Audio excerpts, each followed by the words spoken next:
You were the undisputed top dog of the tower, grinding in the shadows for 50 years straight. To keep your profile low, you even rocked a cheap 1-cent mask to hide your face. But after biting the dust, you somehow wake up 20 years later in the body of a total loser. And the kicker, the locals worship you like some kind of deity.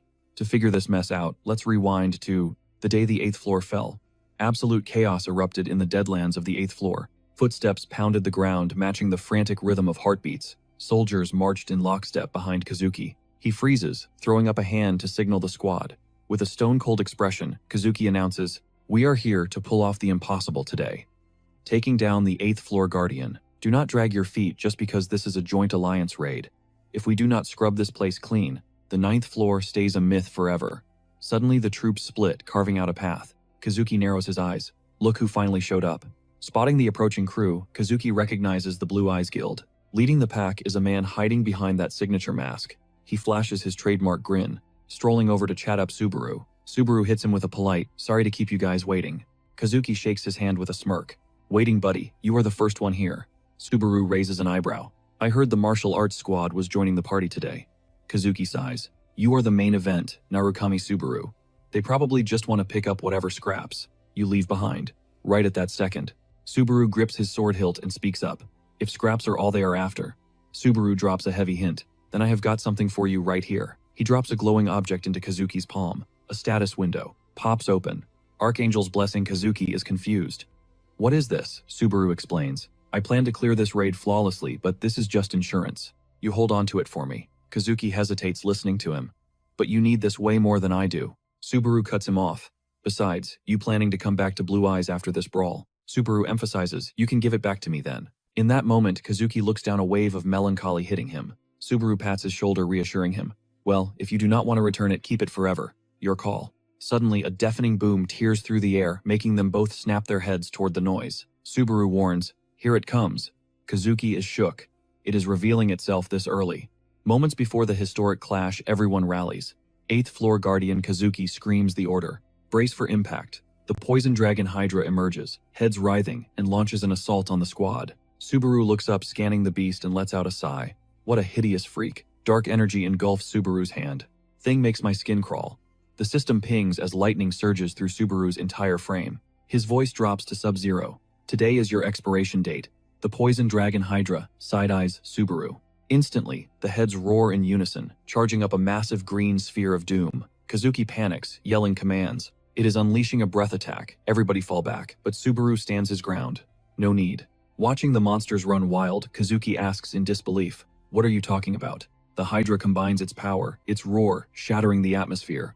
In a split second, Subaru touches his hilt and draws. Finally, Subaru slashes the empty air, unleashing a torrent of dark power. Two titanic forces, good and evil, collide head-on. Kazuki watches awestruck. "Subaru, you never change, do you?" Shino skips over, hyping him up. "You are a beast, Subaru. Your training is legit." Seeger rubs his neck, complaining, "Damn it, I was a step too slow. Wanted to land the first hit." Vina looks up and asks, "Hey, what did you hand Kazuki earlier?" Subaru's voice is cryptic. "You will find out soon enough." He looks around. "Everyone ready? Let's slaughter this giant lizard and clear floor 8 right now." The entire squad charges the monster, leaving Kazuki standing alone in the back. He watches indifferently. Look at them. So united. Suddenly a voice from behind whispers, "Just as planned." Hidden soldiers emerge from the shadows, taking position.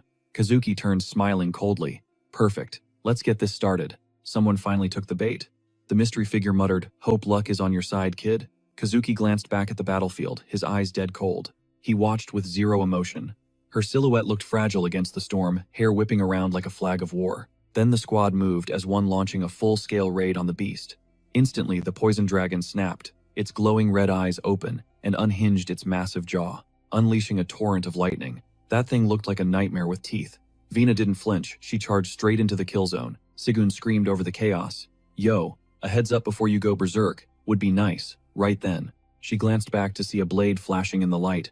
Rina scoffed. "Seriously, you still can't keep up with my style." But he barked back, "There's style, and then there's being reckless. Watch your six." Isak jumped into the fray with a grin. "Hey Toshia, wanna bet? Who racks up the most damage?" A crimson light flooded the arena as the beast howled. They surrounded it, attacking from all angles.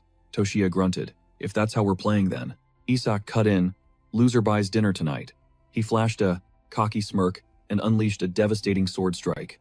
As the behemoth crashed down, Isak called out, "My bad, Chino." She flared her power, shouting back, "Don't worry about me, just keep the DPS coming." Chino summoned a massive barrier to cover them. "I'll handle the tanking, focus on attack." That's when Kazuki stepped out of the shadows behind her, his voice a deadly whisper. "Chino, you really think you can block this?" Before she could blink, the strike landed. Zero defense. Kazuki's tone was ice cold. "For real though, this is the price you pay for being arrogant." Subaru sensed the shift instantly spinning around, as a choked gasp cut through the air. "Subaru." Chino crumbled, hitting the dirt hard. But what froze Subaru's blood was seeing him standing there, wearing that chilling smirk. Rage exploded in Subaru's eyes, veins popping like he was about to snap. Kazuki taunted him, Subaru eyes on the prize. "Don't look away now." Right then, the poison dragon was closing in on him. Subaru's voice cracked raw with betrayal. "Kazuki, why?" Then darkness. The system interface booted up. "You have been chosen by the tower. Prepare for the climb. The tutorial begins now." A global notification pinged every player. The tower's first message. Was it a challenge or a twisted blessing? Even now, nobody knows who sent it or why. The true purpose remains a black box. We just followed orders. An absolute command we couldn't refuse. And so, the grind began. We aimed for the peak, a place no soul had ever reached. Earth Muram. Lucan. Warriors from every dimension carrying their own burdens. Today the climb continues. The sky wasn't blue anymore, just a choked haze of dust and smoke. The corpses of poison. Dragon monsters littered the freezing ground. The battle was won, but the cost was absolute. Heroes died here. Subaru gasped for air, lungs burning in the cold. Floor 8, boss room. The red dragon Hydra. His voice trembled thick with grief and resentment. "I told you guys to run, but nobody listened. They finally took down the unkillable beast, but at what cost?" Subaru stared at his fallen squad, choking on tears. "I don't remember giving you permission to die." His brothers in arms. Gone. He screamed in agony, "You idiots." The system alarms blared relentlessly. Status poisoned. Natural recovery disabled. Fatigue level 94. If he could just go back. Subaru knew exactly what they'd say. The system mocked him. Fatigue at 100 means death. Classic Subaru Narukami, the Thunder King. He turned his gaze to the traitor, whispering, "You, why did you do this?" Seeing that smirk again, Subaru snapped, screaming, "Answer me, Kazuki Kyojo." Kazuki stood up and crouched right in front of him. "It's been 10 years, Subaru. I've been chasing this moment for 10 long years. Everyone needs to get it. This was the only way I could beat you. If I didn't create a distraction, those precious blue eyes of yours would have seen right through me. You have no clue how much your gifts tortured me, so I chose the world over you." He forced the words out. "That's all there is to it. Shame it had to end like this, but at least I get to see the finale. Oh right, I guess I don't need to return this anymore. The blue eyes die with you anyway. Don't look so sad. Even in death, you'll go down in history as a hero. Not that you'll be around to verify it." Subaru's voice dropped to a growl. "Until the bitter end. You only hear what you want to hear." Fighting to keep it together, Subaru clawed at the dirt. Subaru analyzed the nightmare in front of him, mind racing. At this rate, his gaze sharpened. It wasn't over. "I'm absolutely cooked, but I ain't going out like a punk without a fight." Kazuki whipped his head around, eyes wide with pure terror. "No way," he screamed. Right then, the system interface glitched into view. Legendary rank Aeolus. Counter reading. 4. Subaru lunged forward, roaring with grit. "It's still active. Think I'm out of juice. Keep guessing trash." System confirm. Use is remaining 4. He did the quick math. "I've got 4 shots left in the chamber, and exactly 4 Blue Eye members still breathing." He unleashed hell, praying his squad could make it out. Kazuki barked orders, veins popping. "After them. Move it. Wipe them all out." One of the lackeys signaled the charge. "Go now." The battlefield was massive. A giant magical fan dominated the center. Blood trickled down Subaru's chin as he screamed, "Oh no you don't." He raised a hand, leaking raw energy. "You lot are stuck in here with ME status alert, fatigue level critical." Fatigue spiked to 95. The Thunder King's durability was failing. Didn't matter. Subaru pulled the trigger on his full power. Skill activated. Descent of the Thunder King. "Subaru," the enemy scoffed. "You just don't know when to quit, do you?" His body was breaking apart. Fatigue hit 96, but his voice ice cold. "I don't know what kind of payout Kyojo promised you sellouts, but I hope it was worth your lives. Because starting now, nobody leaves this circle unless I say so." The enemy squad hesitated, sweat beads forming. They realized, at this rate, screw it. They rushed him, going all in. Blades raised high, ready to crash down for the kill. Any other day these clowns wouldn't stand a chance, Subaru thought, spinning his weapon with a tight grip. But if Kazuki jumps in, I'm toast. Just handling the fodder is draining me. My fatigue stat is the real killer. His mind was racing. I can't keep this up. A moment of distraction. Bam, backstabbed. Subaru grimaced, coughing up a fountain of blood. System warning. Fatigue at 98. Running on fumes, Subaru whipped around to strike back. The battlefield was a mess of gore and giant gashes.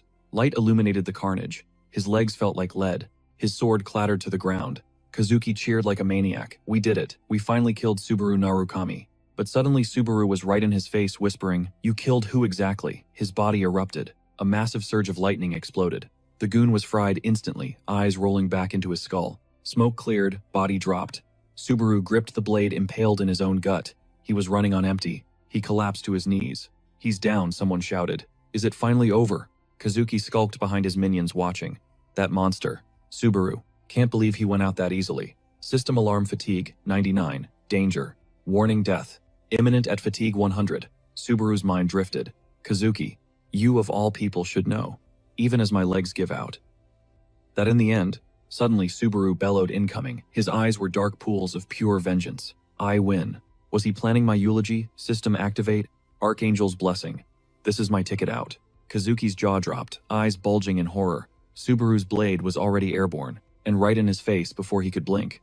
Impossible, Kazuki gasped. Told you I'd win. Dropping one-liners while looking like roadkill. Kazuki. I just wanted to see his lights go out before mine did. My final thunder flash definitely connected. Weird though. Is this what dying feels like? Am I gonna be stuck in this limbo forever? This is pure torture. Wait, what's that funk I can actually smell? Could it be? Clang. A metal lid hit the pavement. Subaru was sitting in a dumpster surrounded by garbage. He looked around completely dazed. Is this hell? A hologram popped up. Name Subaru Hosoi. Origin Earth. He froze. Subaru Hosoi. What the actual hell? What kind of trash stats are these? Subaru raged. And that name definitely doesn't match this face.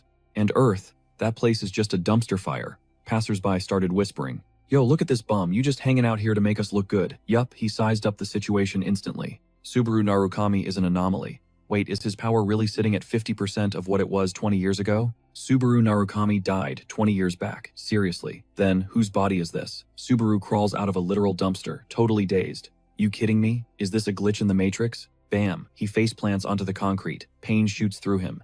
Subaru stares at the item in front of him, skepticism written all over his face. He snatches up the player gear. Muscle memory kicks in. If I use this. Fingers flying across the interface, he searches for the blue eye. System ping blue zone, successor to the blue eye. Insufficient power. What's the dark secret behind this blue zone tag? The blue zone is thriving, inheriting the will of Subaru, Narukami, and the blue eye. And today, Guildmaster Kyojo is live. We're crushing the next tournament. They're discussing the hero spirit of the blue eye from that day 20 years ago. He can't believe his eyes. No way. Subaru zooms in on the face of the man on the screen, totally shook. That guy isn't dead. The dude on the monitor is way too familiar. Kazuki, Kyojo. They weren't enemies back then.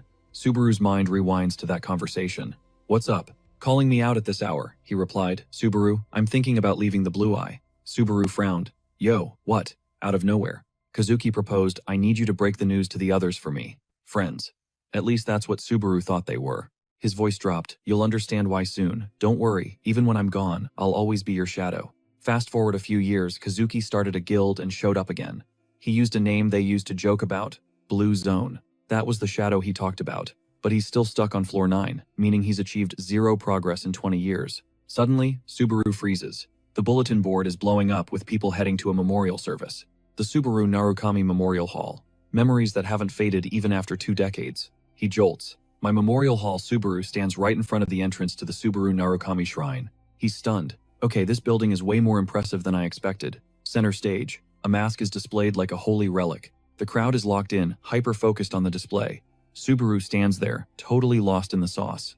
Remembering me for what he shuffles forward, heavy steps, eyes darting everywhere in confusion. Who did this, and why? A booming voice splits his headache open. He was the blueprint for us all. The hero of the Blue Eye Guild, the man who created the undefeated legend. The man closest to the tower's peak, Subaru Narukami. My squad and I will honor him forever. Subaru's eyes widen in horror. You gotta be joking. Kazuki's voice echoes. We built this hall to remember. Subaru is fuming, veins popping on his neck. You, Kazuki, the voice continues. Narukami and the Blue Eye are gone. However, Blue Zone remains. We inherit their noble spirit. Subaru clenches his fist, screaming inside. Shut up, stop spouting trash. Wasn't killing me enough for you. Now I have to live up to your twisted expectations. The sermon drags on. Narukami and the Blue Eye will never return. Subaru glares. Just you wait, Kazuki. Those fake eyes on the screen. We will never forget them. His mind rebels. That narrative, I'm rewriting it from scratch. Subaru looks up at the sky, plotting. I won't let him pull this crap again. I'm not wasting this second life. Suddenly, something grips his ankle tight. Subaru instinctively catches the weak figure stumbling into him. He shakes the person. Hey, the face looks up and Subaru freezes. Is that my mask? Two people rush in. So sorry. You okay, Minato? You good? Don't worry. Just a little fender bender. You sure you aren't hurt? Subaru spirals. Wait, these guys too. Subaru spins around, panic setting in.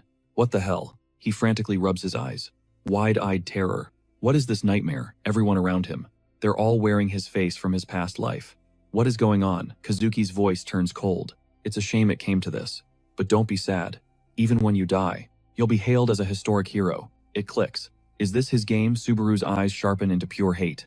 Kyojo Subaru stomps through the crowd. Straight ahead lies his own funeral portrait drowning in fresh flowers. All of this, just a way for him to hijack the glory of the blue eye. Suddenly, his gaze shifts from hate to shock. Those white chrysanthemums, they're glowing with a blue light. Subaru's eyes roll back, reflecting the scene. The crowd surges, shoving him violently. Desperate to stay hidden, the crowd erupted in annoyance, yelling, "Yo, watch where you're going, wait your turn, creep." Subaru ignored them, walking like a total zombie straight toward his own funeral portrait. He reached out his hand, touching the glowing light. Subaru whispered in total shock, "Is that really you?" Sagiri cut to a high-angle shot of a rooftop. A figure stood overlooking the city. Sagiri broke the silence. "Looks like we survived another year." The woman behind him shot back. "Speaking of paying respects, if we were any later, we'd be throwing hands with blue eyes right now. Besides, is this little ritual really necessary? Every single anniversary, dropping some chrysanthemums should be enough." He gently removed his hat, replying softy, "You never know what might happen. Subaru might recognize the flowers we left." She scoffed. "You really think that kid is still breathing?" Sagiri replied. "I haven't confirmed a body with my own eyes yet." Rina snapped back. "Instead of us finding Subaru, Kazuki is going to track our location way faster. And look, if Subaru was actually alive, he wouldn't have just sat there watching everything burn for 20 years, you dummy." Golden hour hit the sky, birds circling above.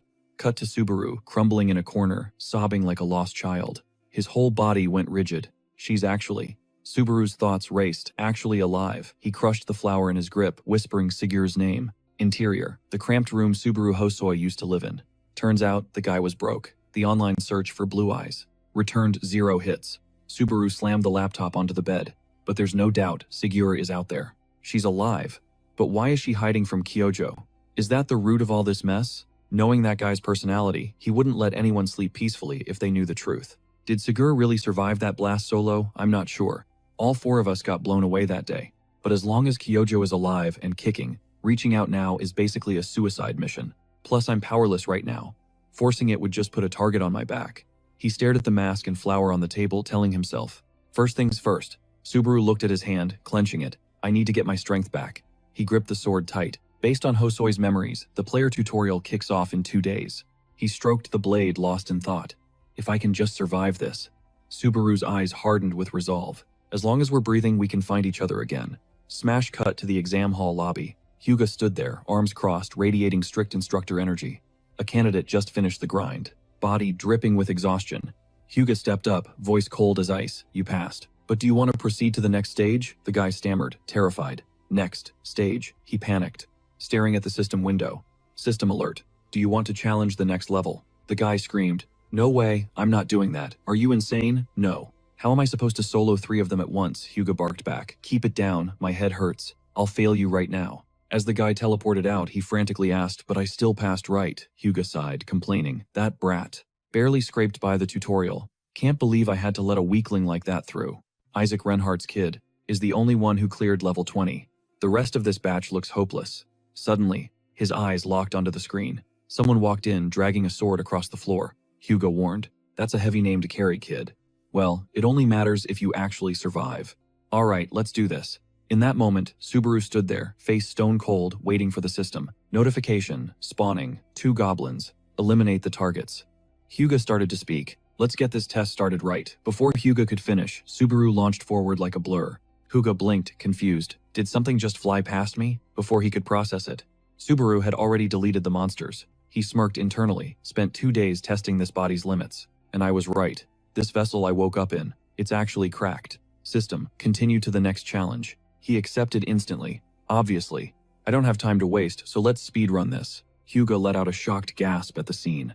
Rolling right to Hyuga's feet was the severed head of the monster. He stared in horror at the display. What the hell is happening? Hyuga froze, analyzing Subaru's movement. His eyes went wide. He's not just swinging wildly, he's predicting too. No 3 steps ahead of the enemy. Subaru's grip tightened on the blade, those muscles popping, the tension in his frame. Hyuga watched, stunned. That wasn't just the stance of a skilled swordsman. Even I couldn't pull off footwork that clean. Unless this kid is actually the legendary Subaru Narukami reborn. His blade was a blur, slicing through the monsters with surgical precision. Subaru's eyes ice cold, scanning the carnage. System alert. Stage 49 complete. Want to challenge the final boss. He sighed, barely breaking a sweat. Bring it on, right now. The dimension shuddered. Right beneath Subaru's feet, the ground cracked open, glowing with eerie white veins. A massive hand erupted from the earth. Hyuga screamed, "Hey idiot, hold up, you're not actually Narukami. If you want to live, back off right now." The beast roared, deafening the entire arena. Enter the Goblin King. The system flashed red sacrifice detected at stage 49. The Goblin King is enraged. Hyuga yelled, "Bail out before it's too late. Fighting the Goblin King isn't brave, it's a suicide mission. Don't be greedy, skill can't bridge that stat gap." But Subaru, he didn't even blink. Pure determination. I know the math, Subaru thought. With my current stats, I'm basically hitting him with a wet noodle. He gripped his hilt. Even so. His voice cut through the noise. I refuse. Then he did the unthinkable. He threw his sword on the ground. Hyuga clutched his head, freaking out. Why did he drop his weapon? Has he lost his mind? I knew this kid was off from the start. But this, meanwhile, the Goblin King charged like a freight train.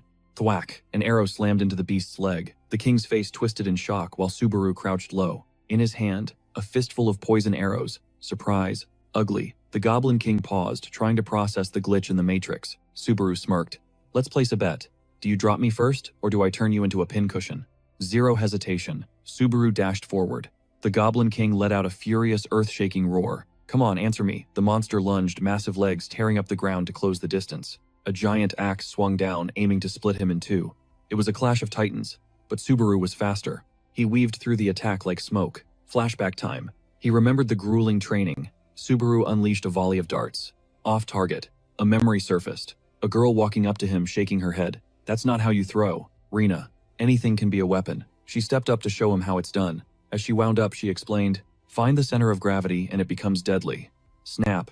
She nailed the bullseye perfectly. Back to reality. He channeled Rina's lesson. Snap. A direct hit to the monster's throat, followed by a dozen more peppering its hide. Subaru grinned.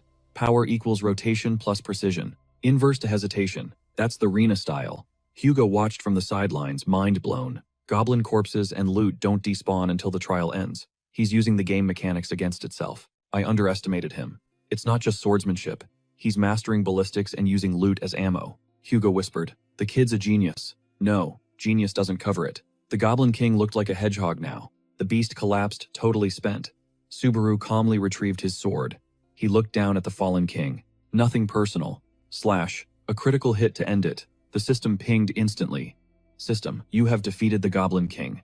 Tutorial stage 50 cleared for the first time. Chill system. It's just the tutorial. Why put a raid boss in the training montage? Level up. Reputation gained. Achievement points acquired. Tutorial shop unlocked. Limited time offer. With these points, what can I get? Current balance, 2,425 points. He kept getting blindsided. I didn't even know this shop existed. Opened the shop. Prices ranged from 5 to 200. I'm absolutely loaded. I'm going to have so many leftovers. He scrolled down and froze.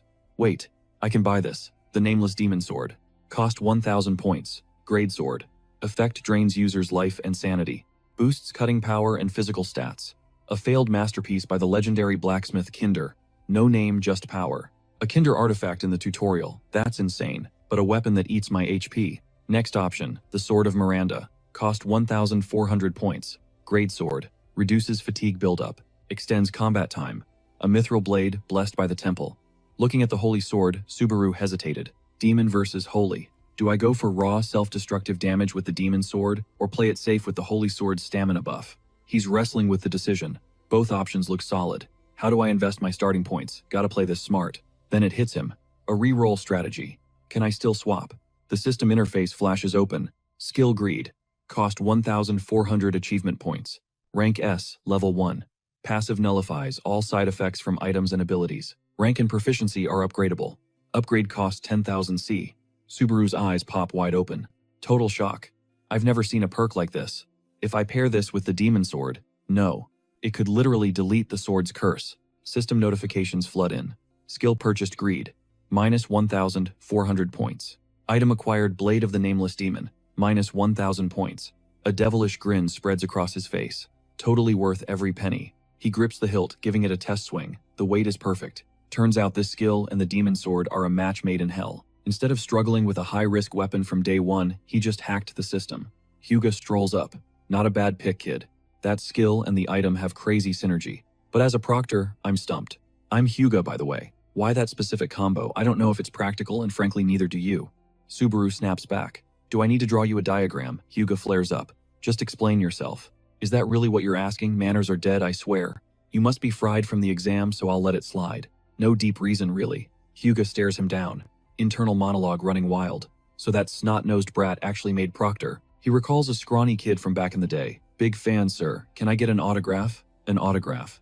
I don't have one. Just write your name then. Name's Hiroto. Snap back to reality, and the boomer rant begins. Back in my day, becoming a player started with etiquette classes. Compared to that standard, kids these days get a couple of skills and think they're gods. Where did their parents go wrong? They hate losing but demand everything handed to them. And instead of respecting their elders, they call us dinosaurs. Times have changed just like the hair count on your head, old man. Subaru cuts him off. Look, I'm not answering that. Just keep my test results confidential, okay? There he goes again. Talking back with that shallow wiki knowledge they pick up online. Hyuga suddenly smirks an idea forming. Fine, fine. Since you lack discipline, I'll train you myself. I'll build you from the ground up. How about it? Want to join the Knights Guild? Hard pass.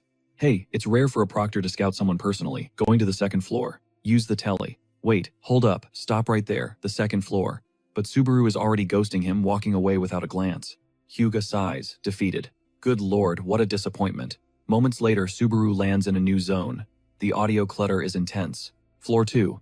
Deep-sea fish fresh from Runeterra. Get your special jerky here. Come check it out. The rookie zone. We got everything you need. Fabrics from the martial world to leather jackets from Earth. I'm back. I've grabbed a chance nobody else has. My second playthrough. Since I've lived this once, I'm gonna crush it this time. For the squad waiting for me, and to rewrite that nightmare ending we all faced. He finds a private training room, the spot for grinding skills and testing limits, durability tests and all that.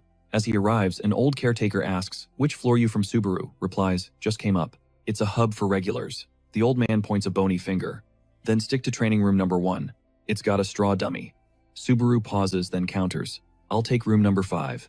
Number 5. The old man gets cranky. "I'm gonna be real with you, don't do it. It's a waste of cash. Stick to number 1. I appreciate the concern, but give me 30 minutes. Acting like he's the main character in some drama. Whatever. Your funeral. No refunds if you rage quit halfway." The system interface pops up. 50 credits deducted. Balance remaining 10,050 C. The higher the number, the harder the room. And he's right. Walking in with zero gear makes you look like total bait. But he steps in with zero hesitation. "Alright, let's get this grind started. It's time." Subaru locks in. He grips the sword tight. Crimson light floods the room as the system pings. Nameless magic sword recognizes its master.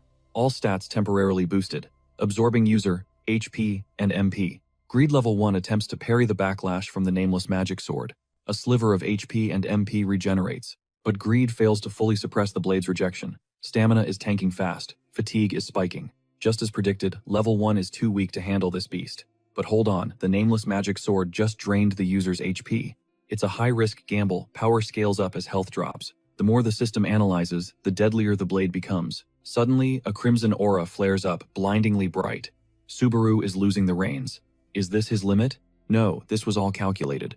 Account balance deducted 10,000 credits. Greed skill leveled up. Subaru slams the blade into the ground, gasping for air like a drowning man. The system interface pops up. Greed is now rank E. Secondary skill classification unlocked. Effect mitigates side effects from user-equipped items. Cost to upgrade. Requires 20,000 credits. Greed level 2 engages actively fighting the sword's recoil. Partial success achieved. The blade devours his HP, but the power output skyrockets. It's working. Subaru's expression hardens into pure steel. Eyes glowing blood red, he prepares to unleash hell. Time to field test this power. Back outside, the old gatekeeper looks bored out of his mind. The old man sighs, thinking he sees a ghost. Am I dreaming? Or just hallucinating from the boredom? He spots Subaru walking out drenched in blood. The old man rubs his eyes. Wait, is that the kid from room 5? It hasn't even been 10 minutes. He knocks on the door. Hey dreamer boy, you still alive in there? Silence. He pokes his head inside and his jaw literally hits the floor. What kind of natural disaster hit this place? The room is absolutely demolished. Scene shift to Subaru. He stretches, waking up from a deep slumber. How long was I out? Body feels stiff as a board. Sitting up, he analyzes the situation. If that had been a normal cursed sword, I would have breezed through that room. His physical stats are definitely cracked now, and he successfully synced with the sword's chaotic energy. Checking the status window. Name Subaru Hosoi. Origin Earth, level 10. Strength, 17. Agility, 17. Stamina, 16. Focus, 18. Magic 8. Fatigue, 61. Before this, he couldn't even lift the magic sword, let alone swing it. Now he's a different beast. Flashback to the battle. He smirks. The synergy between greed and the sword is absolute perfection. A full set bonus might actually be possible. But there's a catch, the skill level. System window opens. Greed rank F. Type secondary skill. Credits required for next upgrade, 20,000. Remaining balance, 50 credits. Am I seriously this broke? Subaru stares at the screen, defeated. I'm having credit flow issues already. Talk about a dead end. Literally, since I already died once. Yo, what is up guys? Suddenly, a blonde guy approaches, talking to thin air. Here to explore floor 2. Flashbacks hit Subaru, reminds him of his rookie days on the second floor. Today's topic. How much does trendy gear actually cost? Let's go. Alexander just donated 1,000 credits. That brings back memories. Donation alert triggers. Thanks for the 1,000 points, Alexander. The guy suddenly dumps a cup of water over his own head and screams, "That stings. Thank you so much." Subaru watches, totally confused. Is this guy off his meds? Is he psychotic? Subaru's eyes narrow with suspicion. He pulls out his phone to check the feed. How do people make money these days? It's the era of PvP. 1 in 3 players is a streamer now. Average income for top players is in the millions. Wait, live streaming. Subaru mutters to himself while scrolling. Real-time broadcasting to farm donations. That's the meta. So that's what that clown was doing. It clicks. Isaac walks up. Yo, you made it. Didn't expect to see you here. You local. Looking at Isaac, Subaru's face goes pale. No, it's not fear. His body is instinctively reacting with disgust. Guess we didn't exactly get along. Isaac presses on. Hey buddy, I'm talking to you. Don't ghost me, in real life. Feels like I'm talking to a wall. Subaru is deep in thought. No, this isn't just awkward. He stammers. I actually made it here. Surprise, surprise. Isaac squats down, voice dripping with sarcasm.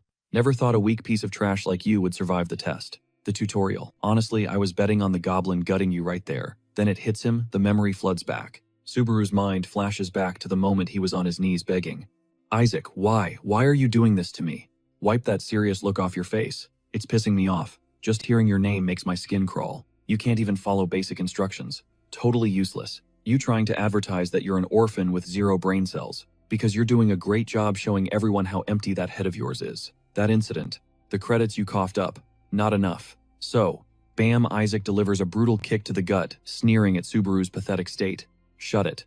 Bastard is a good look on you, by the way. Listen up. See that box? That's your crib now. Do not step foot outside of it, no matter what happens. If I catch you wandering, you know exactly what kind of hell awaits you. Remembering the threat, Subaru's expression hardens. What kind of idiot just takes a beating like that? So is that why you're hiding in that box? The guy just won't shut up. I cleared all the way to stage 20, smashed my old man's record. Even Proctor Huga was singing my praises, calling me a true son of Reinhardt. I even snagged a skill as a completion bonus. A B-rank skill. That's the top-tier loot you can get from a tutorial run. All this talking. I'm parched. Maybe I'll grab a drink. He pauses. Actually, scratch that. Since I'm leaving, grab me a coffee when you come back. I don't care if it's cheap slop, just get it. At that command, Subaru blinks. Huh, Isaac face palms, shaking his head. For real, still disobedient. What is up with you lately? Staring people down, talking back. Did you get body swapped or something? Subaru doesn't flinch. I'm broke. 0 credits. Buy your own damn coffee. Seeing Subaru attempt to leave, Isaac's voice drops an octave. Sit down. But Subaru ignores him and keeps walking. Sorry kid, but I don't have time to babysit your personal drama, Subaru thinks. Unless this clown gets in the way of my revenge. Then, it's a different story. Suddenly, a hand clamps down on Subaru's wrist. Isaac's eyes are bloodshot with rage. Hey, you really dying to get your face smashed in again? Subaru's reply is ice cold. Let go. Unless you have a death wish. Isaac's grip tightens, thickening the air with tension. He glares eyes, murderous. Don't get cocky, Subaru. I can't cause a scene in front of this crowd, Subaru calculates. Making a mess now will only complicate things. Suddenly, Isaac bursts into laughter, misunderstanding Subaru's hesitation for fear. Relax. I was just messing with you like old times. Still a coward, huh? With your skills, you probably barely scraped by the tutorial. I bet you're feeling pretty proud of yourself for surviving. Isaac steps into Subaru's personal space, looking at him like he's trash. Do you honestly think you can beat me? If I wanted to, I could make you vanish right now. You know who my father is, right? He turns, walking away with a mocking cackle. Watch your back, friend. Subaru watches him go unfazed. Friend, yeah right. Suddenly the system pings. Notice, 2 paths for player growth. The holographic guide unfolds. First path, the tower trials. By clearing floors and earning rewards, players grow naturally. To enter the tower's trials, you pay credits, but safety is guaranteed, within a virtual space. Since the trials are simulations, even if you die, you only lose credits and progress, not your life. Second path, hunting. This involves slaughtering monsters outside safe zones or clearing floor dungeons. Growth is explosive compared to the trials. However, since hunting takes place in reality, it is a literal life or death situation.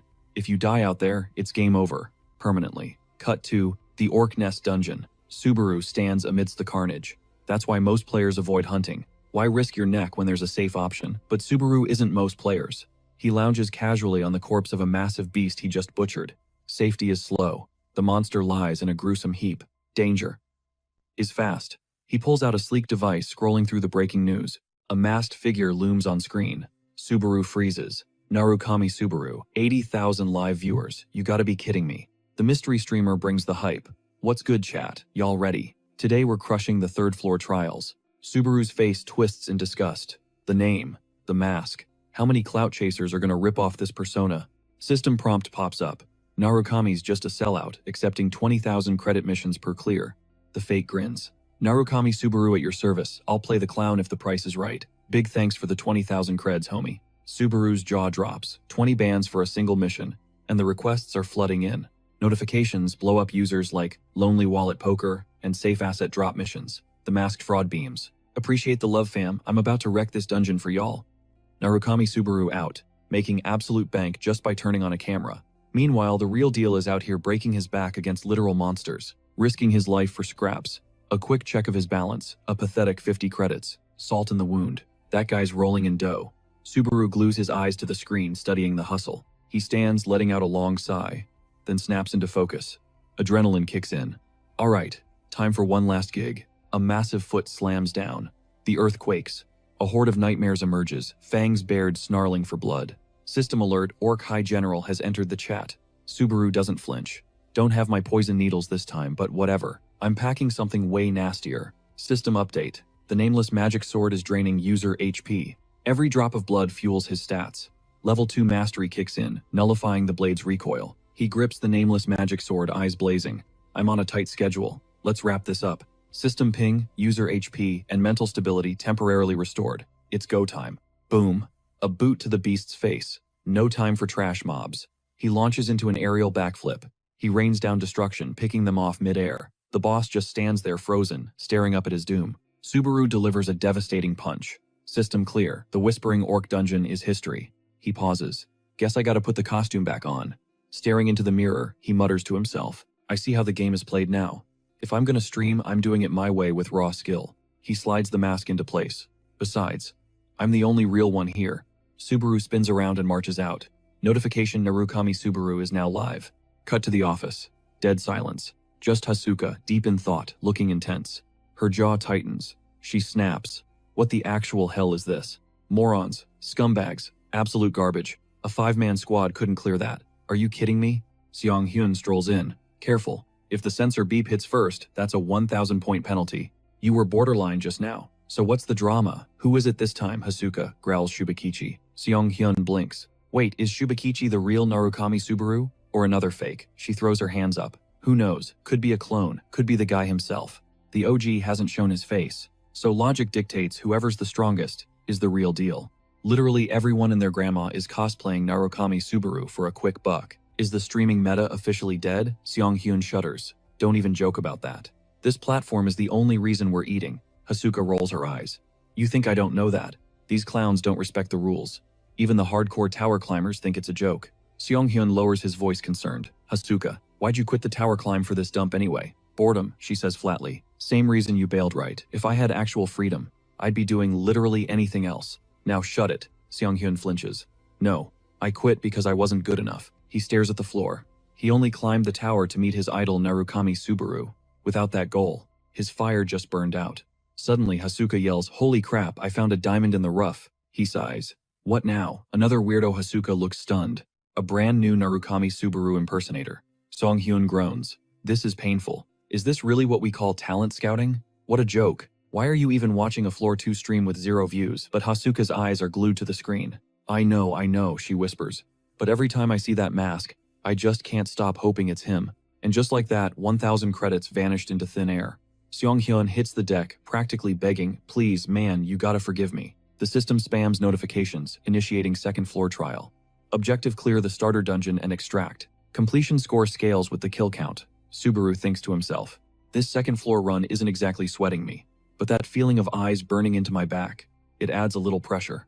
Suddenly a DM slides in. What floor is this? The random user presses on. First time noob. He mutters under his breath. Yeah, this is my first rodeo. The chat blows up immediately. You serious right now? Is streaming this even safe? If you're a rookie, you're flying blind out there. Out of nowhere, a hideous beast lunges. Subaru's reflexes kick in. He snatches the monster right by its ugly mug. He yeets the thing into the distance. System ping, one-eyed bat defeated. 1 point earned. Subaru pauses, muttering, "Is there a problem?" The system chimes in, commencing first trial. Conquer the rookie dungeon and extract. Achievement points awarded based on total kills. Chat scrolls by. Bro's reflexes are cracked. Wait, people are streaming from floor 2 now. I see them sometimes, but they always rage quit because they get 0 views. Better not get greedy. Just wait for a party to carry you. Subaru speaks up, cool and collected. Hey, love money, appreciate the advice, but that's gonna be a no from me. He cracks a grin. I prefer running solo. The chat is confused. Solo. Huh, did you even do your research, bro? He's cooked. Rookies these days. Subaru starts venturing deeper. Just using the name Subaru Narukami pulls viewers automatically. I don't even have to try. Suddenly, a salamander creeps out heading straight for him. His hand snaps to his sword hilt. In a split second, he deletes it. Too easy. Now let's see how far I can push this. System update: Mud Monster defeated. 2 achievement points awarded. The comments start rolling in. Did anyone catch that? Was that actually a mud monster? In the blink of an eye. One-eyed bats swarm him. He moves with fluid, insane speed. Nothing is touching him right now. Chat, what was that glitch? What just happened? Immediately the system pings. One-eyed bat defeated. ×2. Received 2 achievement points. Defeated mud monster ×2. Achievement points acquired. Subaru addresses the stream. If you guys focus on the audio cues, you can tell exactly which direction and how many mobs are incoming. Chat snaps back. Yeah, we know that. Stop capping, you're no rookie.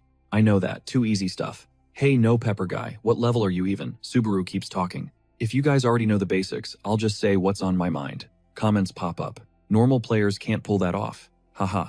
It all comes down to raw skill. Stick to your content, bro. I get it. Haha. Trying to clout chase off the Subaru Narukami name is a bit much though. Haha. Subaru thinks, still not enough.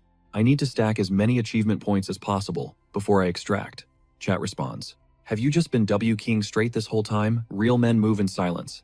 0 research. You're asking for a beatdown if you just keep walking straight like that. Suddenly, Subaru freezes in the middle of the cavern. Slowly, he tilts his head, eyes locking onto the ceiling. A massive colony of one-eyed bats clinging to the walls. One pupil dilates glowing crimson, then another, and another. A sea of red eyes awakening. Chat spam. See, told you so. Haha. He is absolutely cooked. See you at the respawn point. System alert: user Maloney stream generated a quest. Reward 100 reputation points if you wipe them all out. Subaru stands there, deep in thought, calculating his next move. The chat reacts. Is this a setup, savage? Haha. Subaru finally speaks. Yo Maloney stream. Thanks for the free 100 rep points. A fist slams onto the desk, knuckles white. Song-hyun screams in panic. Where did I mess up? I was cruising until floor 6, and now I choke here. Give me my money back. Wait, sorry, was I too reckless? My bad. Hasuki is just glued to the glowing screen of her phone. Seong-hyun tilts his head. Yo, hello. What's up? What are you watching? Her voice drops serious. Something isn't right. Seong-hyun panics. It's not that much money, I swear. For real, I can pay you back. If I ever touch gambling again, just kill me. Hasuki cuts him off. That's not it. Her voice sounds shook. Narukami Subaru. Seong-hyun glances over, confused. Huh, you're still watching that stream. Suddenly his expression darkened as he looked down. No way. The comments started flooding in. Holy cow. Is this guy really a rookie on floor 2? You kidding me? I'm actually starting to feel bad for those bats. LOL. This is insane. How many is that now? Seong-hyun murmured. asking, just how many has he soloed? The one-eyed bats were swarming him like maniacs. Just like this. Subaru's blade sliced through the air, dropping them with zero effort. The chat scrolled by. Bro, your explanation explains absolutely nothing. Who called this guy a newbie? Step forward. Something just happened. Is that seriously all you have to say? I'm on a higher floor and I'm getting schooled by a floor 2 rookie. That advice is basically saying if you move your feet, you can walk. Thanks, Captain Obvious. Subaru let out a sigh. Man, communication is tough. A comment popped up. Don't forget to claim your reputation points. He blinked. Oh, right, totally forgot. Subaru's fingers tapped hurriedly to claim the points. The chat roasted him. What's wrong? Is he lagging? In real life, Subaru scratched his head awkwardly. How do I even accept this? Another comment rolled in. Aside from his insane skills, this guy is definitely a streaming virgin. Click the accept button on the mission tab at the top of the chat window. Mission complete. Received 100 reputation points from Maloney Stream. Subaru replied instantly, thank you so much. He pushed deeper into the dungeon. The next zone had to be the final one. The system displayed his current stats. 150 points. Achievements currently at 118. Suddenly, a piercing scream cut through the air. It echoed outside the building. Hasuki gasped, eyes wide with excitement. This is bad. She could only stutter. This is so bad. Seonghyun gritted his teeth and covered his ears. The only one in trouble here is you. She whipped her head around. What well did you see? Have you ever seen anything like this? Seonghyun grimaced, retorting. You are overreacting big time. It is literally just floor 2. Hasuki stood up, eyes sparkling. Yeah, I am overreacting. He panicked, waving his hands. Okay, sorry. Her cheeks were flushed red with hype. Where is he from Earth? I am Subaru Narukami from Earth. Could this be destiny? Could it be the reincarnation of Subaru Narukami? She had seen it in those comics, the classic isekai trope. Seonghyun scowled, muttering to himself. This girl goes completely feral whenever Narukami is mentioned. Hasuki kept rambling. What should I do? I'm getting dizzy. Hey Seonghyun, if I close my eyes right now. He flinched. No, she looked shocked. What, why not? Seonghyun cut in. That's not it. You're thinking about scouting him, aren't you? Hasuki shouted angrily. You bet I am, he argued back. He has some flashy moments, but he is still just a rookie. A loner streamer. She cut him off instantly. I know that Seonghyun sighed in defeat. You don't know anything. If we tell the section chief, we are going to get chewed out again. Hasuki was fuming. And earlier you were all about gambling on him. Why so serious now? Her cheeks puffed out in frustration. Just you wait and see. Hasuki's gaze locked back onto Subaru intensely. Suddenly, the ground around the boy began to tremble. He placed a hand gently on the wall. This was it, the end of the dungeon.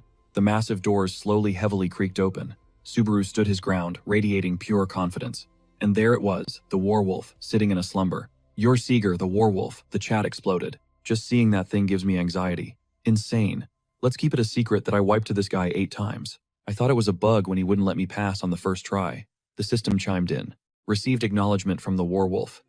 Passing through the gate allows you to continue the challenge, Subaru thought to himself. The werewolf isn't a monster created for hunting. It's a gatekeeper designed to gauge the strength of the players. Conquer the rookie dungeon and prove you're worthy to proceed. His eyes slowly shifted. He glanced sideways at the screen. Subaru's face froze in surprise. 3,000 reputation points. The chat scrolled. Another rude guy just showed up. LOL. Maybe he has no intention of donating. LOL. Announcing budget cuts. Besides, this isn't a monster you kill. LOL. The werewolf's pitch-black pupils slowly opened. A deep scar ran across its fur, right above the eye. The system quickly announced Werewolf Seeger, keeper of the second floor. It let out a long, heavy breath and spoke. A player, huh? Subaru didn't waste a second answering. He just raised his sword in front of him. Seeger voiced his praise for Subaru. You're skilled. Even when you shifted your blade mid-stance, your breathing and gaze didn't waver for a second. Subaru looked puzzled. Blade direction, the wolf continued. From the start, it looked like you were aiming to strike, with a single decisive blow. Were you calculating the enemy's fluid movements? And even planned your counterattack way in advance? Subaru didn't reply, looking deep in thought. He suddenly pointed at his own face and said, Honestly, I wasn't thinking about anything. Seeger grimaced. What an annoying brat. Subaru drops the line casually. Maybe I should have held back. Tiger lets out an awkward, nervous chuckle. Normally, yeah, that's impossible. Subaru's mind races. Sig would definitely vibe with how weird this is, right? Look, combat is just aggressive communication. Lock eyes. Transmit the message instantly. When you're mobbing a swarm of one-eyed bats, forget precision aiming. Don't waste time targeting individual eyes. Those bats headbutt when they attack. More enemies equals bigger openings. Use their numbers against them. System ping. Quest earn the werewolf's acknowledgement. The wolf's eyes snap wide open. Total shock. Solo the beast grunts. You really pulled up here alone, Subaru replies, voice sub-zero. You got eyes, don't you? The werewolf gets right in his face. Snout to nose. You are entertaining. I smell a great warrior on you. Chat goes wild. Great warrior scent. Bro, 5 minutes ago you said I smelled like trash. Yeah, he literally said, I smelled like a dead goblin. Subaru's gaze sharpens into a glare. Wolf Clan warriors don't just smell sweat, they smell souls. They look straight through to your core essence. The wolf speaks up. You got the goods. You pass. Test over. Get out of here. Chat scrolls fast. What is wrong with this NPC? Is he anti-discrimination now? Since when is this a mechanic? Subaru scratches his head thinking, even in my last playthrough this never happened. Hate to break it to you, but I'm here for you. The wolf tilts its massive head. Me, not the loot door behind me. Subaru nods instantly. Yup, somebody put a hit on you. The wolf looks up, realizing, of course, only a great warrior's soul would take that contract. Meanwhile, in a sun-drenched office downtown, Hasuki and CEO Hyun are sweating bullets, fingers tapping the desk in a furious, angry rhythm. What is this Titan Entertainment Department head John Taylor demands? That streamer. What's the viewer count? Gong Hyun forces a painful smile. About 20. Hasuki cuts in sharply. No. She beams like she just won the lottery. It's over 30 now. Hyun thinks, shut up, you idiot. John grabs his glasses, furious. Are you guys trolling me? You think I don't know you're gambling on company time? And for what? I said, find me a prospect and you bring me a nobody with 20 viewers. Hasuki's eyes drift down. 30. John snaps. Who cares, Hasuki? Why don't you just stream? You've got actual skills. You'd actually get fans, she yells back. Chief, look. Hasuki points at the monitor. I just checked. He broke 40. John grimaces. Hey, are you even listening to me? Back in the dungeon? Subaru stands his ground against the warwolf. The beast raises a massive arm, claws glistening. Subaru's grip tightens on the hilt. Clear mind. No thoughts. System alert. Nameless demon sword is draining user mana. Stats increasing in proportion to stamina consumed. The buff is active. Subaru centers himself. Chill. System alert. Level up 2. Side effects of Nameless Demon Sword nullified. His pupils glow with eerie light. First time using this. Thoughts vanish. The warwolf lunges. Just gotta do it like I always do. Clang. Subaru's blade catches the claws. The wolf doesn't pause it, immediately swipes again. The beast unleashes a frenzy of attacks. Subaru plants his feet, struggling to stay upright against the onslaught. Subaru leaps back, gasping for air. Guy is a tank. Trying to overpower him is suicide. The wolf glares, analyzing. A true warrior. The beast shifts its stance for another run. It speaks. But you aren't on my level. Subaru refuses to let go of his sword. Chat reacts. Defensive playstyle for a mercenary build, lame. Bro, that wolf is broken. Stats are unfair. Maybe takes 2 or 3 tries. Whoever made this quest is gonna regret it. Nah, he's got this. Gonna be tough though. Subaru is literally backed against the wall, panting, thinking. Sometimes, brain beats brawn. The warwolf grins. You interest me, little warrior. The claws go high. Time to end this. The massive arm comes down like a guillotine. Pure destructive force. Subaru pivots his body at the last frame. That's exactly what I said. You telegraph your moves way too much. Slash. Subaru's blade bites deep into the wolf's torso. Die. The beast collapses, blood spraying everywhere. Subaru doesn't stop. He launches himself into the air. Gripping his blade tight, he effortlessly unleashes his skills to dismantle the warwolf. Subaru smoothly sheathes his sword back at his hip. The warwolf looks up, gasping out. Perfection. Warrior. The system alerts flood and warwolf defeated. Level 12 reached. Strength +2.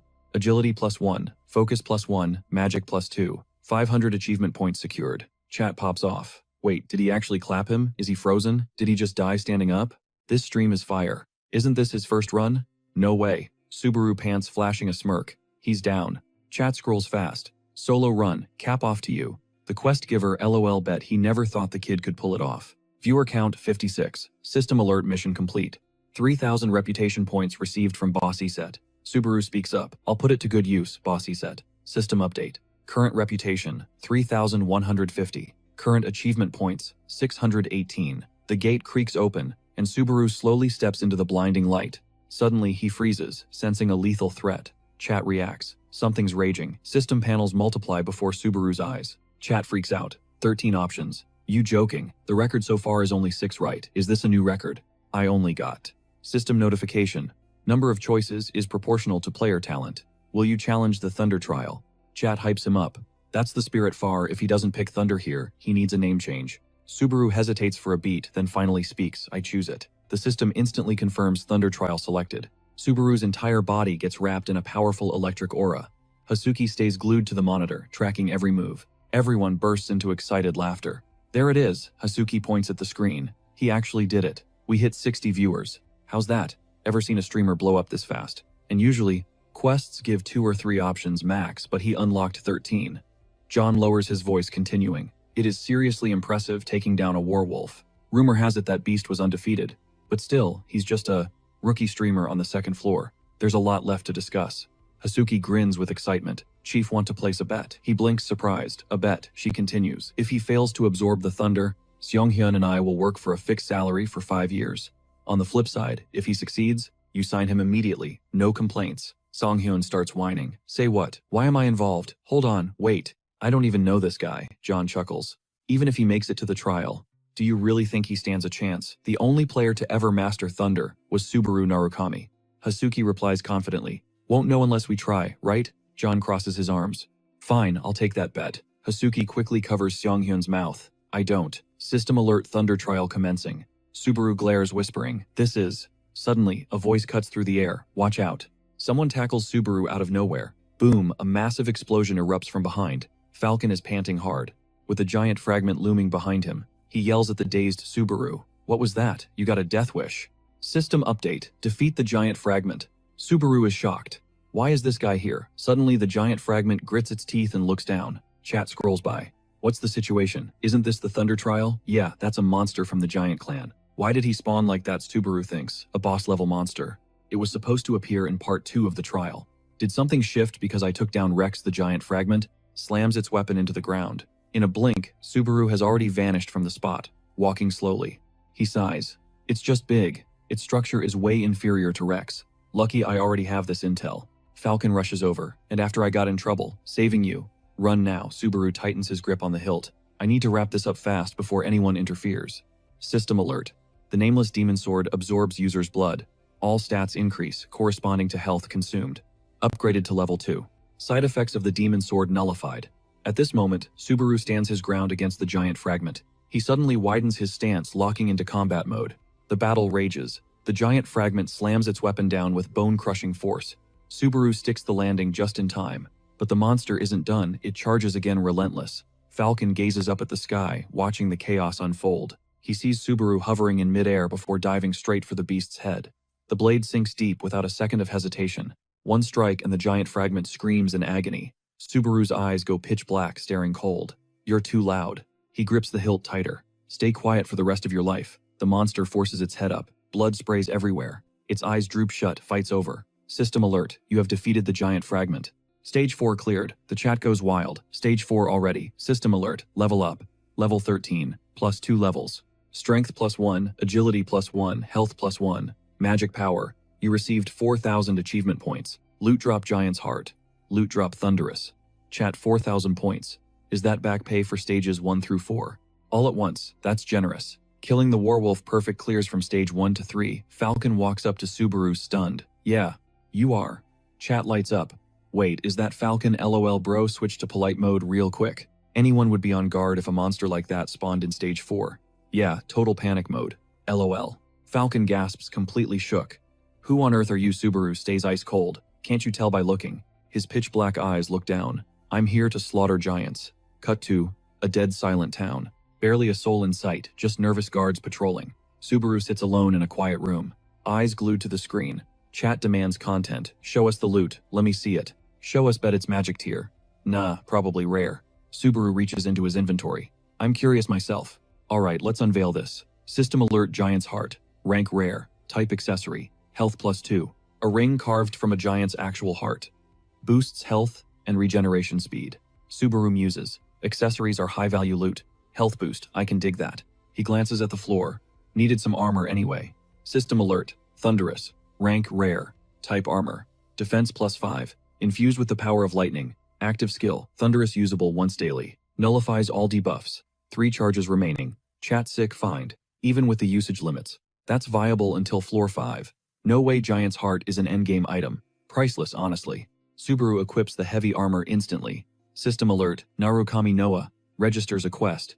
Reward. 5,000 reputation points. If you pick up thunder magic, give it your all. Subaru nods solemnly. Appreciate it, Noah Narukami. System alert. Imban registers a quest. I'll drop 5,000 for the same mission. Mr. Villain joins in. 3,000 points for the same quest. Chef Essence registers a quest. My love. And 7,000 reputation points. Subaru speaks up. Thanks guys. I'll make sure to show you what I can do. Why is everyone so hyped for thunder magic? Maybe he's the chosen one. More important than he realizes. Suddenly, a voice from the hall. Come in. Chat perfect timing. LOL, ear against the door much. Bet he's got a quest too. Enter Falcon and the man beside him Peleus. Falcon smiles. Sorry for the wait.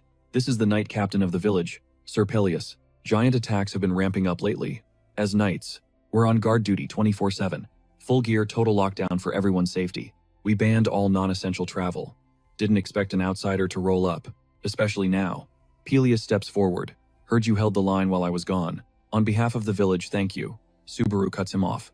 No need. I just did what had to be done, Peleus. You're the face of this village.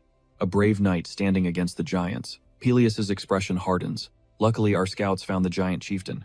We're planning a suicide mission to corner it, so forgive my rudeness, but I'm begging you, please save our village. Subaru stays silent. He just stares at Peleus. The chat explodes. Peleus, don't die on us. Peleus, is he gonna die? Stop with the spoilers. Subaru grimaces internally. According to my memory, Peleus is definitely dust in the next stage. He reaches out his hand slowly, chin up. A confident smile spreads across his face. I'm in. Let's do this. Peleus beams, shaking his hand firmly. Thank you so much. The system drops a blaring alert. Level 5 survival mode initialized. The entire squad marches in sync, bathed in the dying light of a crimson sunset. Subaru's eyes are glued to his interface. Viewer count is skyrocketing, and the chat stream is scrolling faster than he can even read. Interaction. Impossible at this speed. Suddenly Belos freezes, throwing up a hand. Hold it. Falcon's face goes dark as he points dead ahead. A massive muscle-bound monstrosity blocks the path. Belos, chief of the giants, steps up. I'll draw its aggro. Benefactor, you flank him from the rear. Suddenly, a hand clamps onto his shoulder. Hold up. Belos grits his teeth, snapping his head back to look at Subaru. The earth beneath them violently convulses. Belos and his crew are losing it, panic setting in. But Subaru, his gaze sharpens, locking onto the threat. That's not human. The chief's pupils dilate in pure shock as the creature slowly shifts its gaze to the side. Massive giant shards materialize out of nowhere, charging in with a frenzied manic energy. Belos watches from a distance, eyes wide and body trembling. Why is this happening? A colossal hand descends to crush them. Stop. Death is staring them right in the face. The giant shard looms closer, flashing a sinister grin with soulless white eyes. Sheer terror takes over. The formation breaks. Retreat to the mountain base. Move, move, move. The giants let out a rage-fueled roar. Bam! A massive fist pulverizes a sacrificial victim into the dirt. Screams erupt. One guy tries to charge but gets tackled by a teammate. Don't do it. The monster raises a hand as the man wails in despair. Brother Votran Belos stands his ground as a human shield spinning around to bark orders. That is a direct command. Get out of here. His voice cracks like thunder to shake them out of it. Think of your families, your village. This isn't where our story ends. We will rebuild. That snaps them out of it. They bolt. Belos turns back to hold the line alone. I'm entrusting Falcon's leadership to you guys. He turns his head to the side and then he bumps right into a shadow. Belos screams, you two, get out of here, please. Rebuild the order. Avenge us. Subaru coolly unsheathes his blade. Actually, that's my line. Subaru steps past him. You're not planning to run. Belos blinks, totally confused. Huh. What are you talking about? Subaru waves him off. You're in my way. I can't move freely with you here. If you stay, we're both dead meat. Belos looks like he's about to explode. Abandon an outsider and run. I can't do that. Subaru roars. Don't make me say it twice. That does it. Belos sprints away, but not without one last look back. I'll gather the warriors. Just hold out until then. Subaru ignores him, eyes locked on the horde. Thanks. Belos screams, fading into the distance. Survive this battle. I owe you my life. Stay safe. The monster horde erupts in a deafening roar. Subaru launches himself forward, zero fear, his blade enveloped in energy. A pitch-black aura coats the steel. I'm your opponent now, slash. He cuts deep into the giant's leg. The titan loses its footing, teetering on the edge of collapse. The sound alerts the rest of the pack. Hearing their kin scream, the others turn their gaze. Subaru casually wipes sweat from his brow as a system window pops up. Defeated trace of the giant ×2. 20 achievement points acquired. His eyes glow crimson as he slices through another one. Even if this is just a test, I really hate being left behind. Meanwhile, back to Belos. He's sprinting full tilt into the forest before skidding to a halt. Lungs burning, breath heavy, he looks back at the path he took. Guilt washes over him as he clenches his jaw tight enough to crack a tooth. Back with Subaru, the chat is exploding. Is he actually trying to fight? That's straight up suicide. There's too many of them, bro. Just needs to survive.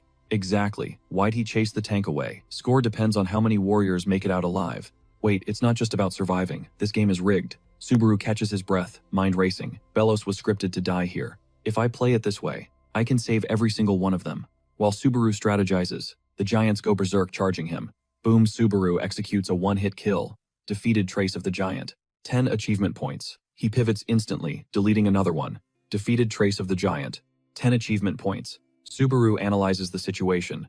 The nameless demon sword drains the user's mana. Stats buff correlates to mana consumption. Taking them out one by one, piece of cake. He grips the hilt tighter. The real question is, how long can I sustain the demon sword's power? I need high ground to spot the boss.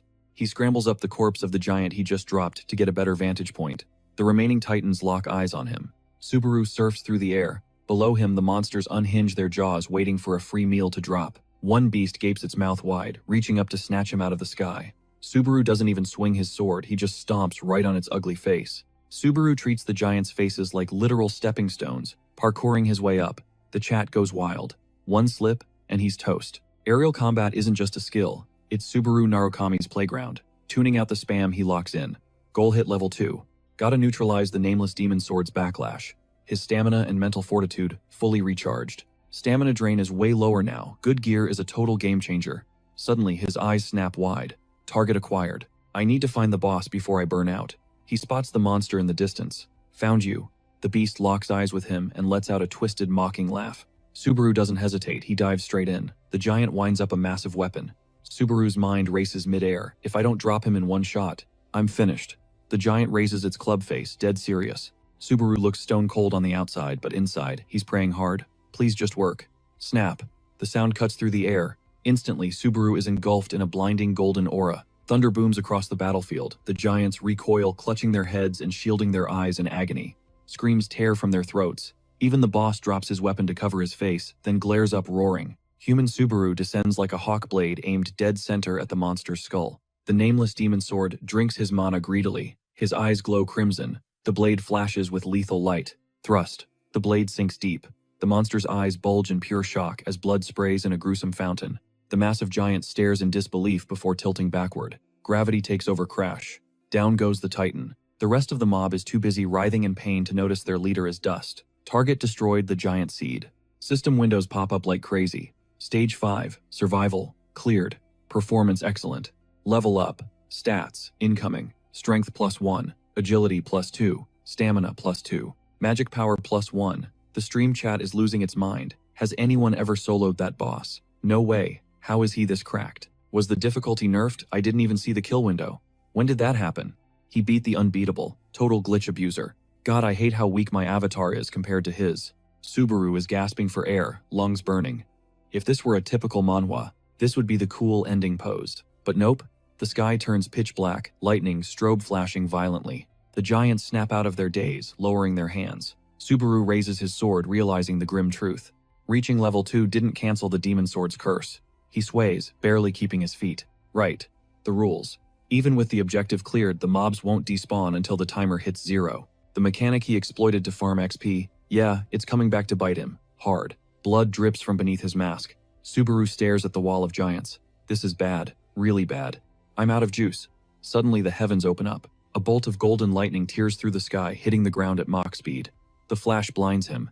Boom. Direct hit on Subaru. The explosion forces the giants back in terror. Meanwhile, in a different forest, the sky is blue, birds are chirping. Golden sunlight filters through the canopy. Deep in these woods sits a treehouse nestled in the leaves. A girl is sitting out front, focused on something. Her eyes are glued to a device in her hand. Seeger steps out of the cabin, spotting her immediately. He walks over. What are you doing out here? She ignores the question completely. Weather's nice, isn't it? Air is fresh. Rina doesn't look up. Better enjoy it while you can. Seeger looks up at the sky. Is it almost time? She pauses. 1 year. Tops. He turns back to her. Time to end it all, huh? She goes silent. Seeger lets out a helpless sigh.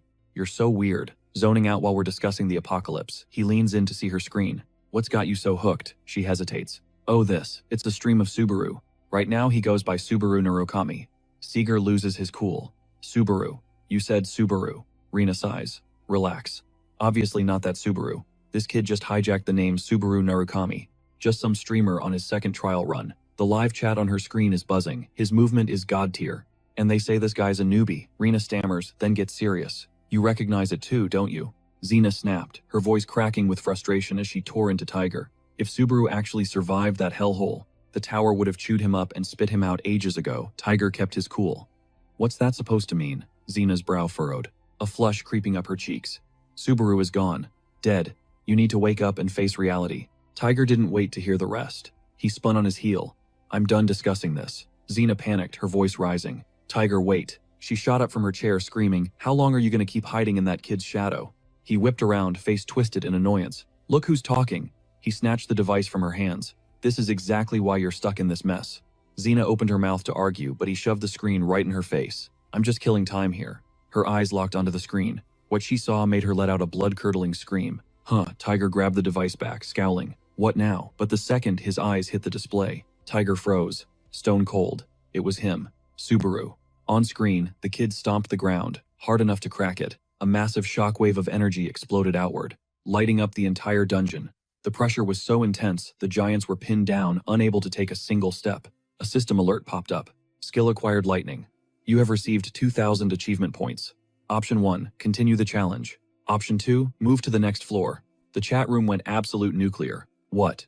No way. That is insane. So that's how you unlock it. The difficulty scaling is totally broken. You asking how to get lightning? Just clap the giant boss. Easy. Why is Subaru Narukami silent?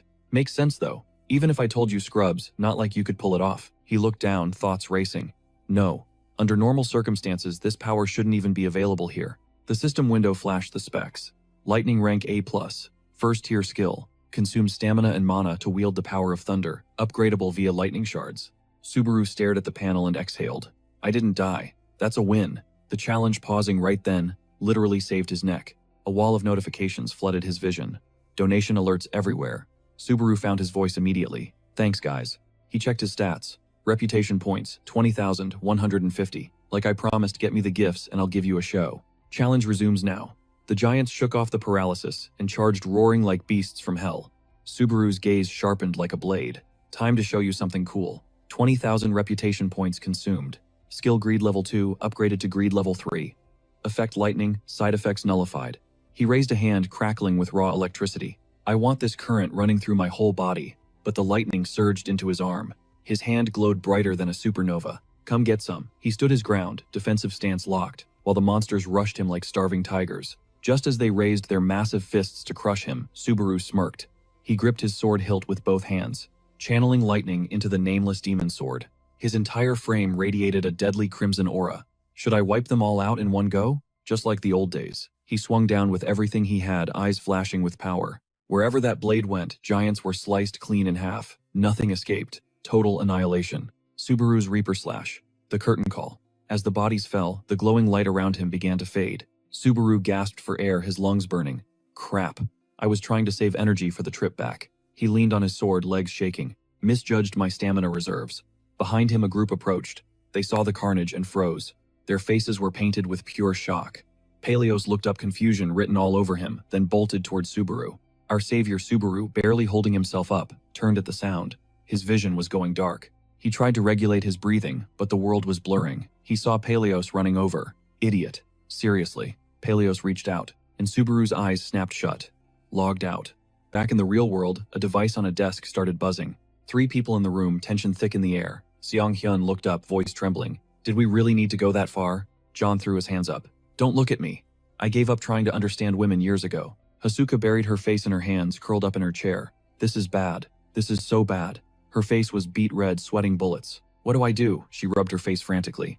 Maybe I sounded too cold, too professional. What if he thinks it's just a generic business text? I should have spammed more emojis. The guy crossed his arms. Hate to break it to you, but it definitely looked like a business text. Are you running a fan club or a management agency? John nodded. Honestly, I thought you were trying to be his manager, not his stalker. Hasuka slammed her hands down. Hey, before I'm a manager, I'm a hardcore fan. Can you blame me? She suddenly bolted upright, striding toward them with purpose. Besides, I already called it, didn't I? Boss Hasuko pressed a hand to her chest, her voice crystal clear and commanding. That lightning power, it's something only Subaru Narukami could ever unlock. With this, it's officially become a signature ability exclusive to Subaru and his squad. Hearing this, CEO Hyun let out a heavy sigh. Somehow I managed to keep my paycheck safe.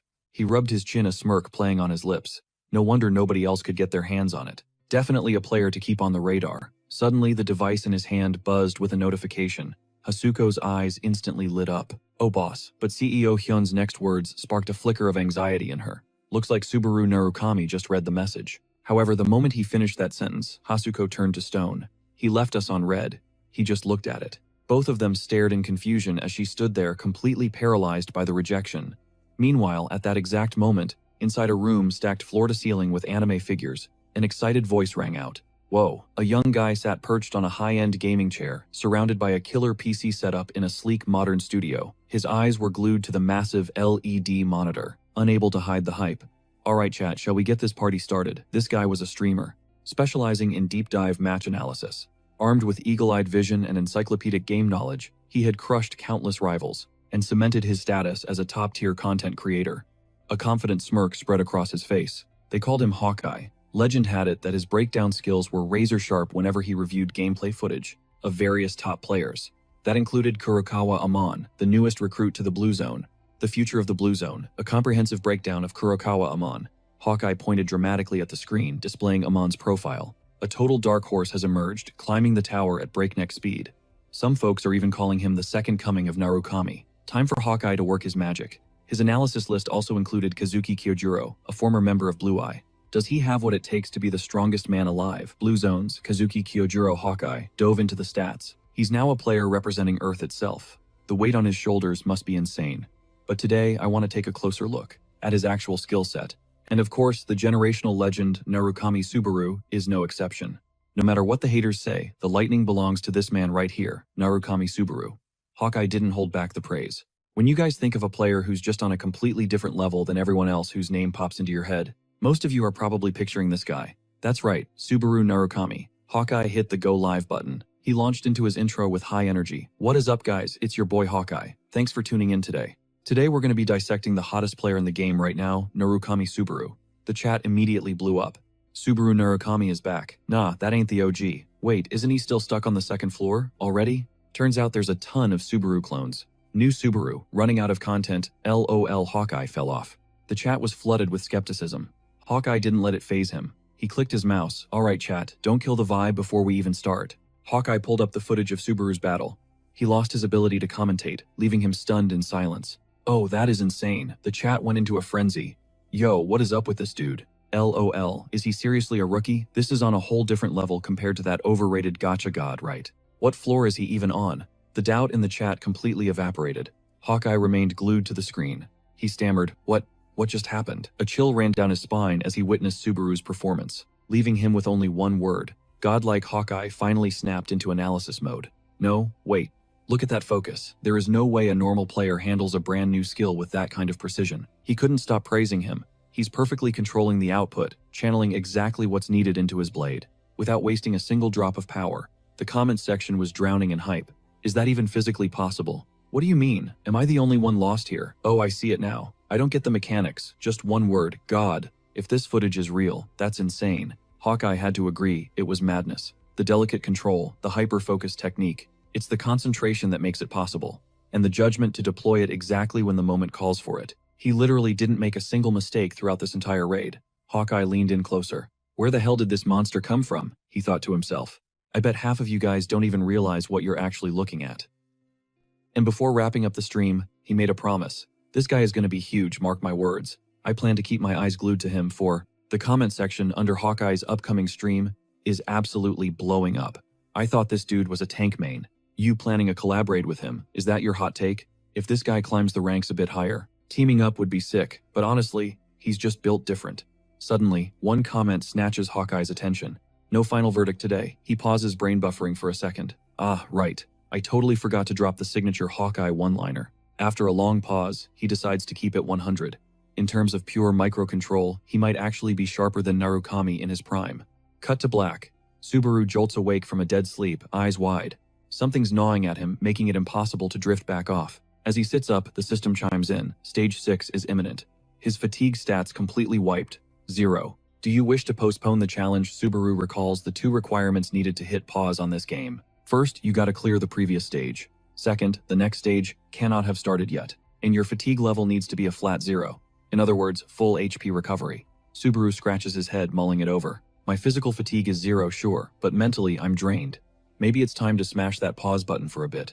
He grabs his phone to check the stats and whoa, the view count is insane. He realizes he left the stream hanging. Thanks for tuning in today, guys. The chat is moving so fast it's a blur. Ending stream. Wait, was this just a sleeping stream? Moar, we need more. He finally notices the massive spike in viewership. Since when did my numbers blow up like this? Subaru waves goodbye to the camera. Sorry guys, but the next broadcast is happening the day after tomorrow. I'm taking a personal day. The second the system announces Subaru Narukami has ended the live stream, a blinding flash tears open a portal. Zip. Subaru gets yanked out of his room. The system flashes stage discovery. His phone buzzes. Notification time. Subaru freezes, checking the screen instead of moving. He stares blankly at the incoming DM. It's marked important. Sender Souten Entertainment. Subaru Narukami, thank you for your hard work and dedication. I am Hasuka from Souten Entertainment's Management Division. Please confirm receipt of the attached offer. Sound good. Our agency provides full-stack support for streamers and guarantees the highest revenue split in the industry. Subaru frowns, peeling off his mask to reread it. Is this spam? Then it hits him. The sender is the Souten Entertainment. Scene switch. A small cozy cafe. Subaru is glued to his screen, still staring at that digital letter. He looks them up. Souten Entertainment. A massive MCN multi-channel network specializing in streamer management. One of the fastest growing agencies out there, known for aggressive investment and insane creator support. The world really has changed, he thinks. To think corporate giants like this actually exist now. Absorbing the info. Subaru furrows his brow, processing it. This isn't just a company. It's a titan in the entertainment MCN space. It's top tier. Then he scrolls past a headline, streamer Hawkeye affiliated with Souten Entertainment. Like a comet streaking across the sky, Narukami has arrived. And regarding his microcontrol skills, he may have already surpassed the original. The comment section underneath is a war zone. Is this Hawkeye's next target? LOL. This dude talks so much trash. Trash bro, he's a top-tier analyst. People forget where they came from and just start shilling ads everywhere. He actually gave a serious compliment. Hawkeye is usually harsh as hell. Scanning the thread, it clicks for Subaru, Hawkeye. So that guy is on Souten's roster too. The commentator famous for having zero filter and keeping it raw, the comment section is absolutely on fire. Subaru feels a mix of shy and hyped knowing Hawkeye hyped up his gameplay. I gotta admit, the guy has an eye for talent.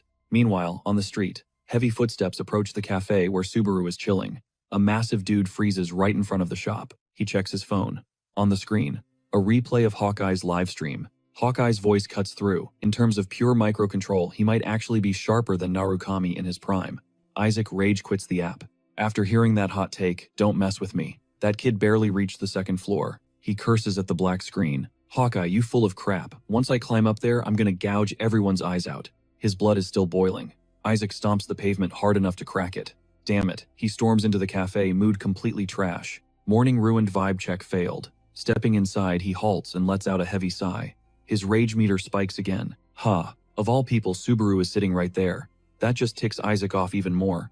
He mutters, is the universe pranking me today or what? Everywhere I go, I see this face. Subaru is completely clueless nose buried in the breaking news.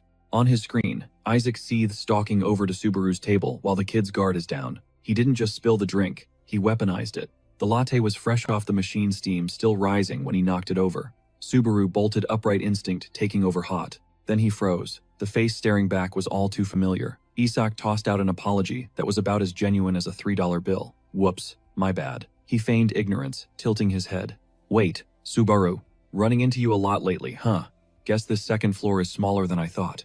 The venom in his voice was unmistakable. This wasn't a coincidence. It was an ambush. Way too early for this drama. Subaru wasn't about to waste breath on a clown.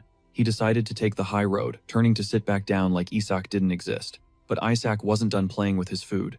You want me to pay for that? I mean, knowing you, you're probably dead broke, so. Subaru didn't even flinch. He just tuned out the noise and brushed past Isak, heading for the exit. But the bully just couldn't take a hint. Being ignored, that bruised Isak's ego more than a punch. His eyes flared with rage. Hey Subaru, he barked, desperate for a reaction. Pretty sure I warned you last time.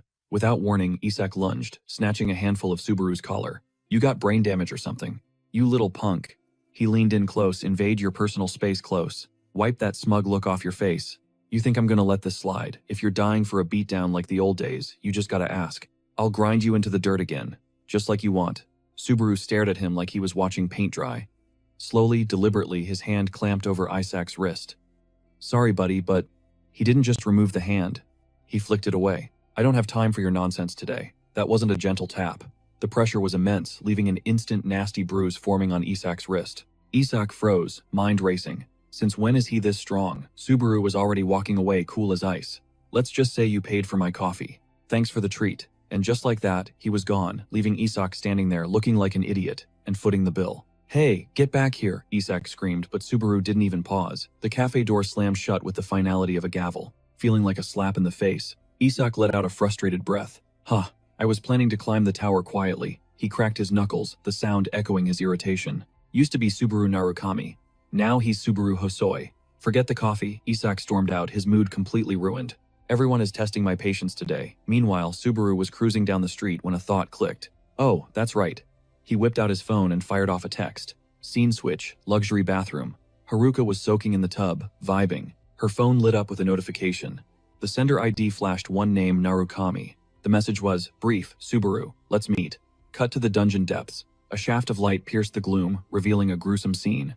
Monster corpses were scattered like trash. The battle was fresh. Subaru stood there, the blade in his hand still glowing a menacing crimson heat. He stood before the massive boss gate. The system chimed, entering dungeon boss room. Location shelter of the banished lizard man. Another window popped up. Seniority level 3. Effect nullifies side effects of the nameless demon sword. Subaru took a breath, locking in before the main event. I'm finally getting the hang of this body, but suddenly, from the pitch-black void above a roaring inferno descended. A colossal lizard wreathed in chaotic flames dive-bombed him. The HUD flashed red. Boss monster salamander has appeared. The beast let out a gut-wrenching roar. Subaru didn't hesitate. He charged straight in. Mid-stride, his mind was racing. He had to be calculated to avoid another screw-up. He needed to master the thunder arts. Time to see what my max output looks like. Man and monster collided in a shockwave. He channeled the lightning. Current surged into his legs. With that explosive boost, Subaru launched himself skyward. He became a blur of motion. For a second it felt like he was back in his prime, reliving the glory days. The salamander countered. Jaws unhinged. A torrent of searing fire blasted directly at him. Subaru reacted instantly, pumping voltage into his blade. System lightning infused into nameless demon sword. He swung the cursed steel with everything he had. The slash cleaved, the fire breath clean in two, but the notifications were frantic. Seniority level 3 mitigating lightning side effects. Mitigation failed. Fatigue rising. Subaru ignored the warnings. He pushed through the pain, winding up for a second strike. The demon sword sang, slicing through the beast's torso, in a perfect lethal arc. As the monster crumbled, the victory chimes rang out. Dungeon conquered, shelter of the banished lizard man. Level up. Strength increased by 1. Stamina increased by 1. Stamina increased by 1. Subaru exited the dungeon, stepping out into the twilight. He checked his stats. Fatigue 61. Subaru smirked. The stamina consumption reduction is working better than I expected. I've still got plenty of juice left. I can handle ramping up the power. But then his eyes drifted to a specific line, and he sighed. The screen read, Seniority Rank D. Skill Type Level 3. Nullifies side effects of skills and items. Applicable to players. Upgradable. And the cost, 40,000 points. Subaru groaned, staring at the price tag. Since when does leveling up require double the reputation points? What a scam. Is the world really this cruel? Subaru is drowning in gloom, his inner monologue desperate. I wish someone, anyone, would just show up, right now, and hand me a golden ticket job. Suddenly, a voice cuts through the silence like a knife. Going hunting, Subaru's gaze snaps toward the shadow in the distance. A towering silhouette looms in the darkness. That voice, it triggers a memory. The figure stalks closer, doubling down. I asked, are you hunting? Moonlight hits the face, revealing a smirk. It's Isaac. And for once, the guy looks actually thrilled to bump into Subaru. We go way back, but this is a twist. Just Subaru's luck, running into the last person he wants to see fresh off a battle. Subaru sighs pure exhaustion. You're like a leech. You know that Isaac waves a dismissive hand. Actually, I've been doing some thinking. You know how it is. My patience. It hit a wall, and the rage took over. He steps into Subaru's personal space, looming over him. A wicked glint in his eye. Tell you what, why don't we just end this right here, right now? Subaru stares deadpan at the looming threat. Internal monologue screaming. This guy is unbelievable. Cut to nighttime. The city skyline glows above a bustling street. Glamorous girls strut down the sidewalk. Meanwhile, Hawkeye ducks into a cozy bistro, scanning the room. A hand shoots up. Over here, John's already seated, flashing a welcoming grin as he spots Hawkeye. John. Longtime Hawkeye greets with a fist bump vibe. It has. Streaming going well, John asks politely as Hawkeye slides into the booth. Hawkeye grabs a glass of water, casual as ever. I guess. The audience is pretty much the usual crowd. Numbers have plateaued. John takes a slow sip, thoughtful. Honestly, that's better for longevity. Things built brick by brick don't crumble overnight. Hawkeye pouts, unimpressed by the lecture. Anyway, what's the urgent summon for? You didn't drag me out here just to sip tea. Spill it. John chuckles. Man, you really live up to the name Hawkeye. Sharp. He leans in. It's about Subaru Narukami, the guy you scouted yesterday. Were you serious about your assessment, Hawkeye? Takes a sip, keeping his cool. His expression hardens. Oh, the rookie. Like I said, I think his potential eclipses the original Subaru, even at Narukami's prime. But whether he can actually climb to that throne, that's a whole different story. Hawkeye's eyes gleam, lost in the possibilities. John absorbs the weight of those words. I see. So that's your verdict. Hawkeye grins, curious. Why the sudden interest? John doesn't beat around the bush. I'm planning to recruit him. Hawkeye snaps his fingers. Knew it. You've got a killer eye for talent, John. Good stuff. But his viewer count is trash right now, isn't it? 0 brand recognition. Hard to sell that. John traces the rim of his glass. You're right. But your endorsement, that gives me all the confidence I need. He drops the bomb. So here's the play. I want a collab.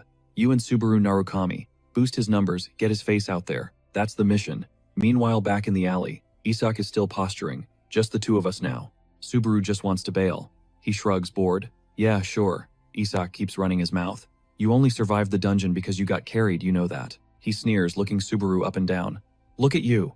Not a single scratch. Bet you ran and hid the second things got real. That's why I told you to stay in your lane, buddy. The guy's yapping like a broken radio. With a face that screams pure arrogance, he mocks. Don't tell me you actually think you're the Subaru Narukami now. He leans in, voice dripping with sarcasm.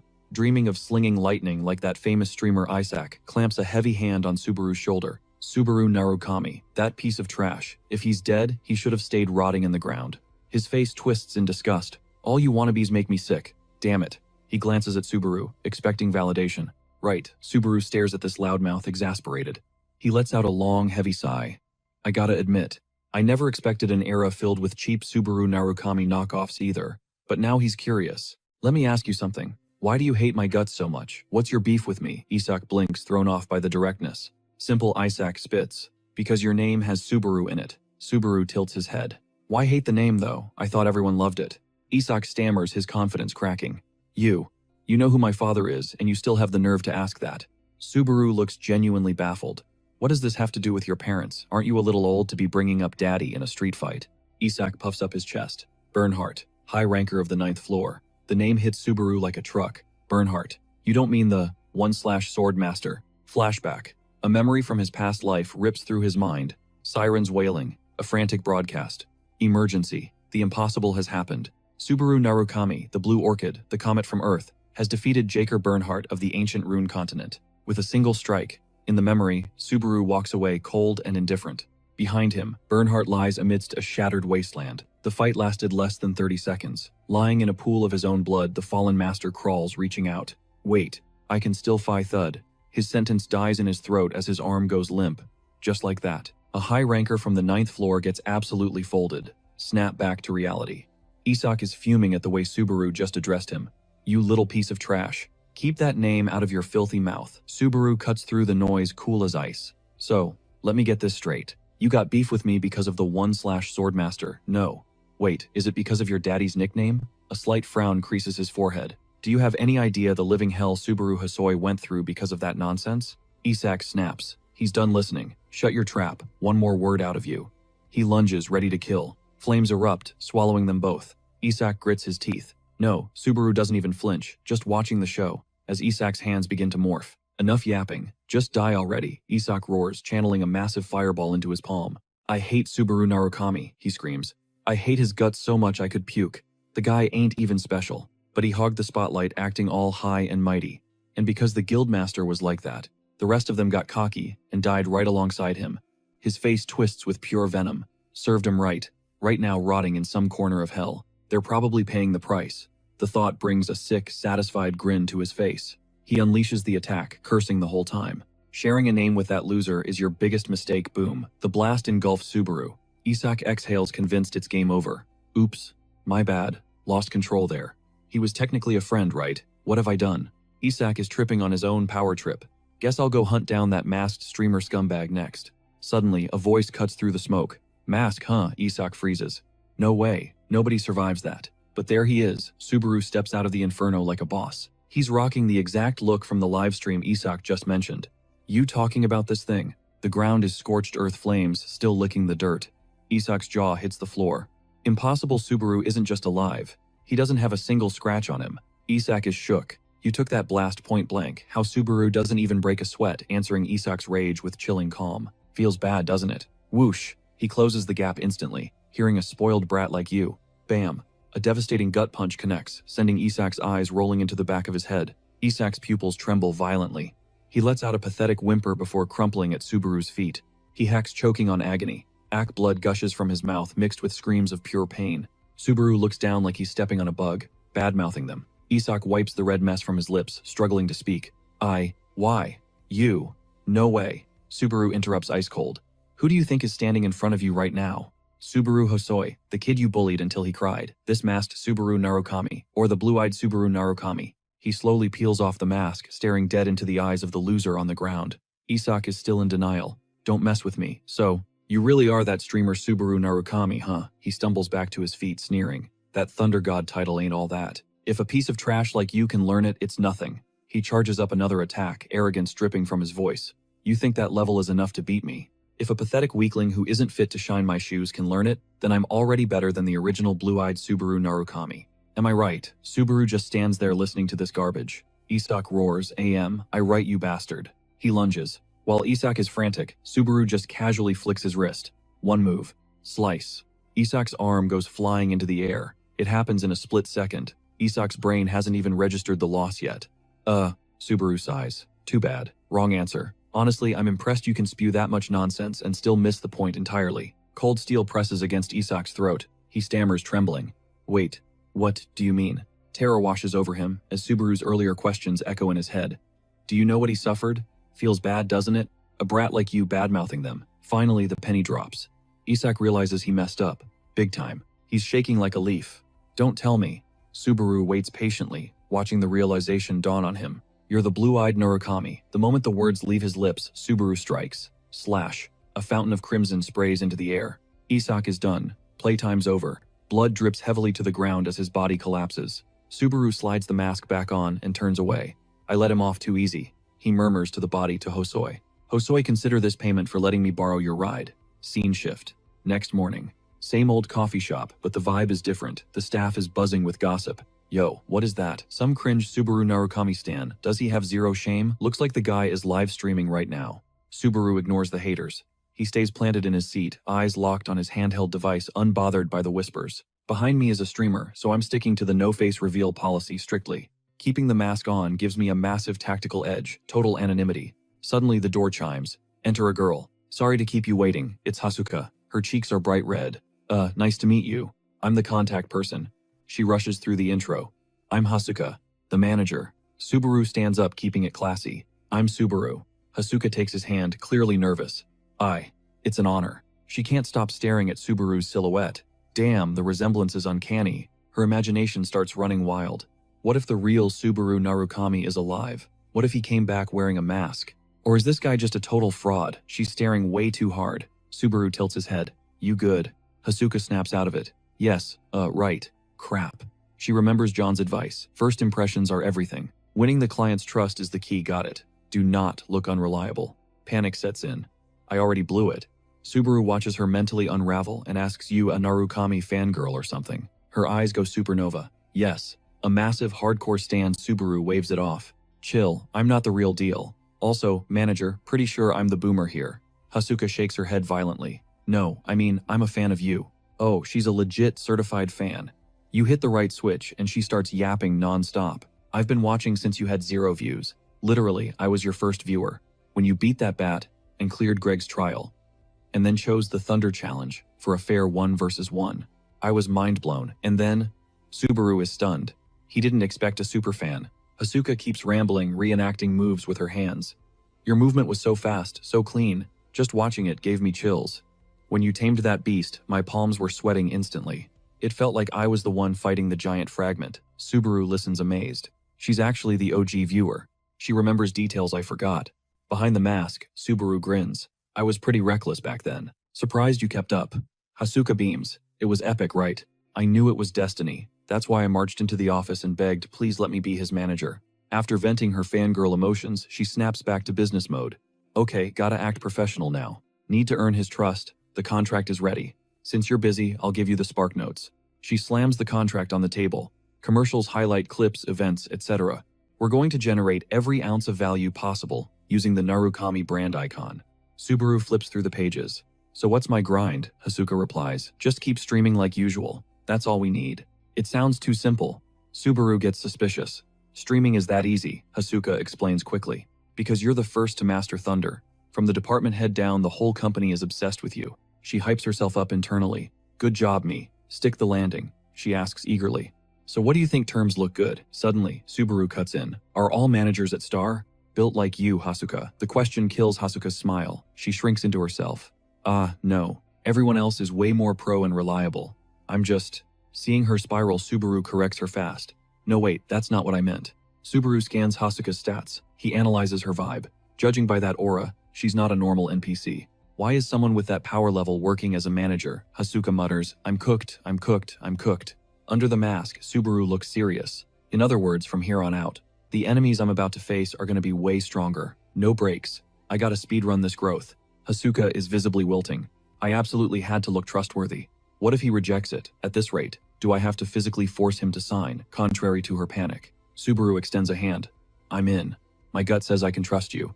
Hasuka freezes, shocked, he agreed. Subaru says it sincerely. Let's crush this together, partner. Her eyes well up with happy tears as she squeezes Subaru's hand tight. No, listen. I'm the one who should be saying that. Please take care of me. The live stream feed flickers to life. Subaru frames the shot. Alright, stream is up and running. The viewer count is already climbing. Chat goes wild the second his face hits the screen. There he is. What's good, everyone? Been waiting for this drop. Yo, newbie, back up a little. That mask is way too close to the lens. Back on that grind today, huh? The live counter ticks up to 703 viewers. Subaru blinks, genuinely shook. 700 people. Already. We literally just hit the start button. Is this the Hasuka effect? She did drop that notification earlier, a whole guide on skill distribution. That shoutout is working overtime. No time to keep the fans waiting. Subaru dives straight into the dungeon entrance. Let's get this show on the road. System alert pops up, stage 6 legend. The scene shifts instantly, a dense forest getting absolutely hammered by heavy rain. An army is camped out in the mud. Cut to the main tent, it's packed with soldiers huddled together. They're crowding around the leader. Peleus breaks the silence. Falcon, where is our savior? Falcon nods. Yes, sir. But another grunt cuts in. Seems sus to me. Are we really gonna trust some guy who isn't even a knight? A few others nod in agreement. Facts. It's hard to believe some outsider just pops out of nowhere and claims he soloed a giant boss. Unless Peleus saw it with his own eyes, you're probably getting played. Was it actually a boss? Probably just a regular foot soldier. Peleus' face twists in rage. How dare they trash talk his savior? How can you speak like that? Suddenly, a loud voice booms from outside. Lord Peleus, a soldier announces. Benefactor Subaru is awake. Peleus sprints out. Benefactor, you good? Subaru steps into the tent. Thanks to you, I can walk without a crutch. But the moment Subaru enters the frame, the skepticism in the room skyrockets. That's the hero who clapped a giant boss. Trying to be polite here, but he looks kinda weak. Subaru obviously reads the room. Looks like you guys don't believe I took it down. Or maybe, you just don't want to believe it. Hasuka taught him a neat trick last time. Strike a specific pose, tweak the mic frequency. Now only the live audience can hear his voice. Subaru smirks internally, talk about a clutch feature for a situation. This boring. He struts past the soldiers, whispering into the mic. The audacity of these NPCs. Chat goes crazy. He's roasting them. Don't sleep on our boy. Did he just laugh under that mask? The confidence is real. First off, thank you. A hand extends in greeting. An older soldier introduces himself. I'm Del. Subaru shakes it politely. Nice to meet you. Del hesitates. Yeah, I was in charge of village defense, but we got absolutely trampled. Subaru tilts his head. Trampled. Del looks down defeated. Yeah, by that guy. The vague phrasing throws Subaru off. That guy? You mean there's something more dangerous than the boss? Del nods gravely. Yes. He starts the lore dump. As you might know, the true giants, the ones who waged war on the gods, were sealed away and vanished. Most of the giants here are just remnants. Or, like, shadows of what they used to be. Del shudders just thinking about it. But the giant that showed up after you killed the boss, he's different. He's close to the legendary giants of old. I can't believe something like that still exists. The story sends the chat into a frenzy. Does that mean it's a level 8 threat? Nobody's ever made it that far, so who knows? If that thing is real, how do you even beat it? It's not just the chat panicking. The soldiers look terrified after hearing Del's story. Subaru keeps his cool. Then we have no choice but to take it down. Dell stares, amazed by the lack of fear. Oh, pretty confident, huh? He sighs. Look, we're the ones begging for help here. But frankly, it sounds like a suicide mission. The soldiers in the back keep sneering. He's only talking big because he hasn't seen the thing yet. Peleus steps up. Benefactor. He explains. There is a legend passed down from ancient times. 1,000-Year Mountain. Hidden at the peak of that towering cliff lies a fragment of lightning. He pauses for dramatic effect. And the only person who can find it. I believe it's you, Benefactor. Cut to the village. Villagers are scrambling for their lives. Smoke and fire are consuming everything. A squad of giants breaches the perimeter. But looming behind them is a massive shadow. It's chanting something. A giant 10 times the size of the others. The smaller giants storm the village, while the massive one mumbles strange words. My child, it snatches up a soldier. The man screams in terror. Ah, stop. The giant hoists his victim high into the air. I will. Crunch. He crushes the human in his grip like a cheap toy. Growling low, I will send you off with the blood of humanity. High above the chaos, Subaru watches the carnage unfold like a hawk stalking prey. Perched on his steed, he gazes down at the village. The chat is going wild over the spectacle. Yo, is that the guy's kid from earlier? That thing is massive, like legit giant territory. Subaru yanks the reins, turning away, but he tosses one last grim look over his shoulder. That monster is dead set on wiping out every living soul down there. The chat floods with comments. This trial is actively trying to murder us. LOL. For real though. Impossible is the new normal here. Laugh my ass off. The difficulty scaling is insane. Before he bolts, a memory surfaces. Peleus's warning echoes in his mind. Subaru the giant needs 3 days to reach us. If you haven't secured the thunder by then, just run. It's the only way you survive. Ahead of Subaru looms the 1,000-Year Mountain, a peak that pierces the heavens. He's closing in. To drop that giant, the power of the thunder isn't optional, it's mandatory. It's the skeleton key to this entire nightmare. Doubters in the chat start typing, bet he needs at least 2 respawns for this. Subaru reads the shade and smirks, dropping a bomb. Nope. There isn't a single trial in this tower that I can't crush. The second the words leave his mouth, he freezes. Crap. I just dropped a signature catchphrase. The chat lights up instantly. Whoa, check out the ego on this guy. Laugh my ass off. Swear I've heard that line before. Is that his tagline? Suddenly system notifications start blowing up. Safety asset has registered a mission. Defeat the target. And 3,000 reputation points are yours. Huh, Subaru Narukami. Who's dropping missions for an impossible quest? Batman Shop has registered a mission. It's just pocket change, but Subaru breathes a sigh of relief. Good. My cover isn't blown. And hey, the audience engagement isn't terrible, right? Subaru pulls back hard on the reins. The horse rears up with a whinny hooves digging into the dirt. He's here. He dismounts, eyes locking onto the terrain. Hidden somewhere in this desolate place is a fragment of lightning. A colossal cliff face towers over him. He starts scouring the jagged rocks, Peleus's voice playing back in his head. The lightning fragment is basically a myth. We don't know if it's a special ability, an artifact, or even a living person. Zero intel. Subaru had asked, so how do I actually bag this thing? Peleus had looked grim. Unfortunately, all we have is the mountain's coordinates and a bedtime story. But one thing is absolute. Peleus's tone turned deadly serious. The one who wielded the thunder annihilated the giants. Cut to Hasuka on her phone. A voice crackles on the line. What's the update? Hasuka practically screams, contract sealed and delivered, chief, on the other end. John sounds skeptical. Say what? For real? Then pure pride takes over. Ha ha ha. You actually pulled it off. Finally, Hasuka has earned her keep. High on praise, she tosses her designer bag aside and sprints for her bedroom. She's buzzing. Right, finally I get some respect around here. Wait, are you actually complimenting me? Obviously, John replies. I ran into Hawkeye, by the way. But there's something I need to tell you as soon as possible. Click. She hangs up before he can finish. She faceplants onto her bed, pure bliss. Alright, work is dead to me. Time to binge some streams. She fires up Subaru's broadcast. Watching him on screen while knowing he's out there, that is the ultimate otaku high. The feed syncs up perfectly to that moment. Subaru's voice rings out. There isn't a single trial in this tower I can't conquer. Hasuka's eyes snap wide open. She bolts upright in bed, the cozy vibe instantly shattered. Confusion warps her face. She mutters to herself. That line. That was a legendary quote from over 20 years ago, and he just dropped it like it was nothing. Back at the mountain, a massive boulder shudders violently under a devastating impact.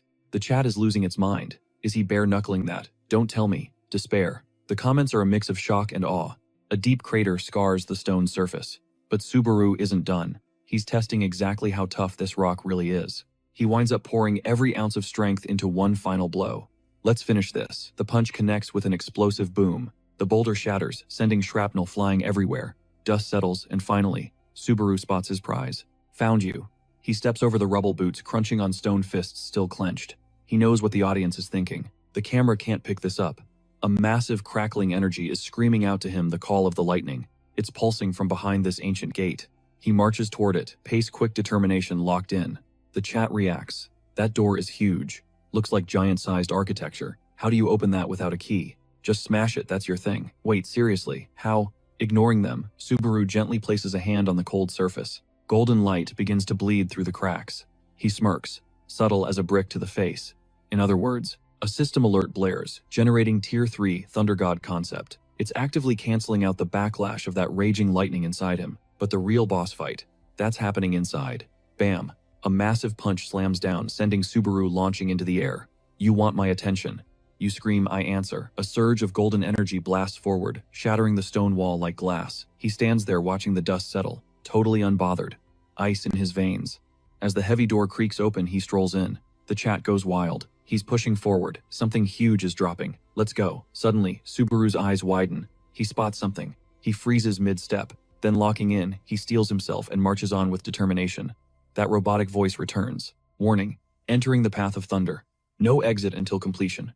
Meanwhile, the crowd outside stands in silence, everyone in their own head. Delcho turns to Bellos, skeptical. You really think he's gonna bag that lightning power? Bellos smirks. Oh, absolutely. He's got this. Well, I definitely don't. He presses on. He's an outsider man. Why are you betting the house on him? Bellos chuckles, looking relaxed. Dude's already proved he's built different. Zero reasons to doubt him now. So what if he gets the thunder? We're all gonna be dead meat anyway. A trembling voice cuts in from behind. You just don't get it. Hokai bites his lip, terrified. That giant. The power he holds. I saw it with my own eyes back at the village. It's a nightmare. Bello sits down next to him. Even so, we can't just rage quit, right? Let's bet on him one last time. Trust the young hero. He's put everything on the line for us and asked for zero in return. Tears start welling up in his eyes. Easy for you to say boom. Before he can finish, panic erupts. The ground shakes violently. A terrified scream pierces the air. This is bad. Someone sprints in, face pale as a ghost. He's here. Everyone freezes, jaws dropping in pure disbelief. Back in the freezing cave, Subaru scans the darkness with a cold stare. He inches forward. In his head, what exactly is the play here? The live chat floods the screen. Nothing visible. Literally nothing there. Empty. Or is the lightning just too fast for the naked eye? His gaze darkens. Yeah, that tracks. Before lightning strikes, it's just scattered charges hanging in the air. So, obviously I can't see it. This isn't a game of I Spy. He thinks about the trial name, the Path of Thunder, and that massive energy, deep inside, it's calling to him. He can feel the magnetic pull. Suddenly, he stiffens pupils, shrinking to pinpoints. Bam! He punches the ground. Maybe the gimmick is, the lightning is invisible, scattered everywhere. And the deeper I go, the harder it hits back. Flash of gold, a rock missiles toward him. Boom, explosion. The chat freaks out. Yo, what was that? What is happening? Subaru thinks. Nailed it. I know the drill, but I gotta keep moving. You guys have zero taste. Looks like this level is just a straight-up endurance check. His eyes go cold. Basically, if I can't tank this, I'm dead. The mechanical voice chimes in. Ellery donated 100 rep points. What are you scared of? The notifications blow up. Everyone is showering him with rep points. He marches forward like a tank, eyes focused. Mission rewards. Thanks a ton, guys. Cut to a steaming pot of soup. Seeger sits silently, sighing deep in thought. Bam. Vina bursts through the door, making him jump out of his skin. He frantically hides something behind his back. Vina sighs, smirking. What are you stashing away back there? Watching something naughty, huh? Seeger stammers. I'm not hiding anything. I'm just exhausted, okay? She plops down next to him, grinning mischievously. You know what they say about guys whose hair grows fast? He looks defeated. Quit making it weird. I told you it's not that. She continues. Ever since you said that, I stopped watching the stream. But it is what it is. Seeger mumbles. Right. So, what are you doing here? She casually takes a bite of cake. What's with the attitude? Can't a girl chill on the sofa? Seeger stutters, voice trembling. No, it's not that. If that's the case, I'll just suck it up and deal with it. He suddenly yells. You don't have to phrase it like that. She covers her ears, annoyed. Dude, my eardrums. Stop screaming out of nowhere. He keeps shouting, just rest however you want. Ignore me. His hands are shaking uncontrollably. Sweat pouring down as he clutches his phone. He snaps. You're so stubborn. You never listen to anyone. She frowns. What a weirdo. Annoyed, she stands up. So annoying. Seeger panics. Wait, where are you going? You know you could stay longer. Grab some bread, take a nap, whatever. She ignores him, walks into her room and slams the door. He lets out a massive sigh of relief. Raising his phone, he whispers, that was way too close. Almost got busted. If she knew I was watching the stream, she'd go nuclear. I don't even want to imagine the fallout. Worry is written all over his face. He's spiraling internally. Even if our situations were totally reversed, there's no way Subaru would ghost us. A voice crackles from the speaker, dropping a bomb. Basically, if you can't handle the heat, you're dead meat. Taiga sinks deep into his thoughts. The vibe, the way he talks, it's giving major Subaru energy. Thanks for the quest loot. But honestly, he's nothing like the real deal. Especially when he's desperately grinding for those reputation points. Seriously, what is even going on right now? Out of nowhere, a hand lands softly on his shoulder. A husky voice cuts through the silence. Maybe you should be asking yourself that same question. Vina's grip tightens, draining the color right out of his face. Her tone drops, dripping with danger. You really thought I wouldn't catch on? Trying to play me? You're way too green for that. Suddenly, a robotic notification chimes in, initiating Path of Thunder. Tears slide down his cheeks in slow motion. Subaru stands in silence, feeling the crushing weight of how fleeting everything is. He takes a heavy, dragging step forward. He looks completely drained, running on fumes. Suddenly, a blinding golden aura engulfs him. The system alert echoes out. Progress 2.3%. His arm tingles with hypersensitivity, trembling uncontrollably. A wave of déjà vu washes over him. When it comes to facing lightning, I've danced with that devil more times than I can count. His gaze sharpens into a cold, steely glare. The system voice blares with urgency. Progress 2.3%. Inner monologue kicking in. Still got a hell of a long road ahead. He pushes forward, though doubt lingers in his gut. But let's assume the finish line is right there. The chat blows up. Bro, why isn't he running? Wouldn't bolting be smarter? Hurry it up, please. He shoots a frigid look at the scrolling text. I'm probably gonna stop reading chat for a bit. Chat keeps spamming. For real, just run. Think he's too banged up to read. Coward. He ignores them, thinking, hitting the target, that's the bare minimum. If I can, I'm aiming way higher than that. Subaru's face dominates the monitor. Hawaii watches deep in the zone, eyes glued to the live stream. John's words echo in his head. You and Subaru Narukami, you guys need to collab. The thought makes him speak with a chill in his voice. How long has it been since John personally handled a project like this? John sets his glass down with a clink. He leans in. I've always told you, haven't I? In the streaming game, your effort is only half the battle.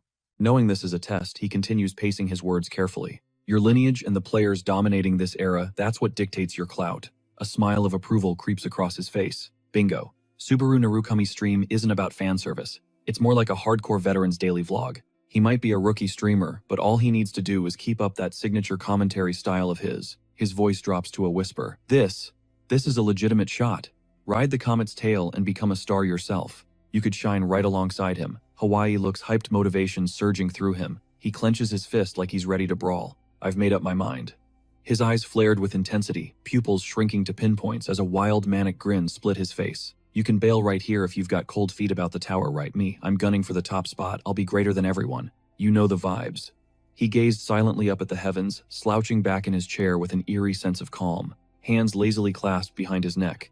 He reached out, fingers brushing against a distant star. Can I really shine like them? Snap back to reality. He jolted, horrified, to find his hand actually reaching into empty air like a lunatic. What the hell am I doing on the clock? His voice cracked helplessly. He leaned in, eyes glued to the monitor. Suddenly he screamed, Hey, have you lost your mind? On the screen, the live stream was still blazing live. Subaru stood his ground, battling a torrent of golden energy. His body was a total wreck, but he forced himself forward, fighting the agony. His legs trembled violently, yet he took another stubborn, steady step into the fire. Subaru gasped for air, lungs burning. The stronger the lightning raged inside, the deeper it burrowed into his core. Glancing down at his hand, he thought, this should do it. He pushed on, targeting even the tiniest meridians across his frame. Even the Conception and Governor vessels were flooding with lightning. Then a robotic voice chimed in. Progress 20.7%. Micromeridian clearing in process. Lightning stabilizing within the host. Mana +1. I have to control this no matter what he thought. The Conception and Governor vessels were just the conduits, the core of his being. The micromeridians were the network linking his entire body together. Once those channels opened, internal energy would surge into every nook and cranny. But the guy looked rattlingly nervous. Turns out Subaru skipped the purification phase entirely. In other words, he's taking a deadly shortcut. The system spoke. System alert status effect, electric shock initiated. Fresh blood began to trickle, dripping slowly down his skin. Subaru gritted his teeth. Normally, people use their own mana. Relying on external lightning makes the breakthrough easier. But the pain is straight up diabolical. Subaru slowly closed his eyes, accepting his fate as drops of blood splattered onto the pavement. He walked on, painting the ground crimson. Meanwhile, Hasuka sat on her bed, clutching her phone glued to Subaru's livestream. She looked terrified, sweat beads rolling down her face. He's actually forcing the micromeridians open. Is he seriously doing that right now? He's not using his mana or internal force. He's raw dogging it with external energy. The agony must be off the charts. Most people would have blacked out instantly, even if dying in a trial doesn't kill you in real life. She couldn't tear her eyes away from Subaru's pixelated struggle. The pain is one-to-one with reality. She clenched her jaw, body trembling. Why go this far? Tears welled up in her eyes. Why put yourself through hell? On screen, Subaru kept marching amidst the deafening mechanical hum. Progress 50.3%. Micromeridian clearing continues. Lightning stabilizing. Mana +1. His battered body finally collapsed.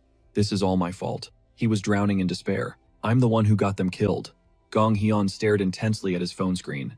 A memory surfaced. I always say this right. No trial is unbeatable. His voice had been so confident. Don't worry about a thing. He spoke to the cheering crowd. In the end, I'll be the last man standing. But now, Subaru looked wrecked, drained of all strength. His expression twisted into madness. If I hadn't been so sloppy, if I hadn't pushed, if I hadn't forced them with my massive ego. His eyes went dull, tears streaming down his bloody face. Then nobody had to die. Suddenly, a vision of Kazuki appeared, face covered in blood, sneering at him. He smirked with pure contempt. You failed because you were too full of yourself.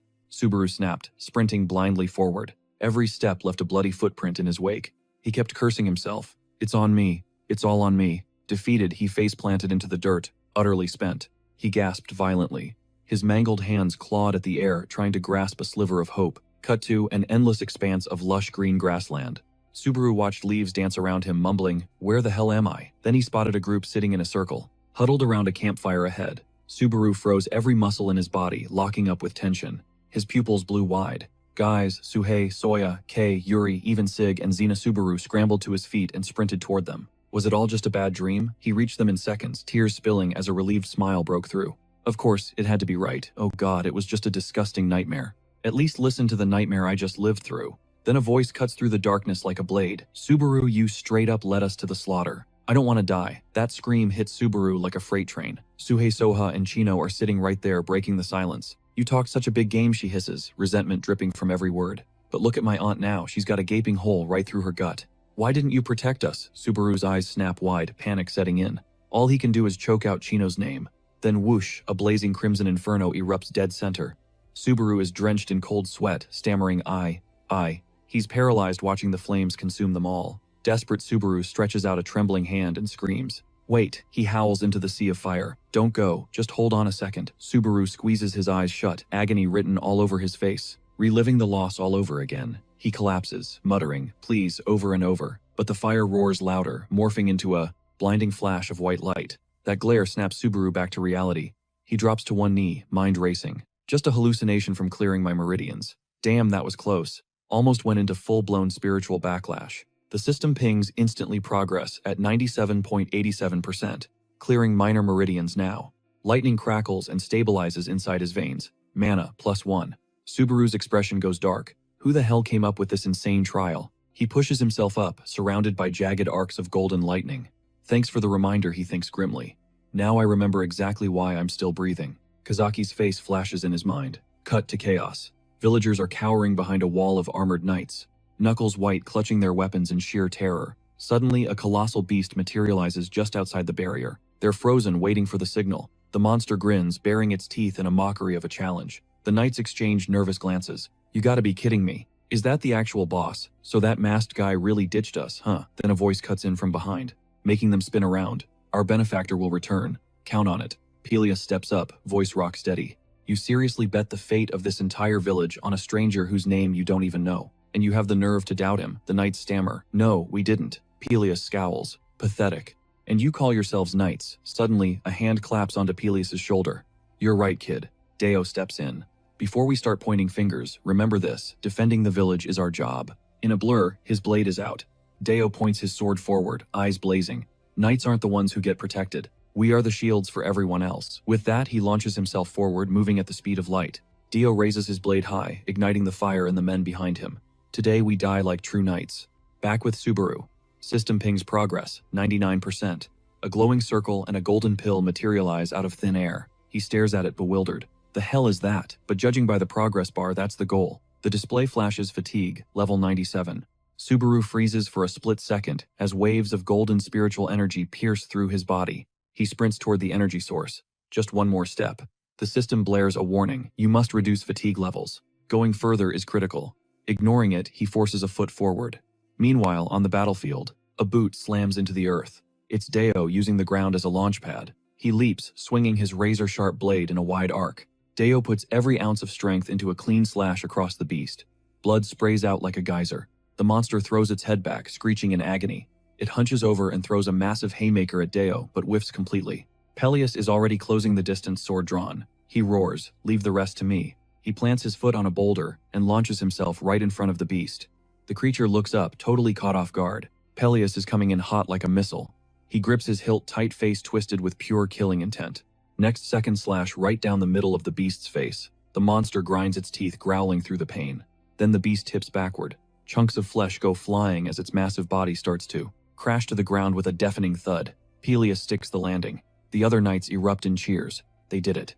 Sir Peleus and Sir Deo actually took it down. Die, you filth. Walking in here like you own the place. Disgusting freak. Peleus pants, turning to the veteran. All thanks to you, Deo. The big threat you warned us about is toast. Finally, we can catch a break. He hunches over, gasping for air. Deo looks up, wiping sweat. Didn't I tell you? These guys switch up faster than the weather. Turns out it wasn't a big deal. Sir Deo and Peleus are just OP.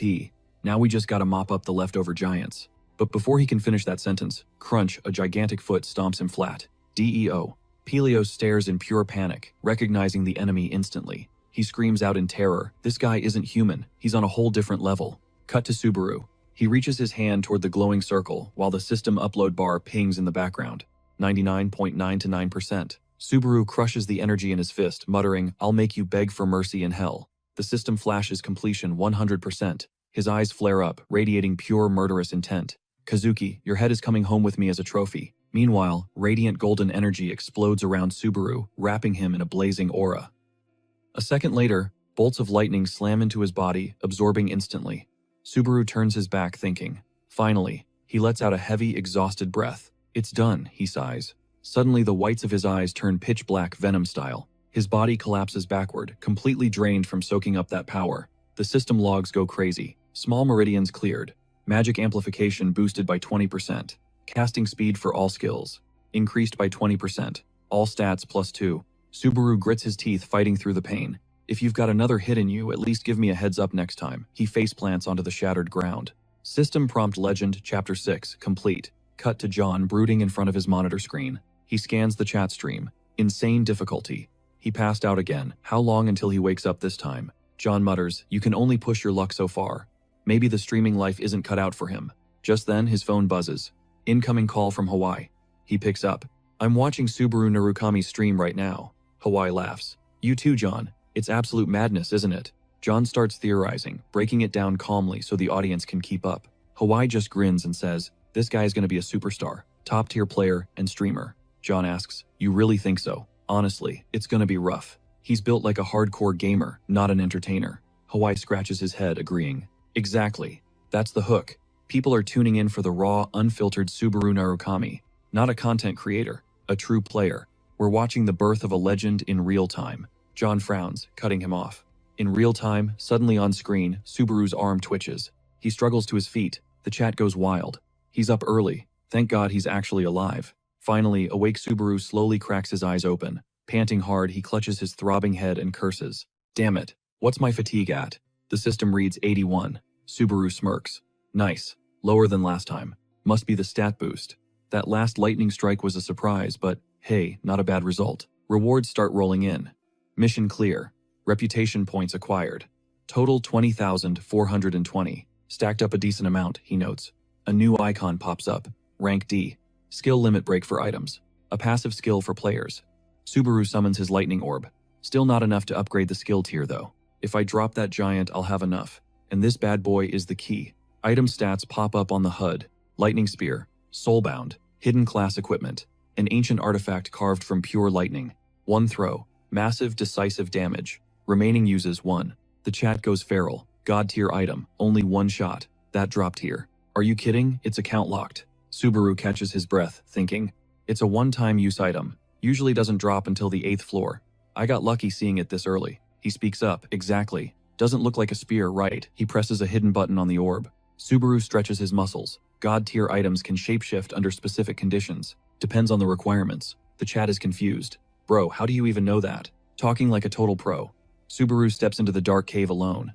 "Alright, time to slay this beast." The chat hypes him up. Nuke it with lightning, take him down, cut to Pelios. Pure terror plastered on his face. Pelios freezes, staring into a giant unblinking eye right in front of him. The giant rises towering over everything, pure nightmare fuel. It slicks back its long silver hair. The beast lets out a deafening roar, drool dripping from its jaws. System alert triggers. Giant Seed has consumed the giant's record. Suddenly, a knight charges in. Pelios screams. Hey, what the hell do you think you're doing? Tears streaming down his face, the knight laughs maniacally. I told you, didn't I tell you? You fools are clueless. Oh gods, I'm built different from these morons. He drops to his knees begging. Please have mercy on me. The Colossus glares down. Gods, don't insult me by comparing me to those filthy cowards. Dio rushes in, panicked. Dude, what the hell are you doing? Get up, Belos. Move it. Get the villagers as far away as possible. Go. He freezes. Behind him, panic takes over. Deo. Boom. A deafening blast, and just like that, 2 lives are deleted right in front of Belos. Staring through the dust and gore, he realizes there's zero chance of a W here. Belos whips his head around, scanning for an exit route. But one look at the giants swarming behind the village confirms the nightmare they're boxed in. His eyes go wide, cold sweat drenching his face. He grinds his teeth, forcing himself to lock it in and think. A split second later, Belos screams, I know who iced your kid, I know exactly who did it. That stops the monster cold. The killer is. It leans down, voice dripping with bloodlust. Who? He draws his blade, hands shaking. It's. Belos points the tip toward the horizon. Over there. The guy who murdered your son went that way. He's farming power to wipe out you and your entire race. Please take the bait. Go that way. The giant stares for a beat, then spins back roaring. Liar. Your words stink of lies. My son's killer isn't there. Did you just point that trash sword at a random spot? If you don't speak the truth right now. Suddenly, a massive crack of electricity from the mountains freezes the beast. The monster is shook. Belos is just as stunned. On the far peak, a literal tornado of lightning is detonating. Belos is sweating, bullets confused. A savior. Meanwhile, Subaru stands high on the cliff, looking down. System alert Act 7 Thunderbolt initiate. He mutters, perfect. The final act. The chat window explodes with comments. Right, it's still evolving. Subaru thinks. If anything stronger than this shows up, this stops being second floor content. The chat is freaking out. This is twisted misery preservation. Even if I raided with the whole server. Are you seriously gonna solo that thing? Run, you idiot. Covered in scratches and bruises, Subaru speaks up. Chill out. Don't overthink it. I just need to land one hit. He summons the lightning spear, mind racing. I can't tank a hit from that monster. I have to drop it before it closes the gap. Subaru raises his hand high. System notification activating lightning spear. A jagged bolt shoots straight into the heavens. Status initializing. Activation rate 10.1%. Suddenly hundreds, then thousands, of lightning spears launch upwards, swirling into an infinite vortex. Subaru holds his ground, funneling raw energy into the sky. System alert fatigue level 84. His arm trembles but refuses to drop. Fatigue level 85. Subaru curls his fingers, gripping the empty air as if holding a physical weapon. Zap. A solid spear manifests in his grip. Update. Activation rate 33.1%. He squeezes it tight. System warning. Temporary side effect suppression. Failed. Compatibility critical. He coughs up a mouthful of blood. Damn it. My skill level is trash compared to this legendary item. Doesn't matter. Hold it together. Body. Alarm bells ring out. Fatigue level 88. Activation rate 50%. The chat floods the screen again. Look at that stone cold face. He's taken so much damage mastering lightning. Think he's starting to enjoy the pain. Bro is definitely addicted to the grind. Subaru flinches, the giant locked eyes with him. Did they actually spot me? The chat roasts him instantly. Yeah, how could they not? My grandma could see that from space. He points the weapon forward. Fair enough. After a light show like that, it'd be weird if they didn't notice. System update activation rate, 78.5%. The giant stares at the pillar of light. Muttering, thunder, it stomps toward the peak, voice dripping with hate. So you're the one who slaughtered my boy. The beast charges, chanting, it's you. Belos yells out, hey, where are you going? I'm your opponent right here. He glances sideways, giants are swarming through the flames. But the alpha beast ignores them, narrowing its eyes at the mountain. Exploding with lightning. My son. Hurt. Its face goes pitch black. He must have suffered. The monster accelerates, whispering, I will return that pain 1,000-fold. Thoom. Thoom. The ground shakes violently. It breaks into a full sprint and throws a massive punch at the air. Screaming, I'm taking it back with interest. The giant launches itself towards Subaru, unhinging its jaw in a deafening roar. Subaru grips the lightning spear, knuckles white. System update, initializing. Activation rate, 88.5%. He thinks to himself, it's a coin toss. 50-50, do or die. Meanwhile, the chat is absolutely blowing up. How's he gonna pull this off? No joke, way too fast. One miss, and he's toast right. Subaru's eyes are locked in, intense as hell. Eyes on the prize. A memory of the captain flashes by, his voice cutting through the noise. Don't you dare look away. No matter what goes down, lock onto the target. That is where the spear finds its mark. Forget perfect arcs. Forget straight lines. Dump all that trash from your brain. Predicting his moves? Nah, you don't need that. Trajectory? Screw it. Forget the weight. Forget the shape. You ain't like other spear users. You are Narukami, Subaru. Hearing the captain's words echo, Subaru tightens his grip, a smirk curling on his lips. Snap back to reality. System alert initializing Thunder Spear. Activation rate 95.2%. Subaru asks himself, so what's the play? He lets out a sigh. It's not like he's tossing some basic spear anyway. He grins. In that case, simple. Don't throw it, fire it. The giant is closing the gap fast. But he's still clutching that Thunder Spear. The chat goes into meltdown mode. Bro, what are you doing? Launch it before you freeze up. Subaru locks eyes with the behemoth. Just a little closer. The monster stares right back, charging in, picking up speed. Its foot smashes the ground, gathering force. Earth and rock shatter. He's coming in like a missile, fist cocked back. The giant leaps soaring high over Subaru's head. Lightning from Subaru's charge arcs out in every direction, crackling with destructive power. He drops into his attack stance. The notification chimes. Activation rate 100%. Initialization complete. Knuckles white, he hauls the spear back. Subaru steels himself. One shot. That's it. No matter what. The beast roars, reaching out, diving straight for him. He thinks, I'm ending this in one hit. Summoning every ounce of strength, he hurls the Thunder Spear. The spear screams through the air, piercing the beast and triggering an earth-shattering explosion. The monster lets out a final cry. Tears well up. Right before it croaks, it mutters Biden. Then its body dissolves into smoke and dust. Subaru steps out of the dust unscathed, walking like a boss. The chat goes nuclear. He actually hit it, insane OP as hell. This stream is giving me life. A notification pops up. Target defeated, lightning devouring seed. Thunder stage 7 cleared. Then comes the level up spam. Strength +2. Agility +2. Vitality +3. Focus +1. Magic +1. Received 5,000 achievement points. Item acquired, Thunderheart. A glowing stone materializes in front of him. Subaru reaches out. Thunderheart. This is it. The moment he touches the stone, it flares up. Blinding light forces his eyes shut. Moments later, he slowly peels his eyes open, stunned. Subaru looks around. He's standing in a landscape painted entirely in purple. Where the hell am I? Suddenly, up in the sky, a massive silhouette appears, staring right down at him. He flinches. The pressure is crushing him, physically painful. What is going on? He can't speak. He collapses onto his knees in the water. His body refuses to move. Dozens of shadowy figures watch him. Notifications start flooding in. Mysterious entity is watching you. Mysterious entity is watching you. Mysterious entity is watching you. Mysterious entity is watching you. Subaru's eyes widen. You trying to tell me something? The Thunderheart in his hand begins to glow. Light bursts through his fingers. The Thunderheart shreds the darkness, revealing a fresh, clear sky. System panel. The main Thunder stage begins now. Through the Thunderheart, you may search for clues in the village. Subaru snaps out of that trippy zone and finally checks the chat. Why'd you sit down? It's over. Did Subaru Narukami end the stream? Is he passing out again? He lifts his head. Wait, that wasn't a cutscene. Sorry guys, I blacked out for a sec. The chat goes wild as he stands up. Bro keeps passing out in one exam. Classic Subaru. Did you see that shadow? Truly a legendary tier trial. Subaru grabs the chat tablet. Oh right, if I don't claim the rep points. Pop up. Mission complete. From Anzen Sisan. Received 3,000 reputation points. Mission complete. From War God Kawe. Received 3,000 reputation points. Current reputation 40,120. The chat is buzzing. Bro is loaded now. Alright, heading back to the village. Show us the Thunderheart, he sighs. I'm a little beat, guys. So, the audience gets salty. Right now? Really, don't leave us hanging, you greedy jerk? Peace out, catch y'all later. Click. And just like that, the stream cuts to black. Subaru Narukami has left the building. Cut to a local shop. Hasuka's voice breaks the silence. You absolutely crushed that challenge, seriously. Subaru looks skeptical. You think, is that kind of chaotic stream vibe actually safe? She waves him off.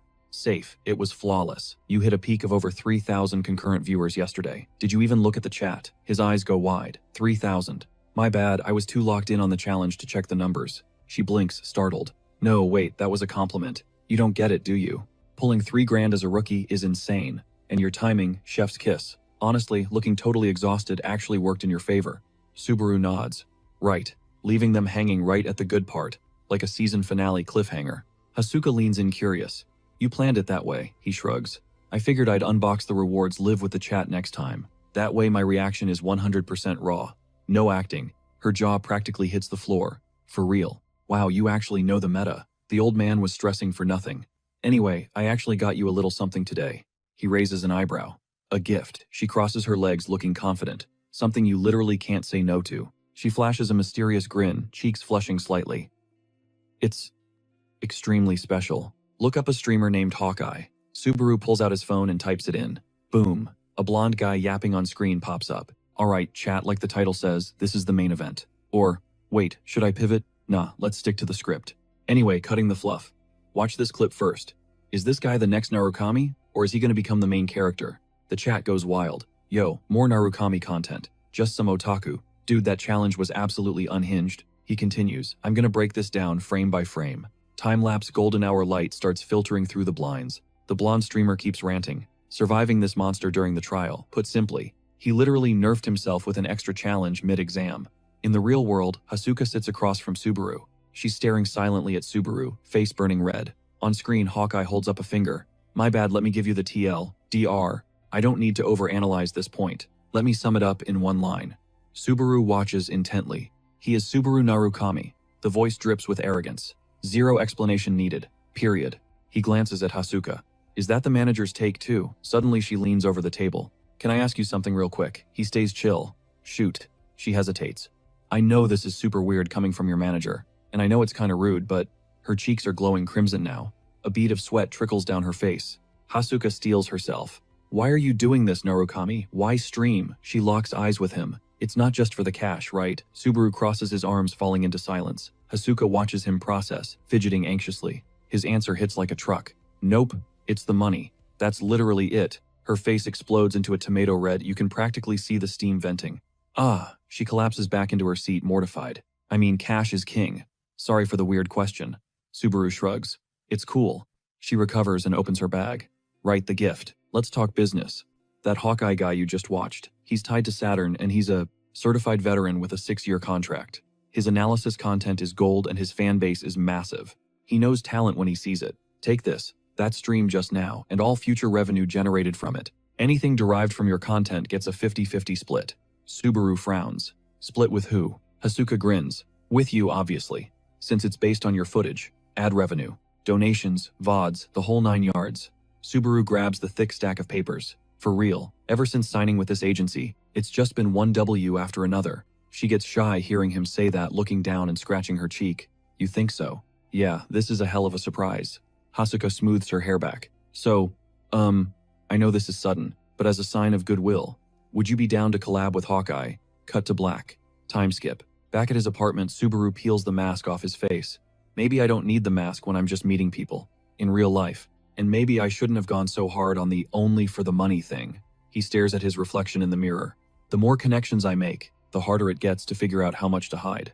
He glances at the system interface. Current rank seniority level 3, upgraded to seniority class C. Type 4 skill. Nullifies side effects from skills and items upon activation. Upgrade available. Skill rank and level. Reputation points required 80,000. Subaru blinks. Class C. And it costs 80 grand in rep points. He checks his wallet. Current reputation points 120. He sighs, disappointed but focused. Look, hate to say it, but cash is king. Gotta secure the bag. At least that collab with Hawkeye from 2 days ago is gonna pay out big time. He reaches into his inventory like it's second nature. Maybe pull out a flower. Nah, business first. Scene switch. Cut to Hasuka's room. Faceplant into the pillow. She's blushing so hard she's practically glowing. All she can see is Subaru's face, straight up god tier. Is he doing it for the cash wham? She hammers the pillow. Totally. Her imagination is running wild. Inner monologue. Behind that cool mask hides a dark mystery. Digging too deep might just break her heart. Thud, thud, thud. I won't ask, I'm dying to know, but I won't pry. In her head, Subaru points right at her. Ever since we met, it's been nothing but good vibes. Hasuka's face turns into a literal tomato. She throws a haymaker. Me too, Rip. She hits it so hard the pillow explodes, feathers raining down like snow. She's down bad for Subaru Narukami, the man of mystery. But seeing him in real life, major glow up, scene switch, 7th floor, Nosfera. The architecture here screams majestic but deadly. Inside the main Keepa dude is getting his pump on while watching TV. Hawkeye's stream is playing on the big screen. I'll keep it brief, one sentence covers it. His knuckles are dripping with sweat. The bar creaks under the strain. He does a pull-up, gritting his teeth. I hate this. Pick a lane, casual or formal. He pauses. Who is this clown anyway? Lemon chimes in. A streamer. Goes by Hawkeye. Brags about pulling 8,000 concurrent viewers. Meet Kurokawa Amon, the beast from the blue zone. Amon drops from the bar. A streamer, huh? Let's see what the hype is about. He steps closer. But forget Hawkeye. Keep your eyes on that Subaru Narukami kid. His eyes widen. Whoa, did that imposter actually master lightning? The replay shows Subaru's last fight. Amon whistles. Okay, that's actually sick. Lemon raises an eyebrow. You think, Sako Suhei, the spear knight, said at mid-throw. Never take your eyes off the kill. Lemon gasps. Hold up, Eamon.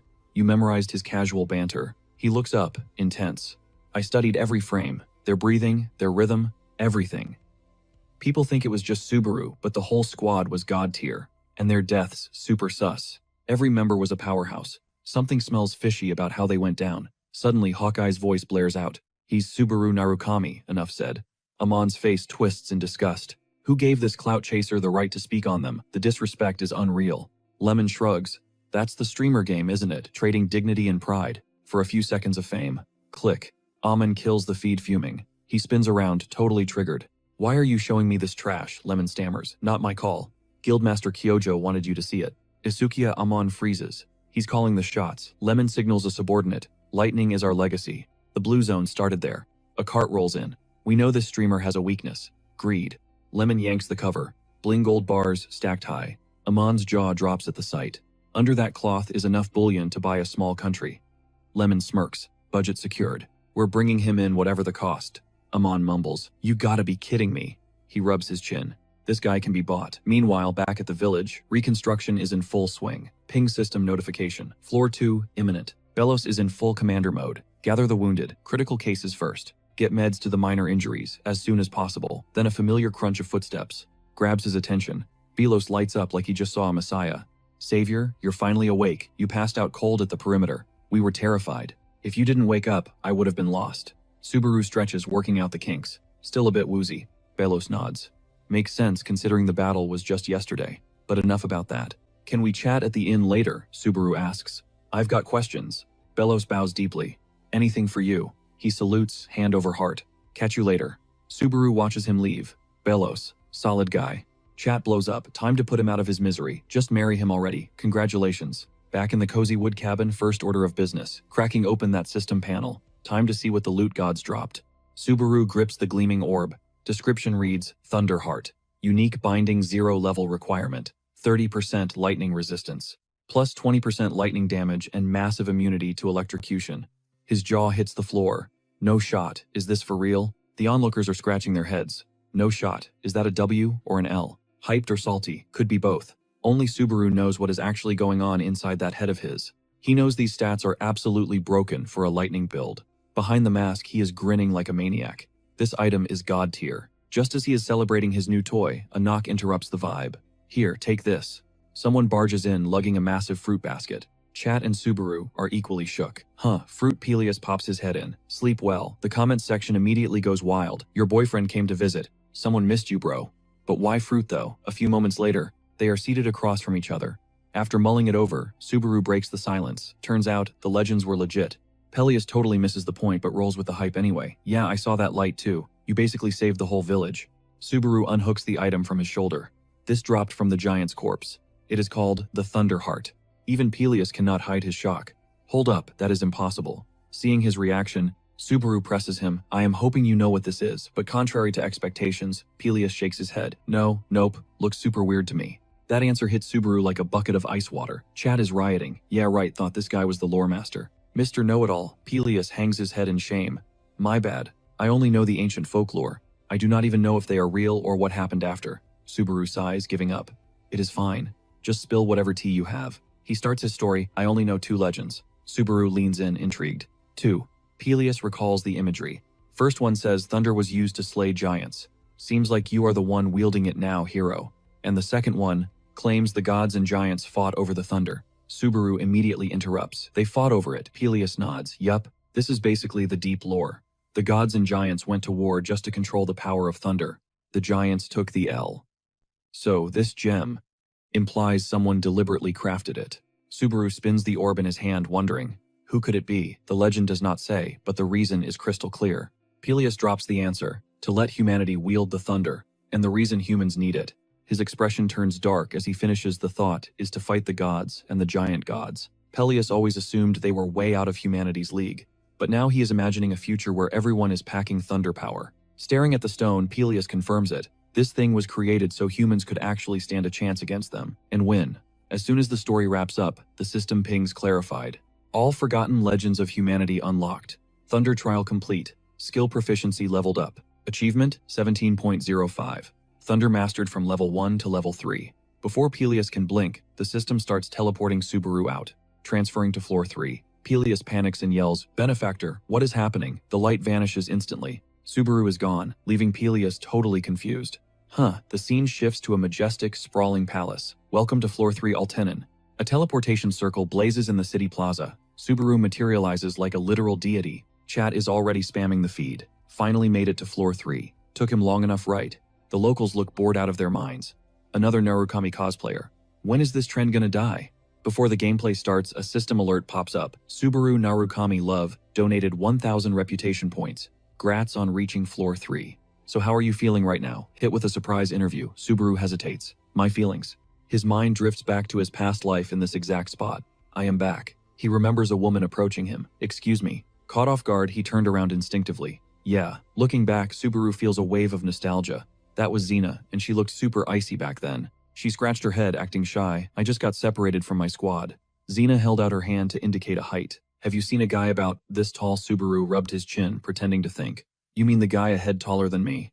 Playing along, Subaru nodded. Oh yeah, I saw him. Xena's face lit up. For real. He pointed into empty space. He went that way. Xena swallowed the bait hook, line, and sinker. Thank you so much. She sprinted off like a clueless kid, then spun around in circles looking for someone. After a few laps, Xena's eyes locked back onto Subaru. Finally, Subaru caved and offered to guide her. Let's just go together. I am headed that way anyway. That day, Xena was beaming like she just won the lottery. Wait, for real? You sure? The boy nodded, taking the lead. Yeah, figured. I've got zero plans for today anyway. If Subaru had just pointed the way and dipped, she would have chased him down. That works way better. This place is a total labyrinth. I'm Kyoko Xena. What's yours? Back then, he simply replied Narukami Subaru. Still makes me wonder if anyone from those days is even breathing. Snap back to reality. The system panel hovered, demanding his feedback. Subaru's gaze hardened, turning into cold steel. Staring into the void, he murmured, feels like I lost something vital. Naturally, the chat being a bunch of brain-dead trolls jumped right on it. Whoa, mood swing, much miss Peleus already. Why so emotional, lol. To dodge the headache in the next phase. Subaru cut the feed. He signed off like it was just another Tuesday. Next stream is a collab with Hawaii. The audience wasn't having it. Wait, that's it. Way too short, bro. Keep it civil in chat, guys. Finally, the system closed the curtains. Subaru Narukami has ended the live stream.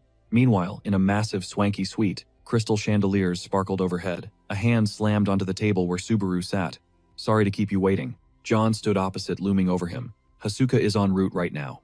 Unlike climbing the tower trials, moving between floors actually burns time. He flashed a $1 million smile, offering a hand. Pleasure.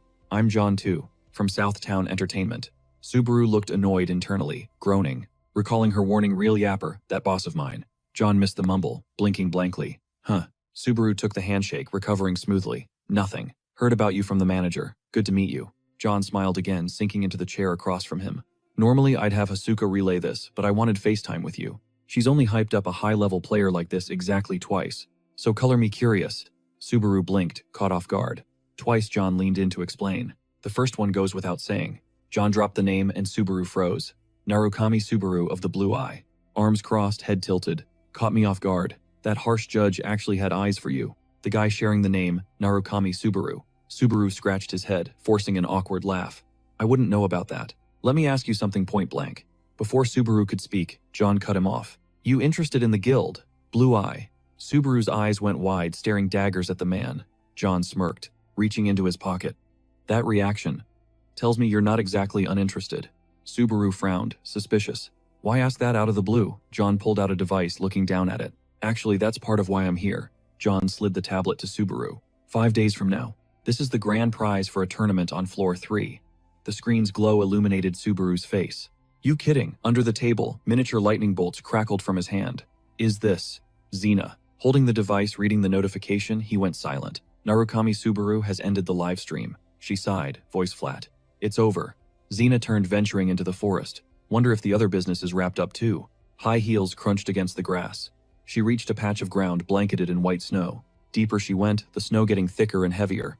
Xena came up behind Seeger, finished. He turned breath, puffing white mist into the cold air. Been done for a while. She frowned, annoyed. Then what were you doing just now? Seeger looked away, weighing options.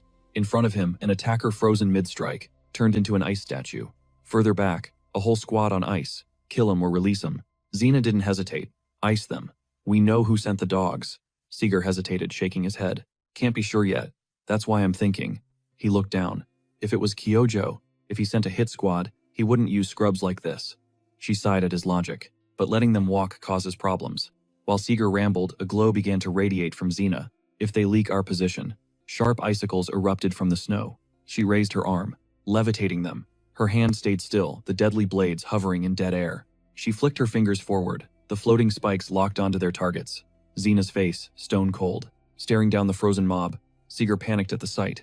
Hey, he whipped around. Stop. Too late. The barrage launched. Spikes tore through the frozen statues. Bodies punctured, shredded. No escape from the rain of blades. When the slaughter stopped, nothing was left but red slush. Seeger's voice cracked, panic written all over his face. What the hell do you think you're doing? Rena didn't flinch, her gaze locked on him like steel. Kyojo sent them or not, it doesn't matter. You let them walk, you sign our death warrant, they'll know we're still breathing. Your bleeding heart is going to get us killed. You need to be ruthless. Seeger couldn't handle the heat in her eyes and looked away. Yeah, you're right. My bad. Suddenly, his pocket buzzed. Seeger fished out the device. He shoved the screen in her face. Check this out. Rena snatched the device, her voice spiking an octave. What is this garbage? She was vibrating with pure rage, eyes glowing crimson. Those scumbags. Seeger crossed his arms, cool as a cucumber. Pisses you off, doesn't it? Her hands trembled. Damn right it does. Rena glared at the footwear on the screen and let out a primal scream. Because those are Soya's kicks, Seeger pried the device from her death grip. It's bait, a classic trap designed to reel us in. Veins popped on her forehead as the reality set in. He knows. He knows we're out here somewhere. But I'm not going to sit here and do nothing. We have to get that gear back. A shadow of grief crossed Rena's face as she turned away. I already know what you're going to say. Seeger's brow furrowed. Look, I'm useless in the shadows. But you, covert ops, is your playground. Am I right? She spun on her heel, storming off. Save your breath. I was going to handle it regardless of your permission. Seeger lunged, grabbing her arm. Hold up. He pumped the brakes hard. I didn't say go in there, guns blazing. Wait until a winner is crowned, then we strike. It's the only play that doesn't get us killed. Cut to the office. John flashed the photo of the sneakers grinning like a shark. A genuine relic from a Blue Eye member. The Talaria. That's the grand prize the Blue Zone is putting up for this tournament. He leaned in. Would you be interested in Subaru? Cut him off cold. I'm in. The air in the room suddenly got heavy enough to crush a lung. Suffocatingly so. John kept his smile, but sweat beaded on his temple. Glad to hear it. Didn't think you'd be this enthusiastic. This entire operation hinges on your participation, Narukami. That stopped him. Operation John settled back into his chair, explaining with business-like calm. Broadcasting under the Narukami Subaru brand. I figure a story arc about hunting down a fallen comrade's relic is viral gold.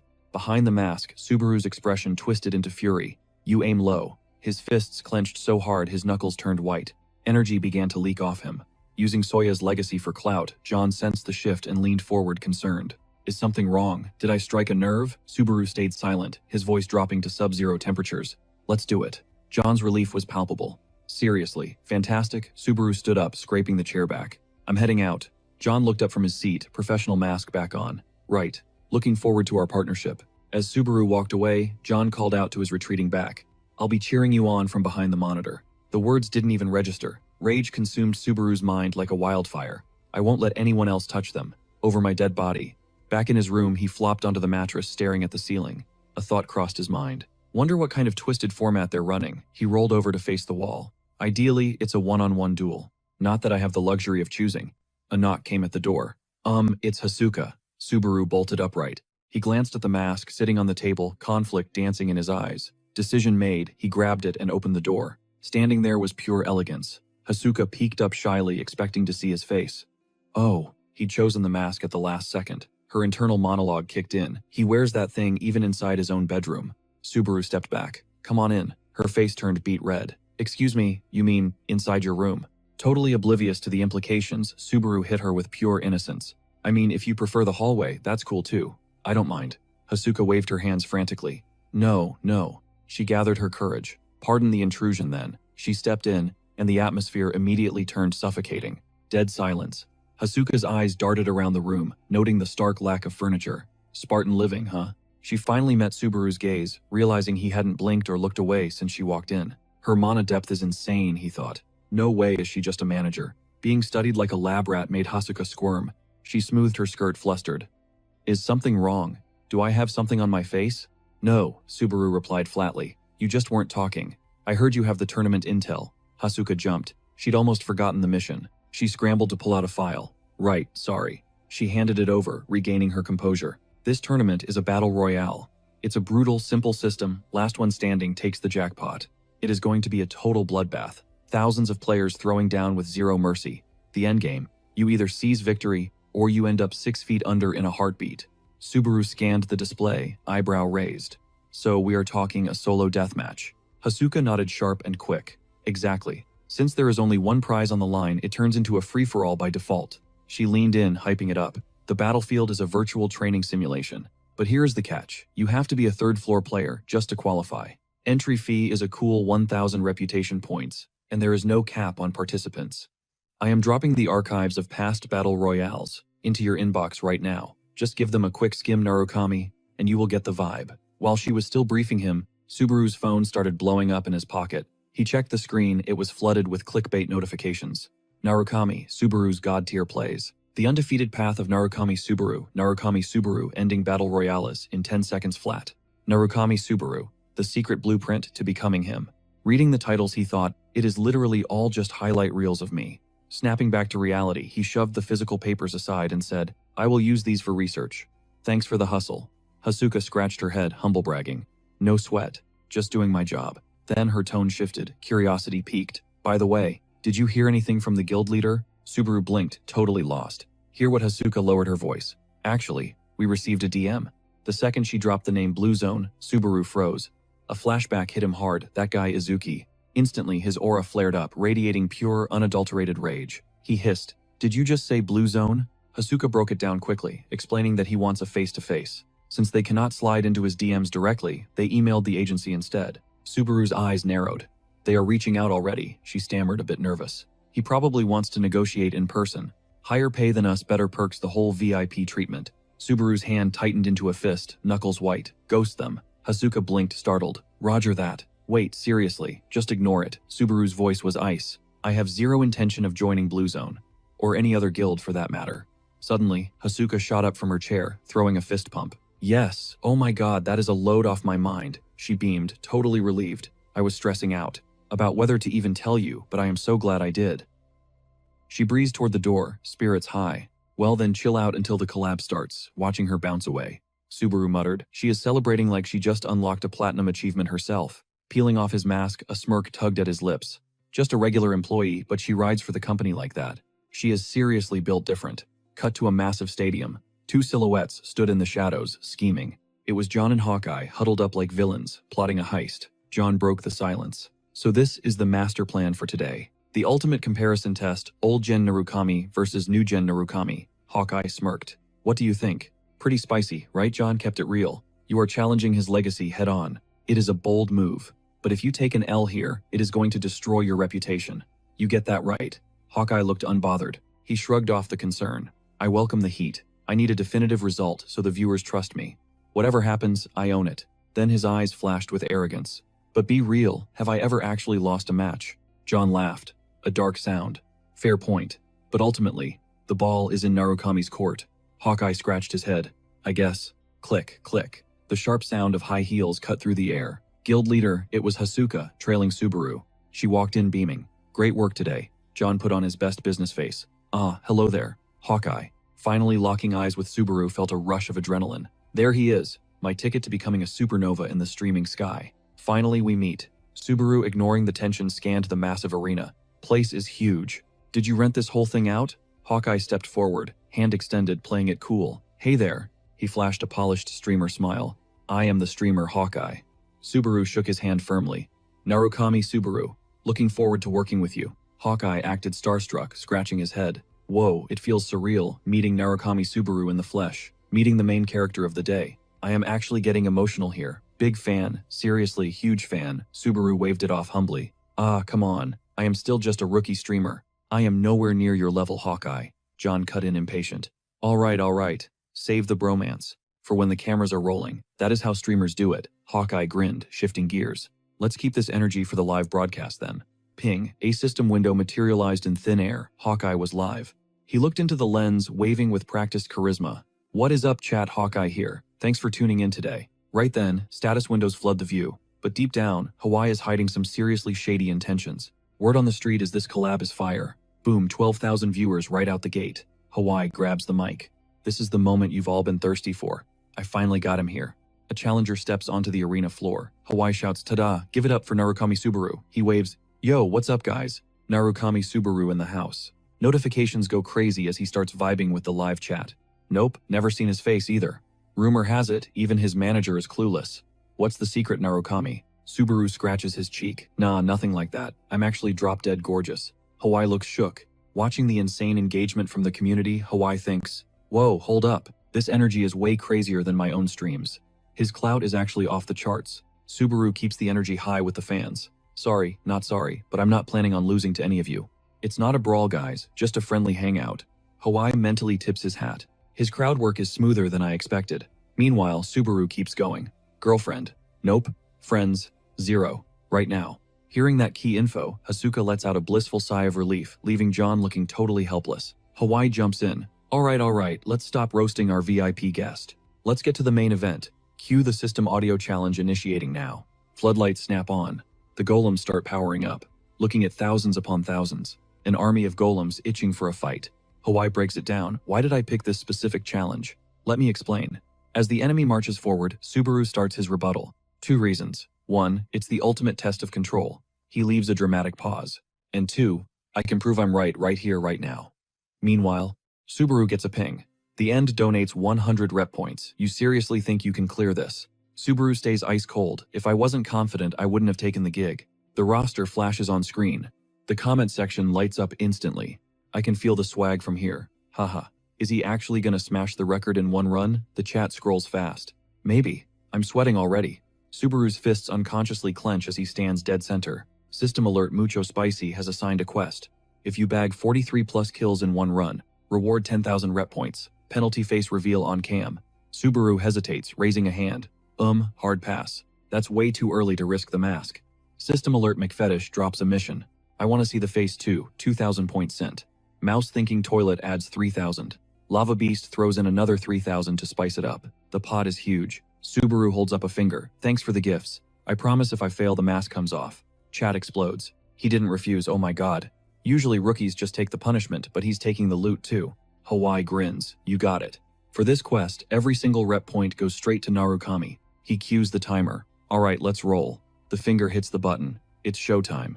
The clock starts ticking on screen. The golems launch into the air locked and loaded. Subaru's gaze sharpens. No fear. He triggers his lightning and rockets toward the golem horde. High voltage electricity coats his arm. He palms a golem's face instantly. Blink and you miss it, 1 enemy down. Kill count 1. Chat goes nuts. 1 shot, he didn't even use the demon sword. 2 as. Hawaii's eyes bug out. Can't believe I'm seeing this lightning, in real life. Subaru's rock-hard grip snaps onto the sword hilt. With a single fluid motion, he mows down wave after wave of golems. System clock 0239. Comments scroll by. This dude is speedrunning life. Theoretically, this pace hits 70 kills, but it's gonna get messy. Endless golems with glowing eyes lock onto him. They swarm in like maniacs. Subaru drives a boot straight into a golem's face. Clock hits 0203. He's literally suspended in midair. Chat types, oh my god. That's the legendary clip right there. Is this a circus act? Aerial combat is OG Subaru's signature flex. The golem army looks up in unison. His palm glows. Subaru twirls the hilt, muscle memory taking over. He raises the blade high. In a heartbeat, he slams it into the pavement. Boom! His raw power explodes, sending electric shockwaves ripping through the ground. Clock reads 1 minute 22. Kill count 26. The blade is literally sizzling with voltage. Chat goes nuclear. Absolutely cracked. The spectators are glued to the screen, holding their breath. Chat's spamming. He's capping at second place, surely. Wait, he might actually clutch this. RIP to everyone who bet against him. Hawkeye freezes eyes wide, totally processing the insanity unfolding in front of him. The timer is bleeding out on the HUD. Subaru is fighting like a berserker, total lack of chill. completely unhinged. Blink and the golem is sliced clean in half. 1 minute 22, kills 42. Subaru wobbles, gasping for air like he's drowning. No, 5 seconds. He snaps back to reality. Eyes locking in. No. 3. Suddenly, a horde of armed golems spawns in from nowhere. Subaru launches himself forward, feet digging into the ground. No. 2. The blade skewers a golem's neck instantly. 1. No 1. The clock hits the wire. The digits reset to 0. System alert pops up. Challenge complete. Total body count 43. New record set. Giant text flashes. First place Narukami Subaru.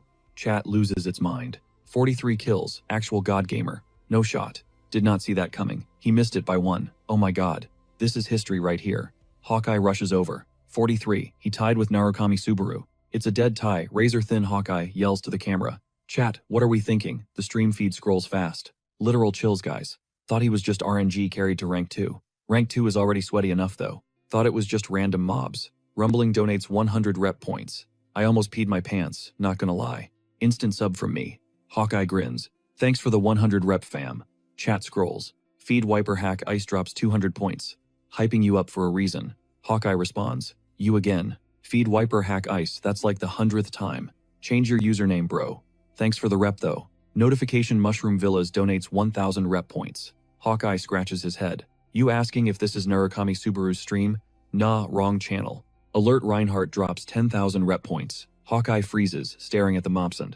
Name on the screen, Reinhardt. Chat goes silent, then erupts. For real? Is that the Reinhardt? Probably a fake account. The Sword Saint is here. Imagine if it's real. Verified checkmark. A whale just entered the chat. Mid-tier streamer don't care. Hawkeye rubs his neck, awkward laugh Reinhardt. Thanks for the 10,000 points. Whoa. Unbelievable. A top-tier ranker is lurking. Subaru thinks the Sword Saint. A flash of Dell crosses his mind. Alert Reinhardt drops another 1000 rep points. I always watch your stream. Narukami Subaru's run inspired me. Oh man, Hawkeye, you actually did it. Hawkeye beams. Really, I'm honored. Subaru side-eyes the screen. Why is he watching this? Does he know about the Isaac situation? Alert Reinhardt donates 1000 rep points. I'm a huge fan. Narukami Subaru, would you be down to collab? Subaru freezes, staring at the overlay. Chat goes wild. You, new guy, is blowing up. Knew he was gonna be famous. Subaru stays silent awkwardly, scratching his head. John and Hasuka are furiously signaling yes in the background. Subaru hesitates. I gotta focus on my challenges, so I'm gonna have to pass. John and Hasuka's jaws hit the floor. Subaru bows politely. I'm running on empty here. Hawkeye, can you wrap this up for me? He stammers. Say what. Hawkeye watches Subaru walk away. No wait, Narukami. John rushes in. Narukami, why'd you curve him like that? That was a massive chance to boost your streamer career. Hasuka jumps in. I'm actually shook. Subaru shrugs, calm as ever. Is it that deep? John looks confused. A collab between the #1 ranker and a high ranker is basically a unicorn event. Subaru keeps a straight face. That's it. If being a ranker is such a big deal, I'll just become one myself. Subaru stares them down, dropping the mic metaphorically. Suddenly, Hawkeye cuts through the tension. Narukami, you absolute legend. That performance was god tier. Once that ad revenue hits, I'm wiring your cut immediately. Real quick though, since we're offline now, I gotta ask. Something felt off during our brawl just now. You weren't firing on all cylinders, were you? You hurt or something. Subaru didn't say a word, just calculating. Damn, nothing gets past this guy. I thought I masked it perfectly, but I guess he earned the name. Hawkeye is sharp. But look, winning or losing, both options were actually trash for my long game. Hawkeye grinned. Trouble. For you, Subaru's voice dropped an octave. The whole hook of this stream was the suspense. Could I actually take down Narukami Subaru? That's the character arc. If I just stomped you today. Sure, I'd get a viral spike, but the hype train would derail fast. And if I took the L, the chat would just spam. Laugh my ass off, not even in Narukami's league. So for this little experiment, I needed us to look like equals. Dead even. That's why I forced the draw. It was the only meta play. Hawkeye stammered, completely shook. Wait, so you mean, you could have smoked him if you wanted to? Subaru shot him a crooked smirk. Who knows? He shrugged. Not like we can retcon the ending now. It's all up to the fan theories now. Meanwhile, miles away, a fist trembling with pure rage slammed into a flag bearing the golden lion crest. Crack. A solid oak table snapped like a twig under the impact. Standing amidst the debris was the big boss himself, rank 121, Golden Lion Guild, Master Reinhardt. You arrogant little punk, he roared. His phone lay on the floor, screen still glowing with the stream ended notification. Hearing the destruction, Kanghai scrambled in from the hallway. Lord Reinhardt, he forced a nervous smile, sweating bullets. Everything okay? That question just poured gas on the fire. Reinhardt ground his teeth. It's that Subaru Narukami kid you told me about. Kang Hai blinked. The streamer guy. Yes, him. Reinhardt spat. The trash who just ghosted my offer. Kang Hai immediately went into damage control mode.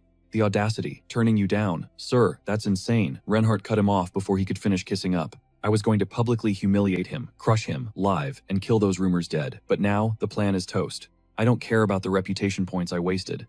What pisses me off is that some nobody, some rookie clout chaser, just stepped on my pride. Kang Hai knew better than to reply. He silently scooped up the device and held it out like an offering. Sir, your phone. Reinhardt snatched it back violently. And the other matter, Reinhardt barked. Kang Hai scratched his head, stalling. If you mean young Master Isaac, we're still looking. But, vanishing for a few days. Pretty standard behavior for a kid his age, right? Before he can finish his sentence, an invisible force clamps around Kang Hee's throat, yanking him off the ground like a rag doll. His face turning 50 shades of purple, he stares into Ren's icy glare. You trying to disrespect me? Ren demands. Kang Hee wheezes. Really. But the words die in his throat as the oxygen gets vacuumed out. Snot and tears are streaming down his face. It's a total mess. Ren flicks his wrist and Kang Hee's body follows the motion, getting yeeted across the room. He smashes into the wall hard enough to spiderweb the concrete. Before he can stop the room from spinning, Ren is already looming over him. Since when did you start fact-checking my orders? Sensing the murderous vibe, Kang Hee hits the deck, groveling for his life. Please, have mercy. I'll get back to searching right now. Cut to black. Uika's phone buzzes. Caller ID, the boss. She stares at the screen, looking absolutely drained, and not about that life. But the second she picks up, she flips the switch. Yes, hello, good evening, Chief. John's voice crackles through, sounding salty. Does talking to me pain you that much? Where's the hype? What's with the dead tone? At least talk to me like you talk to Narukami. Uika rolls her eyes internally. Here we go again. John continues. We've built trust over years, you know, even if we're just strictly business now. Back in the day we were totally… Uika cuts him off cold. Didn't you call to discuss the collab proposal with Ren? Yeah, damn it, you're right. We can't fumble a bag this big. But what can we actually do? Uika sighs. John counters. I know, but the guy is still a streamer. Does he even realize this is a golden ticket? Why don't you try convincing him again? Pull the manager card. Uika gets serious. Narukami Subaru is obsessed with climbing the tower, not brand deals. And honestly, for a player that mindset is valid. On the other end, John is frying eggs while throwing shade. You brat. You only sound happy when you're arguing with me. I'm hanging up now, Uika announces. Hey wait, click. She hangs up on him without a second thought. Immediate regret hits. Even though I talked big, this really would be a huge break for him. She steels herself and knocks on Narukami's door, hyping herself up. Okay, one last try. The door swings open instantly, making her jump. Uika Subaru asks. Seeing he's still masked up, she blurts out. Do you literally never take that thing off? For now, yeah, he says. It's just more comfortable this way. Then he tilts his head. Are you curious about my real face too? Caught off guard, Uika stammers. Yes. I mean no, she tries to save it. Well, that mask. It's your brand. When viewers see it, they think Subaru Narukami. But eventually, you're gonna have to do a face reveal. He pauses. Why is everyone so obsessed with Subaru Narukami anyway? Uika thinks for a second before dropping some wisdom. I can think of a few reasons. Like he's an earthling, with trash stats. Or the fact that just by surviving, he looks incredible. But the real T, Subaru Narukami, is our hope. He looks blank. What does that even mean? Uika dives into a flashback. You might not know this, but when I first hit the tower, it was a wasteland. Monsters everywhere. No food, no way to make cash.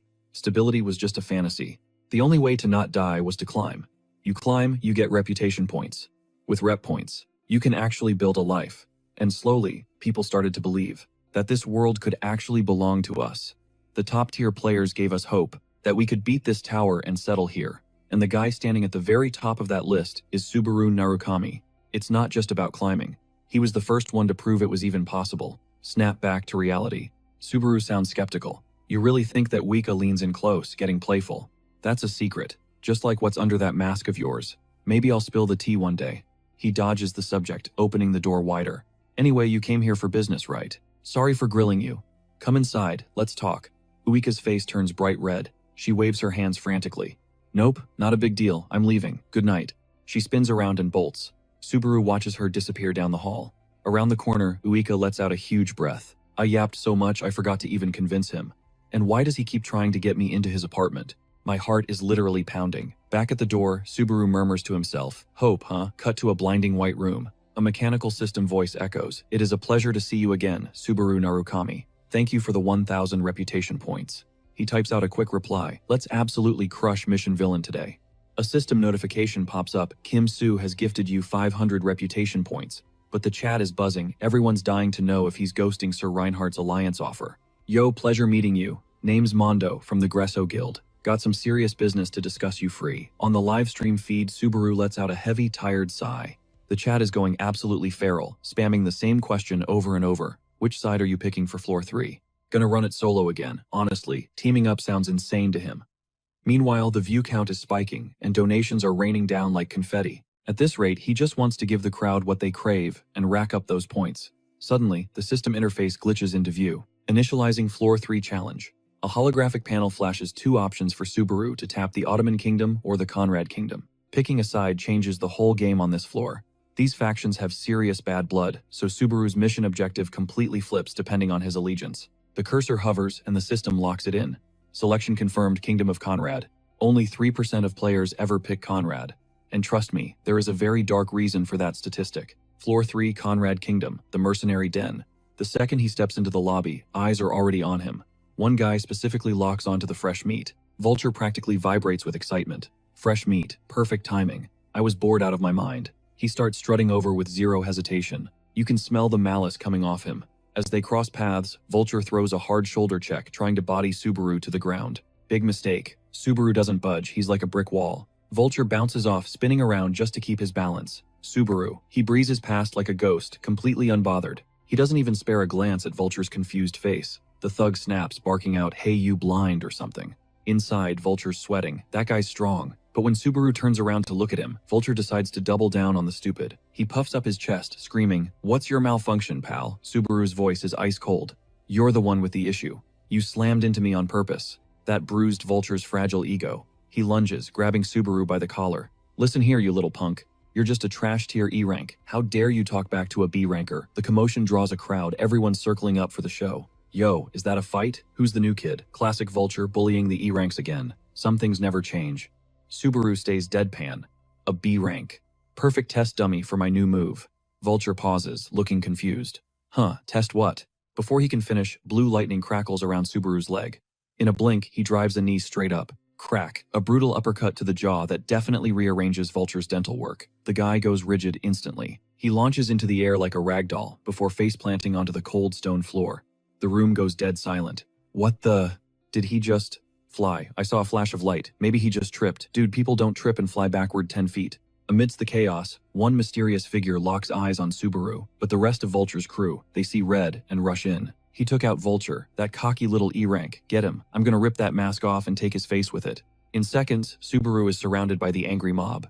One goon grins savagely. Welcome to your grave, rookie. Subaru doesn't flinch. He just scans the enemies, calculating. Fast forward the violence. The mob is decimated, bodies groaning on the floor. The killing intent in the room shifts instantly to pure terror. What is that thing? He's not human. Just then, the mysterious observer steps through the carnage. Not bad, kid. You've got serious skills. He extends a hand.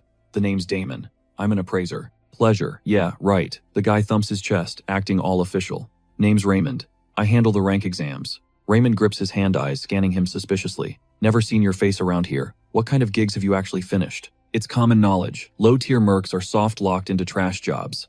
The livestream chat goes nuclear, cracking the code instantly. He caused a scene just to speedrun the quests using that low-rank Vulture persona as bait.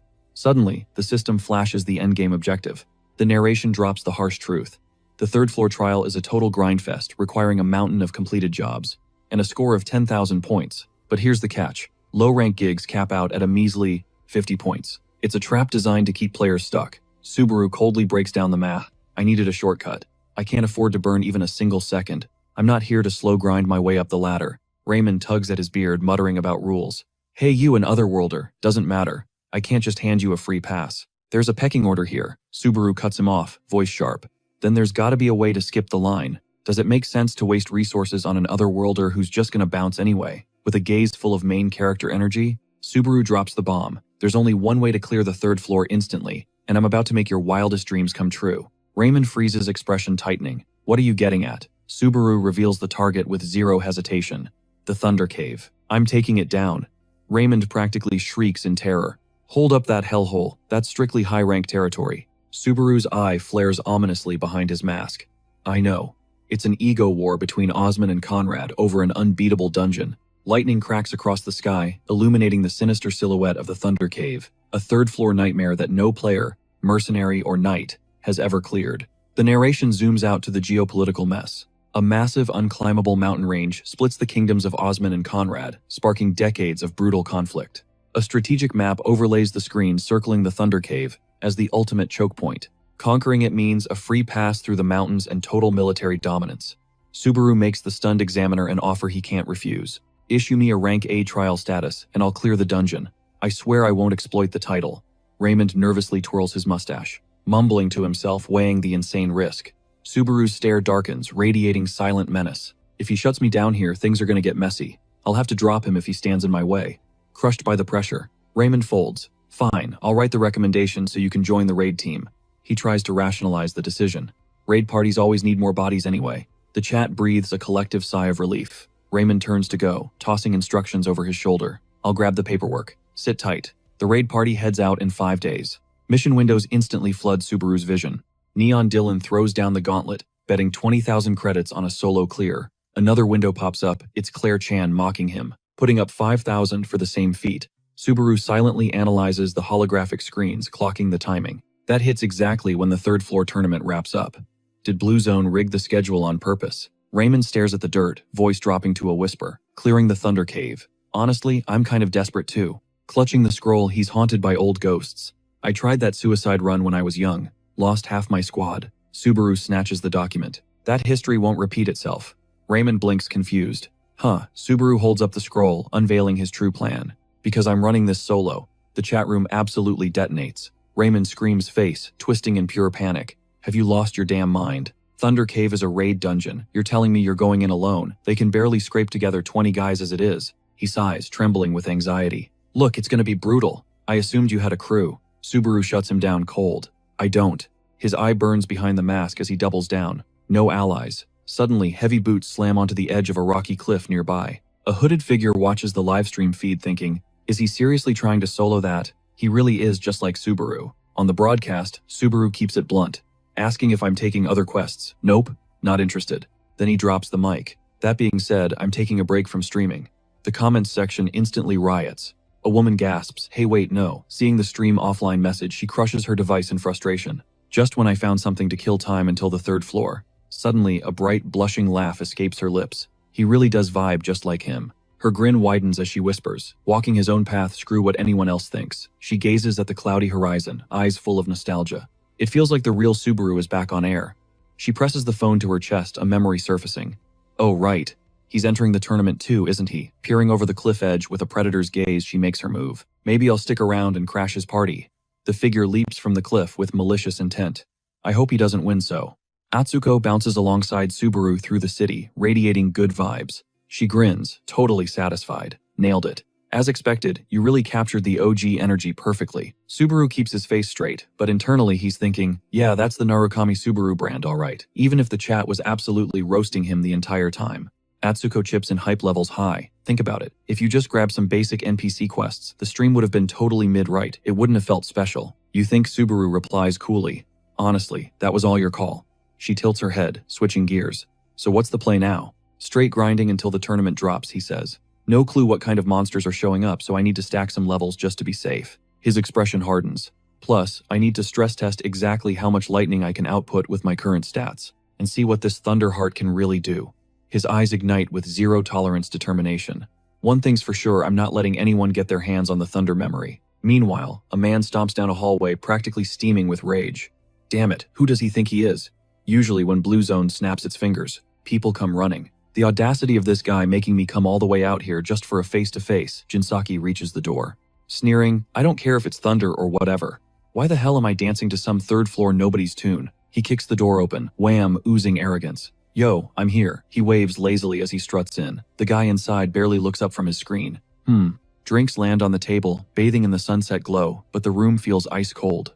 John sits opposite him, cutting to the chase. So, Mr. Jinsaki from Blue Zone, heard you wanted a word with one of our talents. Jinsaki scans the room impatient. Yeah, but where's the main character? Where's the guy who actually matters? John doesn't blink. Not here. He's handling business. Jinsaki leans back, looking insulted. Business, more important than me, cocky brat. John's reply is frosty. That's confidential. Besides, more importantly, we already gave you his answer, didn't we? He states firmly. That's exactly why he's a no-show. We handle all direct comms. Sorry, but a face-to-face isn't happening. Jinsaki grits his teeth. It's not that you can't. You just won't. He slams his fist on the table. If I go back empty-handed, it's my head on the block. He leans in, sneering. You're just hoarding your cash cow. Use your brain. Wouldn't Narukami Subaru be way better off in a major guild than playing streamer games? He smirks, trying to get under John's skin. Don't you agree? John crosses his arms unbothered. Debatable. Top-tier streamers are pulling numbers that rival top-ranked players these days. He continues. You sound like one of those old-school types who look down on the profession. I've met your kind before. Jinsaki laughs a mocking bark. Careful. Keep talking like that, and you're gonna make Blue Zone your enemy. John interlaces his fingers, dropping the hammer. We prioritize our talent's wishes above everything. Narukami made his call, and this agency backs him 100%. Jinsaki points a threatening finger. For an old guy, you're painfully out of the loop. Do you really think Blue Zone takes no for an answer? Suddenly, the temperature drops. John radiates a terrifying dark aura. You're the one who's confused. There are people in this world who don't bend to force or threats. He whispers a command. If you're done yapping, get out. Jinsaki freezes cold sweat, instantly soaking his back. What the hell? That mana pressure is insane. He stumbles back, masking fear with rage. Get out, you say. Do you have any idea who I am? John just waves him off like a fly. Jinsaki storms out, screaming over his shoulder. You're gonna regret this, I swear it. John watches him go smirking. Oh my. Shaking in my boots. Cut to 3 days later. We're on the 3rd floor of the Sky Serpent's Nest dungeon, and our boy is standing toe-to-toe with a nightmare, a massive sky serpent. This thing is built like a tank and looks absolutely vicious. Blood-stained fangs, eyes glowing crimson red. It's a horror show. The serpent looks confused, shocked that a tiny human is dumb enough to challenge it. Big mistake. It just severely underestimated Subaru. No hesitation. Subaru draws his demonic blade, channeling raw lightning until the steel hums. Snap. In a blink, he unleashes a massive voltage slash straight to the serpent's face. The beast hisses, screeching in agony. It can't process how a mere human hit that hard, but instinct kicks in, fight back. The battle explodes. The serpent roars, lunging, but Subaru is already moving. Another strike connects. Critical hit. The beast takes massive damage, staggering as its colossal body shudders violently. Subaru stands there, radiating main character energy, completely unbothered. He coolly sheathes the demonic sword on his back, wondering if this test run was enough, or if he should end the fight right now. He decides instantly. Boom. He launches himself forward, eyes glowing with lethal yellow light. Nothing but pure killing intent locked on target. Subaru rockets through the air, and just as the Sky Serpent opens its maw, he wasn't holding back this time. He was ready to detonate a thunderstorm right from the inside out. Subaru torpedoed into the serpent, triggering a massive voltage explosion that drowned the entire dungeon in blinding white light. The flash was searing intense enough to permanently fry the retinas of anyone unlucky enough to be watching. Then the golden text hovered in the air. System alert Sky, Serpent boss annihilated. The level up chime hit. Strength, stamina, concentration, everything ticked up by 1. Cut to Subaru now perched like a king on top of the Sky Serpent's massive, lifeless carcass.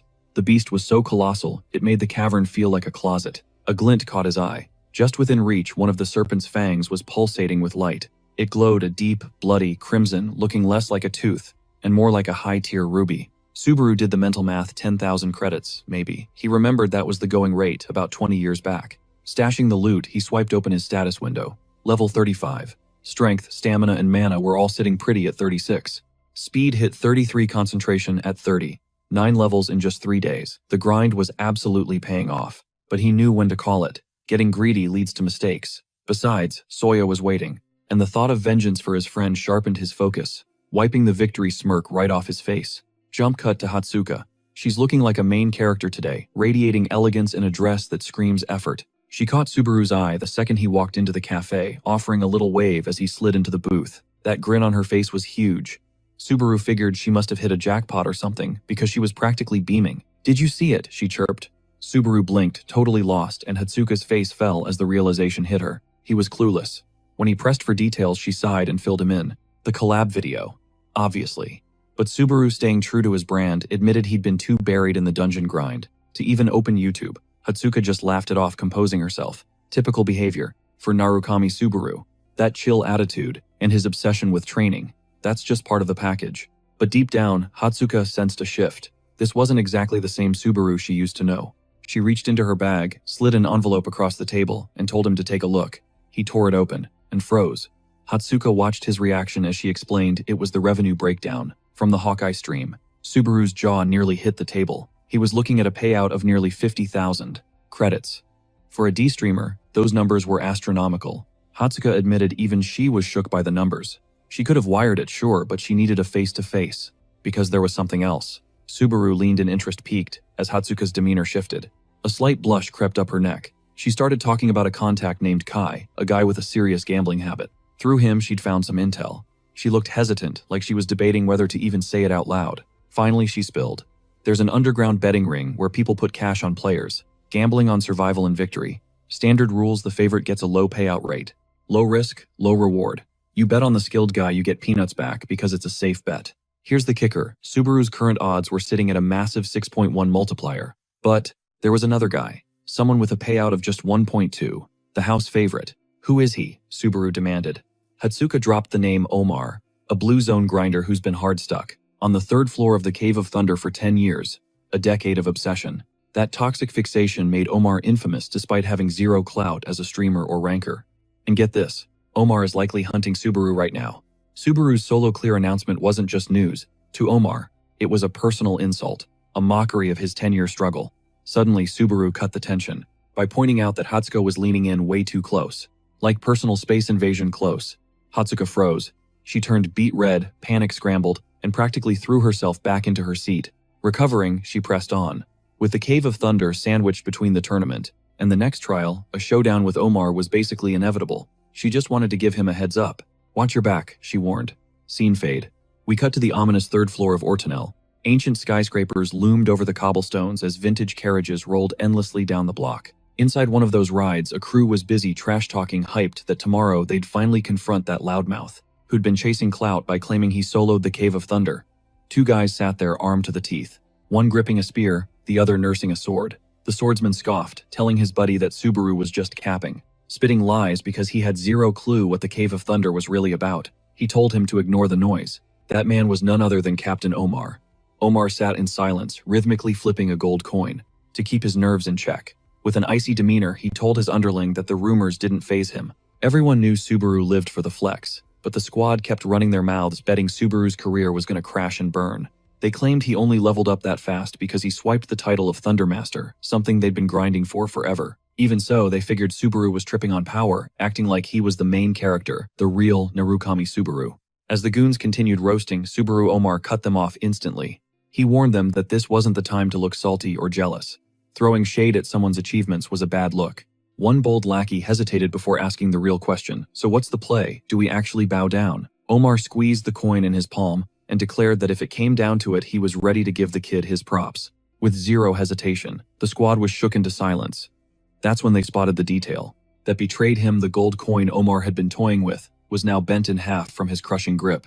In that split second, they realized that while Omar sounded chill, his ego had been absolutely demolished. And that was a recipe for disaster, because the streamer they watched was casually writing checks his skills might not cash. They wondered how Subaru would back up his big talk when facing a monster like Omar, a veteran who had dedicated his entire existence to conquering the Cave of Thunder.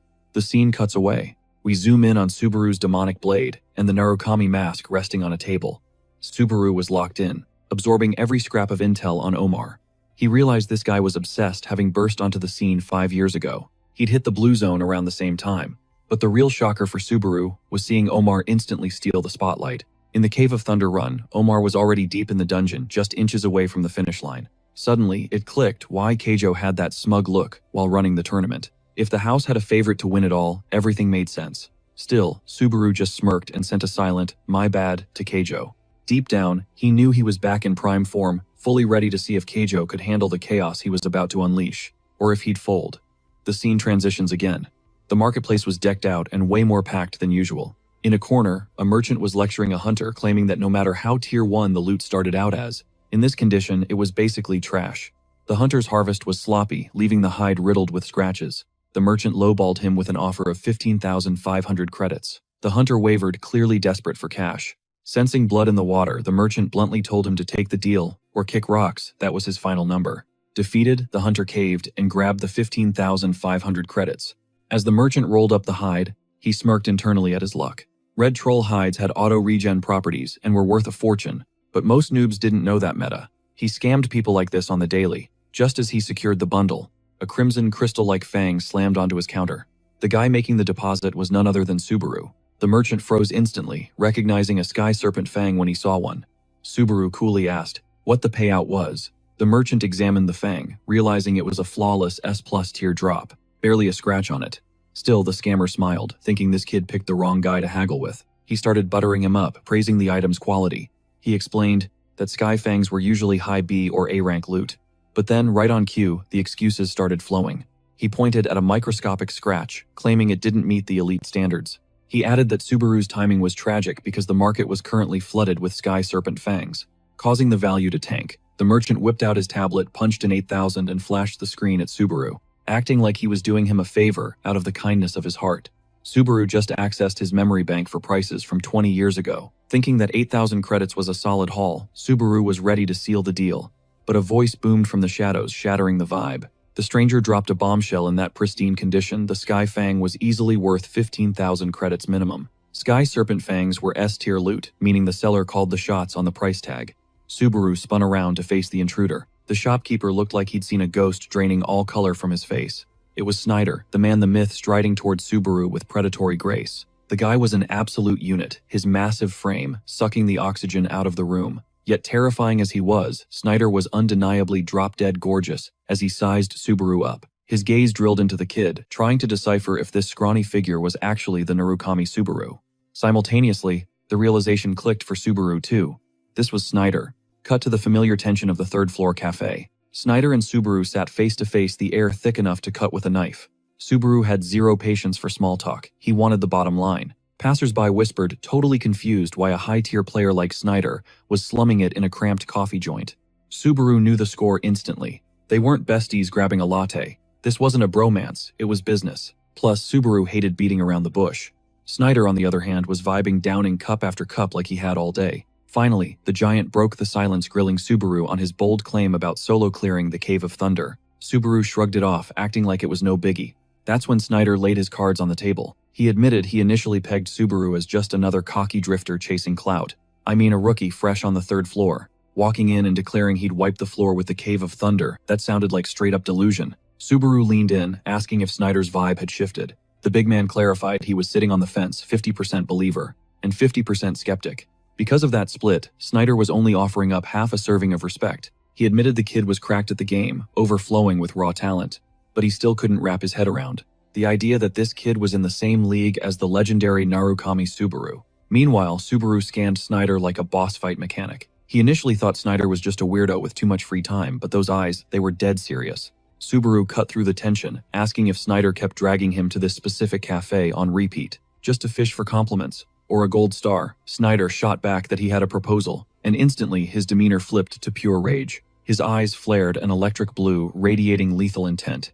He growled that every word Subaru spat out about soloing the Cave of Thunder needed to be retracted. He called it ignorance masquerading as confidence. Snyder demanded a livestream apology to the whole server. Subaru didn't flinch, noting that sounded less like a proposal and more like a command. Snyder corrected him. He wasn't asking for the apology now. No, the real test was coming. He vowed to crush Subaru in the upcoming tournament. That defeat would be the moment the kid admitted he was just a noob. That's when Subaru would bend the knee. Sighing at Snyder's petty drama, Subaru agreed but threw down a counteroffer if he won. Snyder had to cough up every single scrap of intel on the Spirit Cave. No secrets, no holding back. And since Snyder picked this fight, Subaru argued that price was the bare minimum to play. Snyder burst out laughing, standing up to leave. He accepted the terms effortlessly because in his mind, losing was statistically impossible, especially against a kid cosplaying as Narukami Subaru. As the giant walked off, Subaru stood up, shifting into analysis mode. He ran the numbers. Snyder wasn't some trash mob. The guy had 10 years of grinding under his belt, and it showed. Smash cut to Azure Sky Entertainment HQ. Hatsuka's friend was glued to a stream, juggling notifications like a pro. The hype was real. Over 10,000 spectators were locking in for the tournament, all thirsty for that relic prize. The turnout was going to be absolute madness. He mused that if an event like this dropped, back when he was grinding the third floor, he definitely would have thrown his hat in the ring. Scrolling through the contender list, he pegged Subaru as a wild card, but the competition was stiff. Snyder, though, Snyder was basically free money, a blue-chip stock for gamblers. He hovered his finger over the bet button, figuring with this many players, the result was scripted. Sure, the odds were trash at 1.2, but pros chase consistency, not jackpots. He was about to yeet his entire savings, ignoring the fact that gambling is a speed run to poverty when Hatsuka's ID flashed on his screen. Pure muscle memory, he tapped answer. Her voice hit so hard he panicked, slamming the tablet onto the desk with a deafening thud. He stammered that she nearly gave him a coronary. Was she spying on him, honestly? At this point he barely cared. Deflecting hard, he asked what she was up to, sweating bullets that she somehow knew. He was gambling again. Did she bug his office, put a tracker in his ear? On the other end of the line, Hatsuka gave him a look like he'd completely lost his marbles. Dropping her voice to a conspiratorial whisper, she teased that she had a secret, asking him what his play was. Not in real life, but inside that pay-to-win app where he blows all his cash. The guy practically choked when Hatsuka dropped the bomb that she was throwing down a wager herself. And when she named her horse Narukami Subaru, he looked at her like she grew a second head. Is she delusional? Does this girl even grasp the actual value of those credits? Cut to Hatsuka, looking absolutely snatched in a high-end fit, flaunting every curve. She leaned in, challenging him. Are you saying Subaru's gonna take the L? The guy waved his hands defensive. It's not about disrespecting the rookie. It's about the math odds, stats, and cold hard data. They crunch the numbers on fighting styles and payout ratios. Look at Omar Snyder, he argued. That monster outgrew the third floor ages ago. He's on a different power level now. Word on the street, Snyder's cleared. Way more content on this floor than the OG Subaru ever dreamed of. No shot a newbie streamer, who just spawned in, can clap Snyder. The guy's been on the grind for 10 years straight. To him, thinking otherwise was pure Delulu fantasy. While he rambled on, Hatsuka was over it. She cut him off with a dare. Put your money where your mouth is. Bet your whole monthly check against me. Done. Deal sealed. But the air suddenly got heavy. Hatsuka's instinct spiked a lethal aura radiating from a cloaked figure. Gliding past her, Hatsuka whipped around and killed the call instantly, ghosting the guy mid-transaction. He was left staring at a blank screen. Who was the cloak? Why the abrupt hang-up? And since when does she gamble like a degenerate? Paranoia crept in. Did she know something about the odds? Smash cut to the bustling marketplace, where Snyder struts through with his lackey. The henchman brings up Subaru, but Snyder just scoffs. Admitting the kid's no amateur, he's got moves. But the minion pushes back, hinting that moves might be enough to take the captain down. Snyder's jaw tightened. Visibly annoyed, he didn't clap back. He just gritted his teeth. I saw him, Snyder growled. There is zero chance I lose. He refused to let his legacy get wrecked by some child. Meanwhile, that same shadowy cloaked figure was tracking Snyder from the crowd. It's Rena. She sized him up instantly. Snyder's mana pressure was heavy. No joke. If she wants those shoes, she's got to go through him. But she knows her own power levels. And a subtle smile played on her lips. Cut to tournament day. The Eternal Coliseum is packed to the rafters. Every seat taken, anticipation buzzing in the air. Subaru takes the long, slow walk toward the main stage. He pushes the gates open and bam, a wall of noise slams into him. The crowd is going feral. It's actual Narukami Subaru. The hype is real. Fans are losing their minds seeing the viral streamer actually stepping into the ring. Voting locked and Subaru's sitting at rank 2, which begs the question, who took the top spot? Opposing gate crashes open. Enter Omar Snyder, looking like an absolute tank, radiating pure ego. But he catches Subaru's eye and deliberately looks away. The disrespect. The crowd roars for Snyder, especially the ladies, thirsty for a glimpse of the guy famous for his stamina. The stadium shakes like a subwoofer as fireworks blast overhead. Center stage lights up. A woman materializes, silencing the noise. I am Mizuhara of the Blue Zone, she announces, taking command as the MC. For today's bloodbath. She breaks it down. Qualifiers first, main event for the survivors. Then the beat drop. The moment we've all been waiting for. The grand prize for the last one standing. The legendary kicks worn by Soya himself. The pride of the Blue Zone. The relic Terralila. The shoes levitate in the air, glowing, and the crowd absolutely screams. Mizuhara confirms they're authentic. Subaru locks eyes on the prize, whispering to his fallen friend. Just wait, he murmurs. I swore I'd get them back. Up in the stands, we spot Hatsuka and the cloaked Rena. Hatsuka's face turns bright red, realizing Narukami is actually rebooting his dream right now. But then she side-eyes the cloak. Wait, she knows that vibe. Rena's rocking a Narukami mask now, but it's painted blood red, and she is seething. Her rage bar is filling up fast. Subaru steps onto the field and hits go live. The internet explodes instantly. The arena quakes with cheers, chat goes matrix speed, and the viewer count smashes past 3,000 in seconds. Narukami Subaru strides onto the battlefield and finally mashes that Go Live button. The reaction, absolute nuclear detonation. The arena shakes with deafening roars. while the chat turns into a blur of unreadable hype. That viewer counter smashes past 3,000 in a literal heartbeat. In a blink, the metrics skyrocket so hard Subaru can't even compute. Wearing a stiff, nervous grin, he drops a quick sorry for ghosting them. But nobody's salty, the chat just erupts with LOLs, spamming that they were already locked in. Watching him in real life, at the stadium, and on the stream simultaneously. Double screens, maximum hype. It's only then that the gravity of the situation hits Subaru. The chat is scrolling at Mach speed, a blur of overlapping messages in absolute glorious chaos. Before he can even stammer out a reply, the crowd's roar hits deafening levels. Boom, a massive system notification dominates the view. 30,000 credits just dropped in a single dawn. Subaru freezes, adrenaline instantly spiking. With a feral grin, he unsheathes his demon blade, letting its dark aura ripple through the air, and drops a slight, respectful bow to the cam, giving major thanks to the fam for the support. Right on cue, Mizuha chuckles a cool, confident sound, and declares the tournament officially open. Fireworks detonate overhead, painting the sky in blinding neon patterns.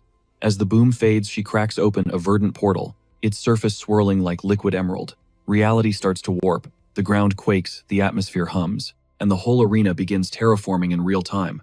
A massive green wave expands, swallowing the stadium whole. The crowd goes dead silent, then erupts, not in hype but pure shock. This isn't some basic spell. This is god-tier reality manipulation stuff usually reserved for blue zone elites. Even Subaru feels a cold shiver race down his spine. Power like this isn't a fluke. It screams relentless grind, terrifying talent, and years of mastering the craft. When the dust settles, the arena is unrecognizable. The sky is a glowing radioactive green, littered with shimmering stars.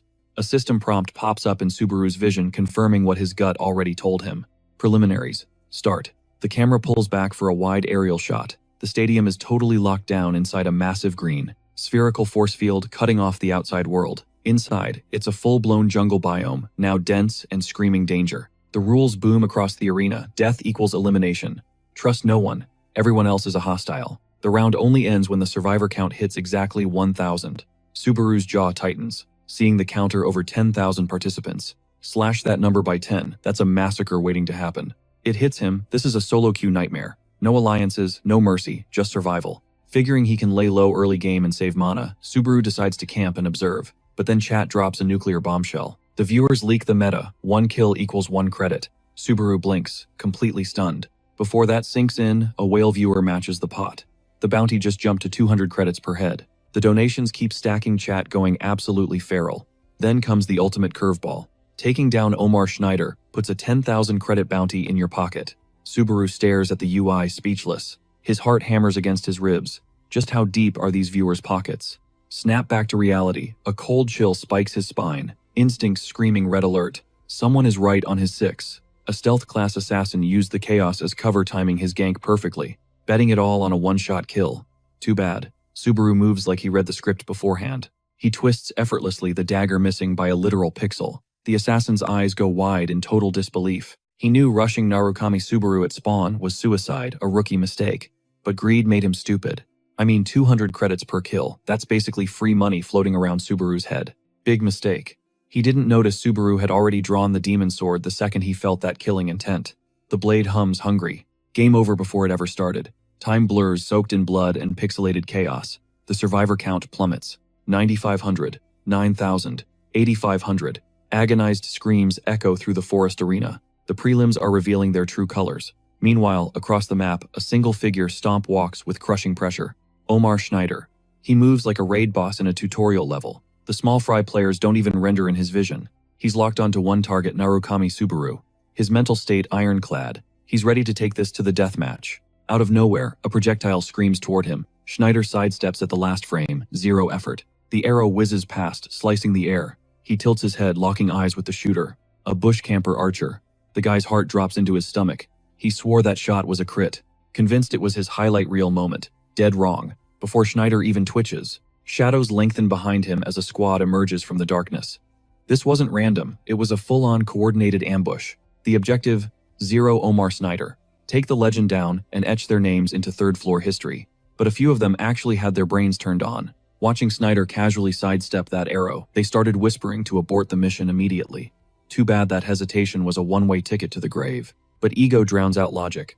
The cocky ones scoffed, tossing insults and laughing in Schneider's face, completely ignoring the massive red flags. They figured it was basic math, them versus one. They mocked him as a washed-up relic, just some loser rotting on the 3rd floor for a decade. A has been running on fumes. The camera zooms in on Snyder. He's a statue, dead calm, silent. Finally, he breaks the silence. He gives them props. The plan wasn't trash. They just picked the absolute worst guy to test it on. One guy overflowing with unearned confidence steps up. He sneers, telling Snyder to save the lecture for the afterlife. Big mistake. Before he can blink, his head disconnects from his shoulders, spinning through the air like a grotesque top as a crimson geyser erupts. Blood sprays everywhere, painting the forest floor in a horrific abstract art piece. The clearing goes dead silent. The squad freezes. They saw it happen in 4K, but their brains literally refused to process the glitch in reality. Snyder dropped him with a spear from an impossible distance, and now, that same weapon is twirling in his grip, spinning in a flawless circle. The atmosphere warps around it, visible shockwaves spiraling out like a jet engine. The air screams under the pressure. Snyder hits them with the icy stare, his voice heavy with the grit of 1,000 wars. He tells them he's seen rookie squads like this 1,000,000 times. To him, they aren't threats. They're just ants waiting to be crushed. Dialogue over. Snyder snaps the spinning spear to a dead stop. Then boom, he explodes into motion. He's a blur, a literal glitch in the Matrix, launching himself straight into the entire group. Zero hesitation, zero wasted frames. Bodies get torn apart, crushed, impaled, and deleted one by one. The forest floor turns into a bloodbath, screams getting cut off mid-breath. The ambush wasn't a fight, it was a total squad wipe. When the dust settles, Snyder is the last man standing, amidst the carnage. He addresses the invisible audience, dropping a hard truth. There are no shortcuts or cheat codes in the tower. Tricks, zerging, and fake hype mean nothing here. The only thing that saves you is your own raw power. In that moment, Omar Snyder isn't a player. He's a raid boss, a straight-up demon. He goes back to casually spinning his spear, and that casual display of dominance is enough to mentally break anyone within a 5-mile radius. The crowd in the viewing hall is stunned, silent, dry-throated eyes glued to the screen. The camera stays locked on Snyder, witnessing a complete one-sided slaughter. His spear work isn't just good, it's surgical, terrifyingly efficient. Even when one of the wannabe leaders starts screaming in panic, yelling that it's just an exam and telling everyone to chill out, it doesn't change a thing. They all know the truth. This isn't a PvP match anymore, it's a public execution. Cut to the hall. Rina is laser-focused on the broadcast, her face obscured by that Narukami Subaru mask. Watching Snyder move, her expression hardens. Out of every player in these prelims, Snyder is built different. He's in a league of his own. If he keeps climbing, he's destined for the top rankings. But suddenly Rina's focus snaps. Vibe instantly ruined. It's Hatsuka's voice. She's looking gorgeous and energetic as usual, but she's screaming her lungs out, cheering for Subaru to wreck people and calling his enemies cowards. Every syllable is grinding on Rina's last nerve. She clenches a fist under her cloak, totally over it. Then Rina notices Hatsuka is glued to Subaru's stream. Simultaneously, Hatsuka's eyes slide over to the cloaked girl who casually dropped Narukami Subaru's name earlier. Hatsuka tilts her head. Does she know him? Then she flashes a smile and brushes the thought away, figuring the cloaked mystery is just another fangirl. Rina catches the vibe and silently plays along, relieved that the misunderstanding keeps her cover safe. But then, true to form, Hatsuka starts yapping, flexing that she's been a fan for 20 years and introducing herself like they're besties. But under the bubbly exterior, there's a trap. She's fishing for Rina's name. Rina freezes. For the first time, she's cornered in a social interaction she didn't see coming. Scene change. A system notification flashes on the HUD. 13-3. 42 survivors left. The clock is ticking down only a few minutes until the endgame. Before the prelims wrap up, we cut back to the forest where Subaru is ghosting through the trees. He cocks his head to the side, checking the stats. Chat, what's the body count? The stream replies instantly. 98. Subaru raises a brow, scanning the zone. The forest is dead silent now. The lobby is thinning out. He can feel the prelims wrapping up, but the man's got an appetite. Typical. 200 credits a pop, that's chump change, even with 98 bodies in the dirt. He won't even crack 20,000 credits. Subaru clicks his tongue. Weak. Then a light bulb moment. That signature psycho grin creeps onto his face. If the prey won't hunt, I'll bring the slaughter to them. Gameplan docks himself. Drop a pin, and bait the trap. Time to stat pad that kill count. The chat goes absolutely feral. Everyone else is playing prop hunt, camping in bushes, praying to survive the countdown. But Narukami Subaru, he's practically waving a giant neon sign that says, "Come at me." Zero hesitation. Chat is spamming insane good game and R.I.P. But nobody is closing that tab. He hoists the demon blade. The sky growls back. Black and gold lightning crackles around the steel. Thunder skill on. It roars like a kaiju. One swing. Just one. Timber. Trees split cleanly down the middle, collapsing in a straight line like a glitch in the server. A shockwave ripples through the map. The ground quakes. The whole arena feels that hit. Stealth is over. Across the map, Omar Snyder's radar goes off. That energy spike hits him like a freight train. No guessing games here. Only one monster hits that hard. Narukami Subaru. Snyder stands over a pile of corpses, amateurs who thought they were the main character. Scrubs who thought Zerg rushing him would work against actual skill. The last ambush attempt ends with Snyder's spear buried in a chest cavity.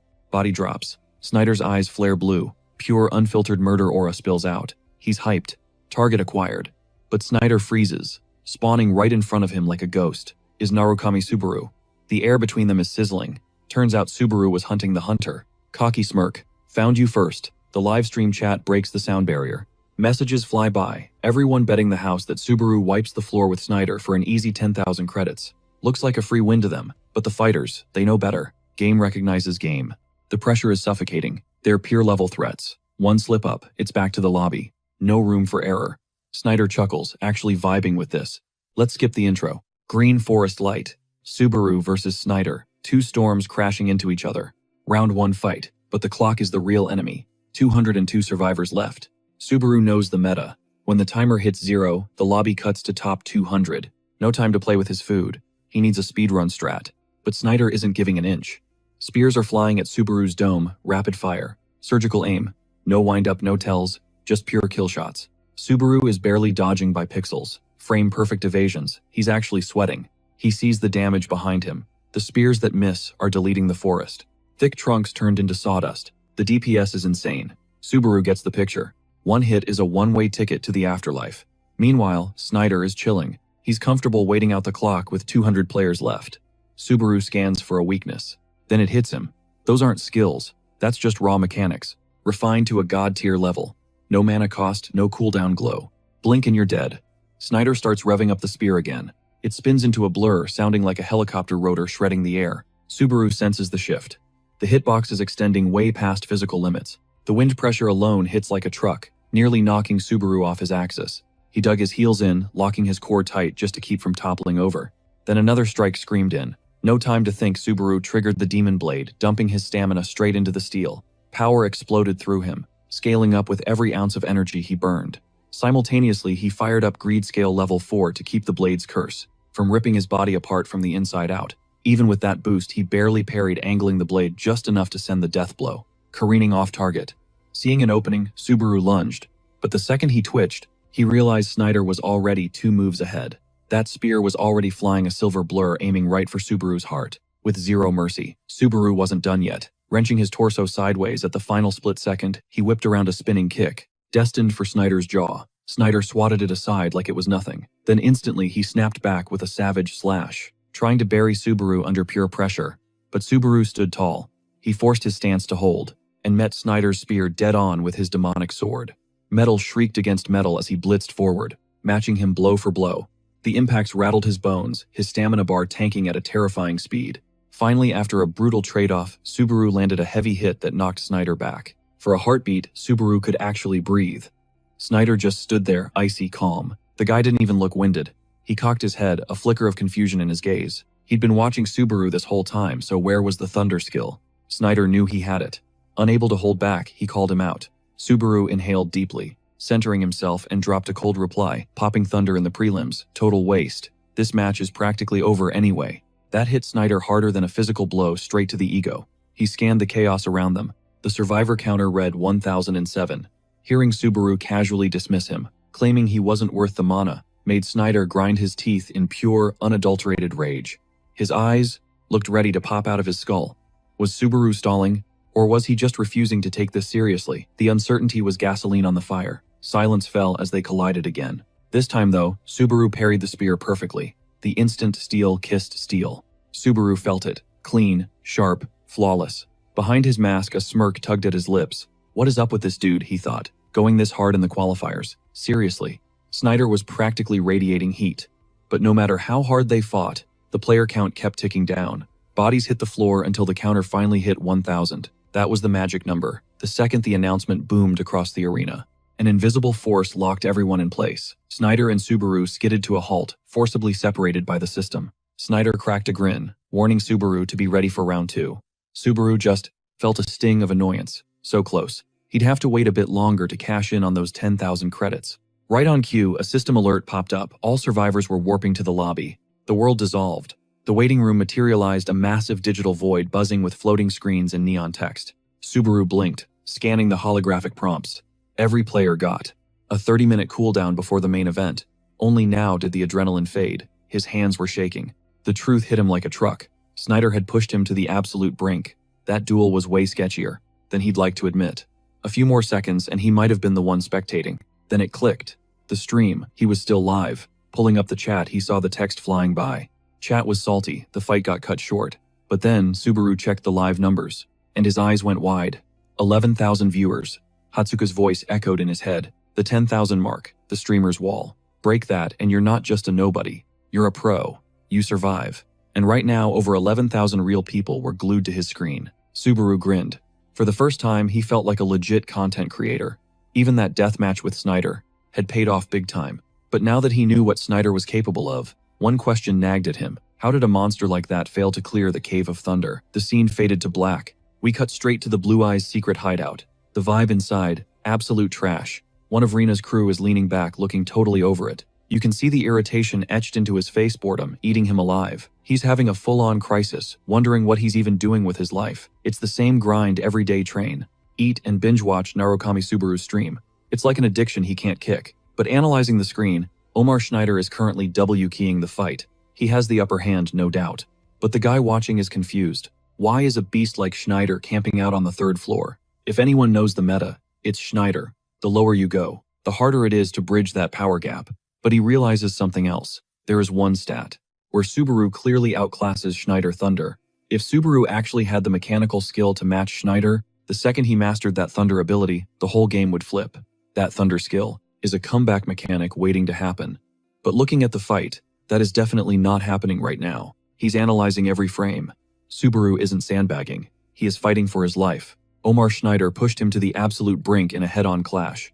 Smash cut to the next scene. A flood of mission complete. Notifications blow up Subaru's HUD, followed by the sweet sound of credits hitting the bank. We are talking a payout of roughly 20,000 credits. Like a loot goblin terrified the servers might crash. Subaru starts smashing the accept button on every single one. Zero shame. If the whales are donating, he is taking the bag with a smile on his face. Once the dust settles and his account balance stabilizes, Subaru makes a power move. He drops 80,000 credits to upgrade the greed skill. Straight to level 5, draining his funds down to 16,000 credits. The skill ranks up and the new stats are insane. It now nerfs the self-inflicted damage from his own skills and items with the buff scaling. Based on the skill's rank, the next upgrade, a massive 160,000 credits. Subaru lets out a breath. Finally, this build is actually viable. Meanwhile, chat is starting to lose it. On screen, Subaru has gone away from keyboard. No commentary, zero movement. The viewers are spiraling, trying to figure out what kind of 5D chess he's plotting, and the hype is building by the second. Scene switch. The green arena is glowing eerily under the artificial lights. But now it is nighttime. Mizuha is standing there staring at Soya's shoes. She is frowning, paranoid that a thief is plotting to swipe them. She even has a suspect in mind. But her train of thought gets derailed. A voice calls out. Mizuha spins around to find an escort dropping some heavy news reinforcements. From Guild HQ, just touched down to back her up. Mizuha freezes, a look of pure shock hitting her face. She is thinking, why is this happening again? And more importantly, who is leading the squad? Before she can ask, a heavy familiar aura fills the room. The man steps into the light. Mizuha goes rigid the second she spots him. Her eyes pop. What is a top-tier player like him doing down on the 3rd floor? It is none other than Kurokawa. He walks in with that I own this place swagger looking sharp and casually drops the bomb that the guildmaster is tilting hard right now. Mizuha gulps. She wonders if this is about Narukami Subaru. Kurokawa shuts that down. It isn't just Subaru. It is about Subaru and Schneider. But that isn't even the biggest problem. Before she can dig for answers, the scene shifts again. We are back with Hatsuka and Rina. Rina looks visibly shook. Why is such an overpowered woman sitting in a dump like this? The math isn't mathing. Hatsuka reads the room and decides to make a move. She reaches up and pulls off her mask. Instantly, Rina's entire vibe changes. She straightens up and introduces herself as Tammy, adding that being called Miss makes her feel ancient. Hatsuka blushes a little, but her laser focus doesn't waver. She points out the elephant in the room. There is a completely abnormal aura leaking off Tammy. Just from that, Hatsuka knows this woman has been grinding for a long time. Her eyes narrow, she instantly clocks that Tammy's face is a fake, crafted by a disguise technique. Rina is floored. How did she see through the glamour? So easily. She looks annoyed, demanding to know who Hatsuka really is. As she tests Hatsuka's perception, a cold realization hits her. She has been totally exposed. Rina wonders if Hatsuka is a hitman sent by Kyo Itsuki. But no, Hatsuka is way too open for that kind of work. She flashed a cryptic smile telling Rina she must have her reasons for staying off the grid.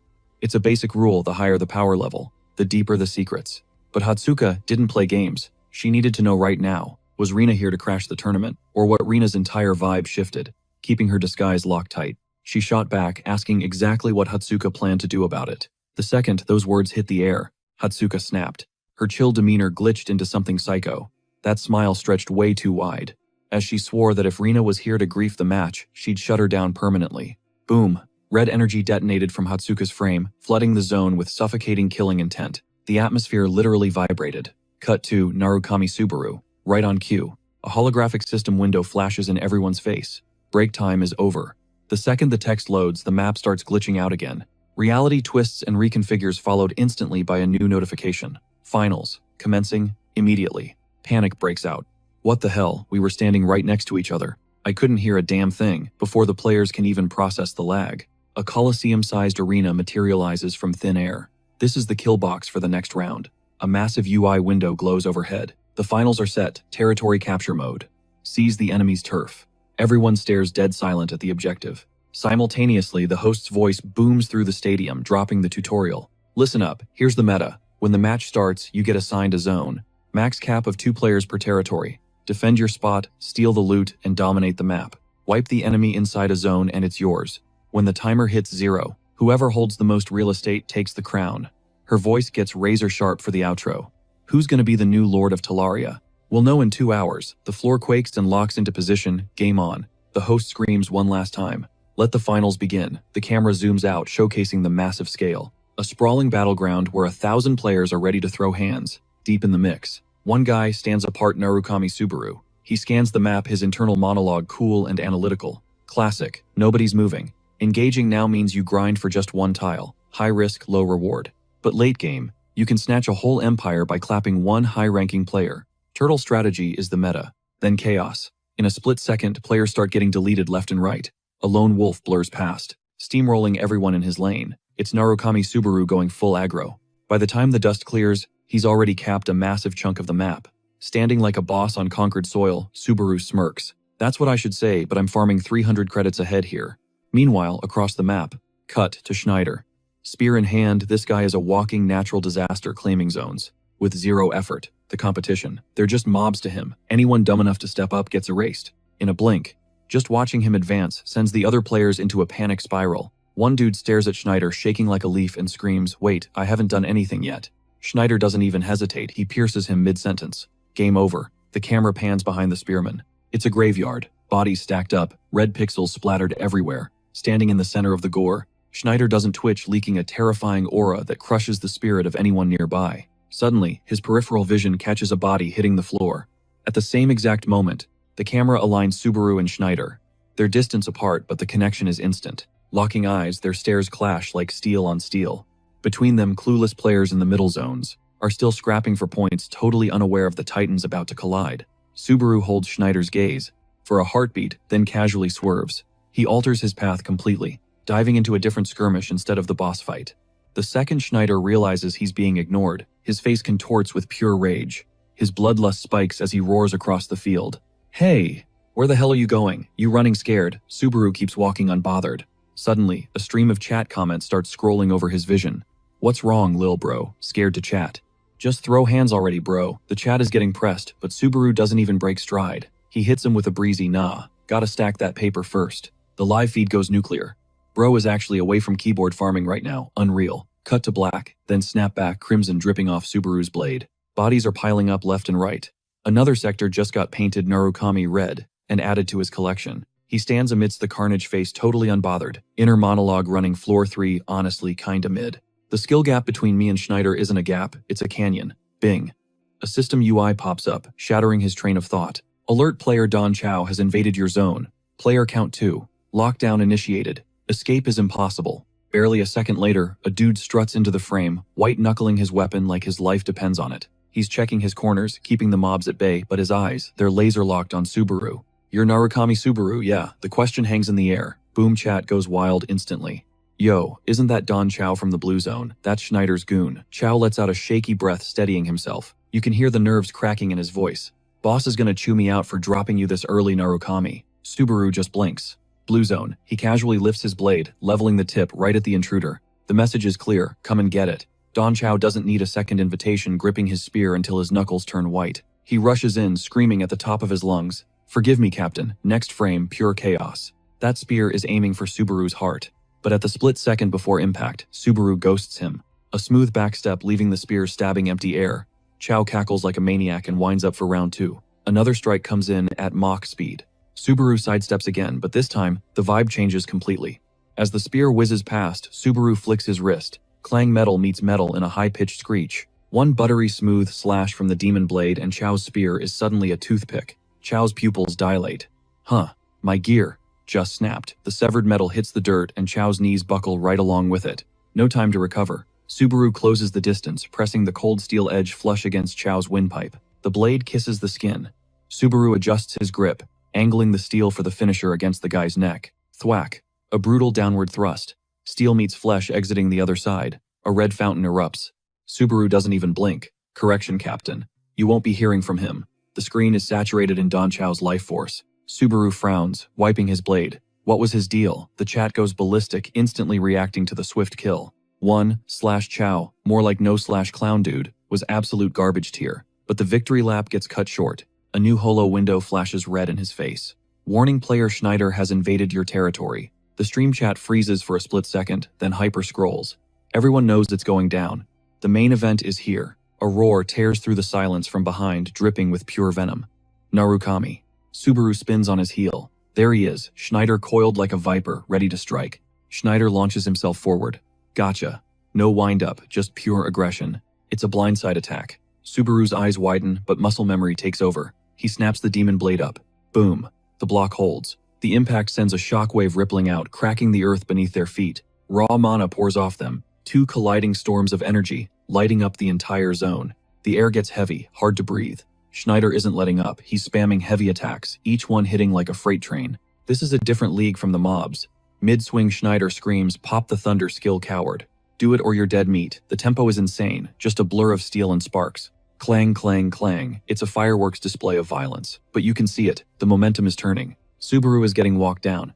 Schneider's brute force is shoving him back inch by inch. He's sliding backwards across the dirt. Then snaps. Subaru backpedals right across the zone boundary. Tactical retreat. He hops into the neutral zone, disengaging. Subaru lowers his stance, sheathing the killing intent. For a second, Schneider skids to a halt, face twisted in disgust. Ha, are you serious right now? Running away again, Subaru doesn't take the bait. He just locks eyes with him, icy calm. You wanted it. You got it. Crack. Black thunder explodes from his core. Dark arcs of lightning whip around him like a cage, shredding the atmosphere. The pressure just maxed out. System interfaces bombard the air, a cascade of glowing holographic panels stacking up like glitched pop-ups. Skill trigger, casting thunder. Passive ability, Heart of Thunder, is mitigating incoming voltage, buffing thunder skill damage by 20% and nullifying electrocution effects. Static electricity screams towards Subaru's palm, compressing violently into a singularity. Ping. Another window flashes. Greed level 5 stabilizes the feedback loop, eating the secondary recoil before it can burn him out. The mana solidifies. It's not just a spell. It's a spear forged from literal black thunder, crackling with jagged arcs of raw energy. The weapon emits a terrifying pressure, distorting the atmosphere with the smell of ozone and death. Grip tightening. Narukami Subaru drops a cold truth voice, absolutely flat. Retreating is for the weak. Schneider stares at the weapon brain, trying to process the visual. His pupils tremble. He materialized an element into a physical weapon. That shouldn't even be possible. Narukami Subaru starts the slow walk toward Schneider. Step. Step. The black thunder spear hisses louder, hungry for contact. He halts right in Schneider's grill. Deadpan stare. Well, does this look like I'm fleeing to you? Schneider gulps, throat dry. No. Subaru dips his chin. Then let me flip the question. Are you gonna bail? Facing a literal lightning god, Schneider feels that primal fear spike. Cold sweat tracks down his cheek. But the adrenaline hits different. His eyes ignite with fire. If I survive this monster, I finally level up. I break my ceiling. A grin cuts across Schneider's face. And with that smirk, a memory unlocks. Cut to the past. Schneider is chilling with his right-hand man, Don Chow. Don Chow shuffles awkwardly. Cap gotta ask something kinda out of line. Schneider glances over. You're always out of line. That's rich coming from you. Don Chow rubs his neck. Just curious. Why are you so thirsty for the Cave of Thunder? You've got the stats to clear floor 5. Easy. Hell, maybe even floor 6. Schneider chuckles darkly. Who knows, guys like me. His smile drops. We get tunnel vision. We chase the high and forget why we started. Don Chow looks confused. Bruh, that's cryptic. Schneider gets real. Best case, it's conviction. Worst case, pure obsession. He pauses, letting the weight of the words settle. But here's the facts. Win or lose, this raid changes my whole trajectory. His eyes go steel hard. That's exactly why quitting isn't an option. Flashback ends. Snap back to reality. Schneider locks eyes with Narukami Subaru, voice dripping with eerie calm. And you, I think you're about to become my second obsession. Schneider spins his spear. A blurring vortex. The atmosphere shrieks as he pulls every ounce of mana into his orbit. He coils for the kill shot and boom, he's gone. Vanished from the spot. Wrapped in a raging aura, he flickers back into existence, barreling toward Narukami Subaru like a meteor. Speed is off the charts. Subaru steps into the pressure. Respect to your 10-year grind. So I won't pull my punches. Subaru accelerates. 0 to 100, instantly launching himself straight at Schneider. The Black Thunder spear screams, unleashing a nightmare wave of voltage that tears the sky apart. Schneider doesn't blink, charging headfirst, his own power maxed out without restraint. Contact. Metal meets lightning. The collision detonates a shockwave that flattens the air. No holding back now. It's an all-or-nothing clash, both fighters dumping their entire mana pool into one strike. The impact is too much. The bedrock splinters shattering under the sheer weight of their DPS. Fissures rip across the map. The ground ripples like water buckling under the energy density. The stadium can't tank this damage. Structures warp and snap, overwhelmed by the god-tier power output. Catastrophic explosion. Thunder roars, blinding white light swallows the frame. Dust. Arcs of electricity and raw destruction choke the air. Visibility drops to 0. Just violent noise and swirling debris. Total wipeout. Then hard cut. We see Reina and Hatsuka. Staring contest. Reina is confused, but Hatsuka. She breaks the silence, face totally serious. Because I'm Narukami, Subaru's manager. Reina freezes, brain buffering. Eyes popping out. Hatsuka smirks, casual vibe. She explains, like, it's obvious. Look, if this tournament goes sideways, it tanks his stream analytics. Bad for the brand. Can't let that happen. Reina stares at her jaw on the floor. Jaw hitting the floor, she blurts out, totally unable to process the intel. You, his manager. No shot. I don't buy it. Hatsuka fires back instantly, her tone a mix of irritation and a humble brag. Legit. Ugh, tell me about it. Snagging this gig was a total nightmare. I had to steamroll through a legion of blind haters and corporate suits who tried to block me. Reina's skepticism melts into pure fangirl worship, her eyes practically turning into hearts as she stares at Hatsuka. That is insane. I've been glued to every single stream since the Wolf Warrior arc dropped. Hatsuka freezes, processing the compliment. She leans in, eyes wide. Hold up. You're an OG. Like dating back to the Blue Eyes Narukami Subaru era. They're geeking out, vibing over their shared fandom, when the massive screen in front of them suddenly screams for attention. K-boom. A colossal explosion rips through the display, the shockwave shaking their entire view. It's that same cataclysmic blast from before the collision of ultimate attacks between Narukami Subaru and Schneider. The impact is so intense, the screen washes out in blinding white light and thick smoke, obliterating all visibility. The girls are paralyzed, eyes locked on the chaotic feed. Neither Reina nor Hatsuka can summon a single word. Pure shock is plastered across their faces. Hatsuka's heart hammers against her ribs, panic setting in. Her mind races at 1,000,000 miles an hour. What's the aftermath? Is it over? The uncertainty is suffocating. It feels like everything is spiraling out of control. Voice trembling, she whispers, "No way." Cut to the battlefield. The thick curtain of dust and debris begins to thin out. The silhouette of the survivors emerges from the devastation. Narukami Subaru and Schneider come into focus. At first glance, it looks like a stalemate. Neither seems phased. The air around them crackles with wild, heavy energy, distorting reality itself. But zoom in, and the horror reveals itself. A dark stream of blood gushes from Schneider's lips. And his body, half of it is just gone, vaporized. That one strike packed enough power to erase matter. Opposite the pristine Narukami Subaru, Schneider's strength finally evaporates. His legs buckle. He hits his knees before face-planting into the dirt. Game over. But Narukami, the guy walked through a nuclear blast without a scratch. Not a bruise, not a speck of dust. He's perfectly fine. Standing tall like a god among mortals. Staring down at his defeated foe, Narukami projects a calm thought. Catch you later, Schneider. Right on cue, a holographic system window pops up in his HUD. Victory confirmed. Territory capture count 283. Another global notification flashes for the whole world to see winner Narukami Subaru. Territory sees 283. That one message seals the deal. The camera pans back to the arena interior, where the live audience is losing their collective minds. The second, the winner is confirmed. Fireworks detonate across the sky. The stadium erupts into absolute pandemonium. Narukami fans and even the haters are swept up in the hype. The roar of the crowd is deafening as they chant his name, celebrating a god-tier victory. Hatsuka is beaming, looking like she just won the lottery. She turns to Rina, a huge grin plastered on her face, dying to high-five her new bestie. But the vibe check fails instantly. Rina isn't cheering. She looks off. Her expression is dark, distant. While the world celebrates Rina, looks like she's carrying the weight of the world. Internally, she's spiraling. I can't believe it. The guy taking home the grand prize is actually him. Cut to the stage.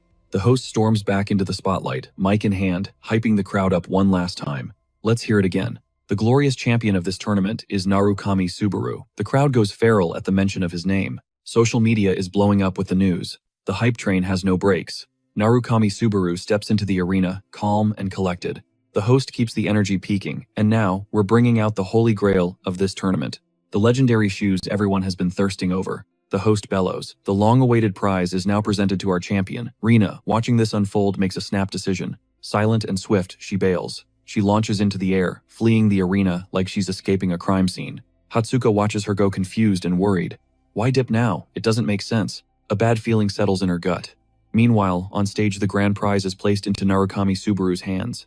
As he stares down at the shoes, a tsunami of memories crashes into his mind. 20 years gone in a blink, huh? Reality warps his vision swimming, as his mind violently snaps back to the glory days. Cut to a flashback, a kid screaming his lungs out in a room. Yo, are you deaf? I explicitly said, hands off the kicks. Who's the guilty party? Speak up. He is fuming, yelling at nobody. Suddenly a dude strolls in from behind, cool as a cucumber. Yo Toshiya, what's the damage?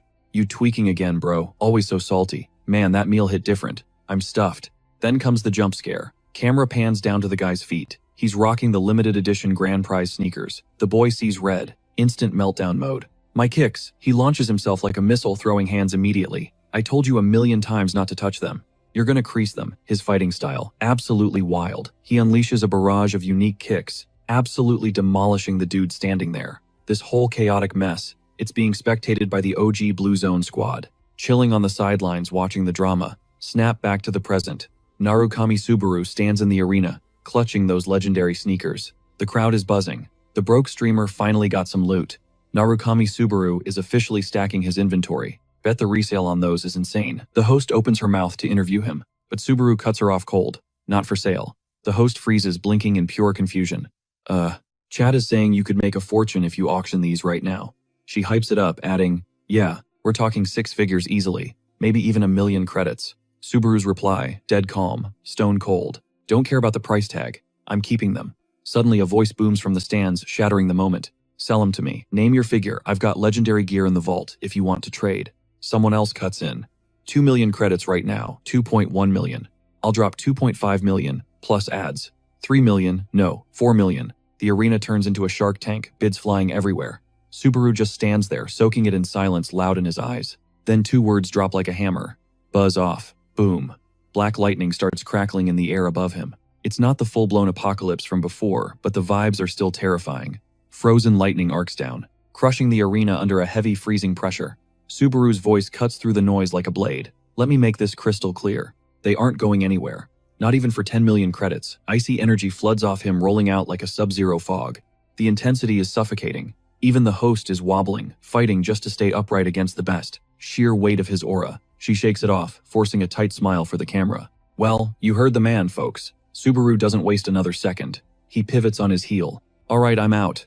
He starts marching toward the exit. The host tries to stall him, shouting after his back, but he's already gone. Subaru walks off, Vance's secured in hand, vanishing from the stage lights. Cut to the outside world. We're in a tight alleyway, shadowed by the skyscrapers. 2 members of Blue Zone are lurking. A stoic guy and a girl having watched the whole show go down. The guy breaks the silence, still reeling. He actually pulled it off. Did not see that coming at all. The girl beams, totally hyped. Isn't he insane? He took down Schneider. Like, actually beat him. She glances at her partner, eyes wide. What's your take? You think he's gonna turn into the real deal? Like the OG Narukami Subaru? That's Hanamaki Hiyori. The guy shrugs, playing it cool. Who knows? Hiyori taps her chin, thinking out loud. The forums are buzzing. Everyone's saying if the original Subaru was that strong, The new Subaru should be on the same level. The guy frowns. Original new, what kind of terminology is that? Hiyori breaks it down. It's the nicknames. Blue Eyes Narukami is the original, and our streamer boy is the new version. The guy isn't having it. His face goes rigid, voice sharp. That's completely idiotic, and the logic is backwards. If the new Subaru can pull off these moves, it proves the original is the real monster. Hiyori blinks. Huh. Isn't that literally the same point, just rephrased? Not even close. Hiyori rolls her eyes, sighing. You're exhausting. Blue Eyes fanboys are actually the worst. I see you muttering over there. Suddenly, her mood flips. She leans in, eyes sparkling with excitement. So what's next? Doesn't the suspense just kill you? Her face flushes, blushing hard as she geeks out. The boy looks visibly annoyed, fist tightening at his side. He shuts down the fantasy. Doesn't matter. We have a mission to complete. Time to catch us a shoe thief. The boy doesn't waste a second striding off and leaving her in the dust. Panic sets in as she scrambles after him. Hey, wait up. You're not actually salty about this, are you? Seriously, wait for me. But as the camera pulls back, we realize the two of them aren't alone in that alleyway. Shadows emerge from the corners. It's the rest of the Blue Zone crew. Like a pack on the hunt, they all surge forward in unison, locked onto a single target. Cut back to Narukami Subaru. He's marching ahead, clutching those shoes like a lifeline, with over 11,000 eyeballs glued to his live stream. Chat is going absolutely ham, messages scrolling faster than you can read. Kinda retro vibes, isn't it? Yo, don't go there. That's banned content, fam. Mid. Not my aesthetic. Ignoring the noise, Subaru's mind drifts to the one name tied to the gear in his hands. Toshiya. His voice drops to a whisper barely audible. Even under these messed up circumstances, I'm just glad our paths crossed again. Shifting gears, he addresses the camera with a genuine look. Thanks for the missions, chat.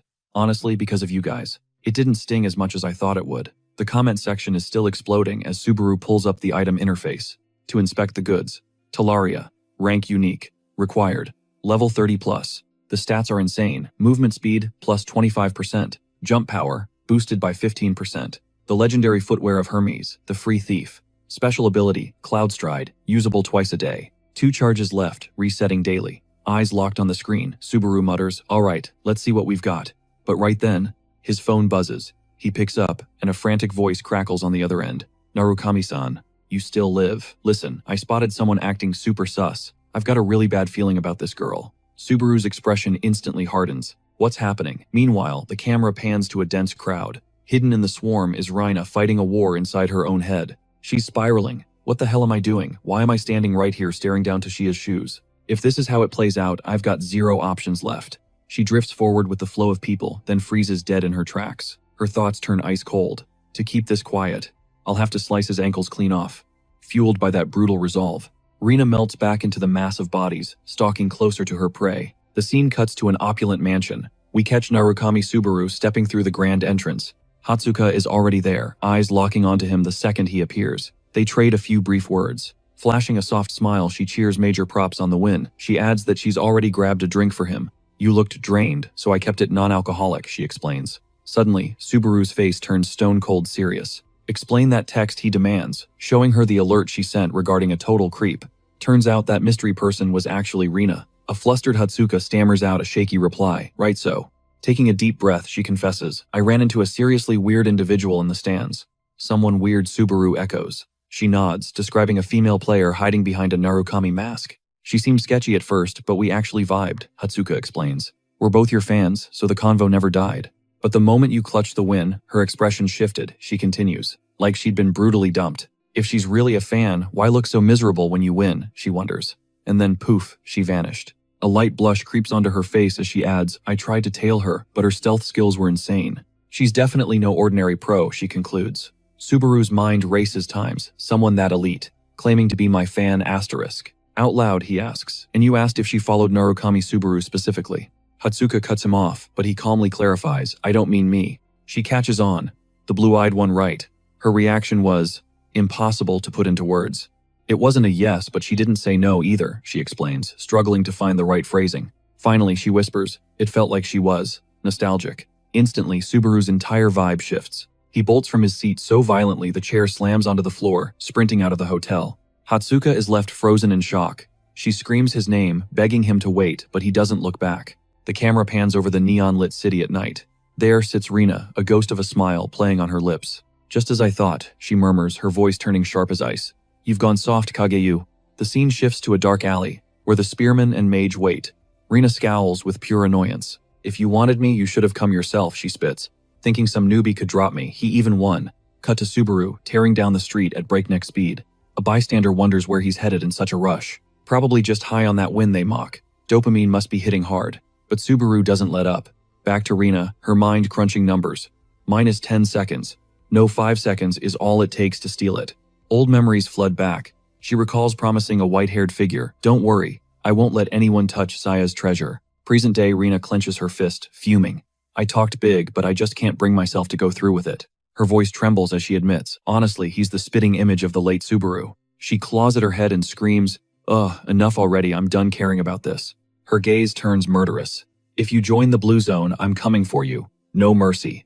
Next time I'm aiming for your throat, not your legs," she threatens before abruptly coming to a halt. She slowly turns, her voice dropping to a whisper. "One day, I want to actually talk to him. Maybe if I see his face and speak to him directly, I'll find the real Subaru again." She lingers for a heartbeat, then vanishes instantly, as if she just teleported out of existence. We cut to Subaru gasping for air. Asterisk Laria was just bait to draw out the blue-eyed version times, he realizes. Asterisk. If Rina infiltrated to reclaim Saya's shoes, she must have been masking her presence on purpose.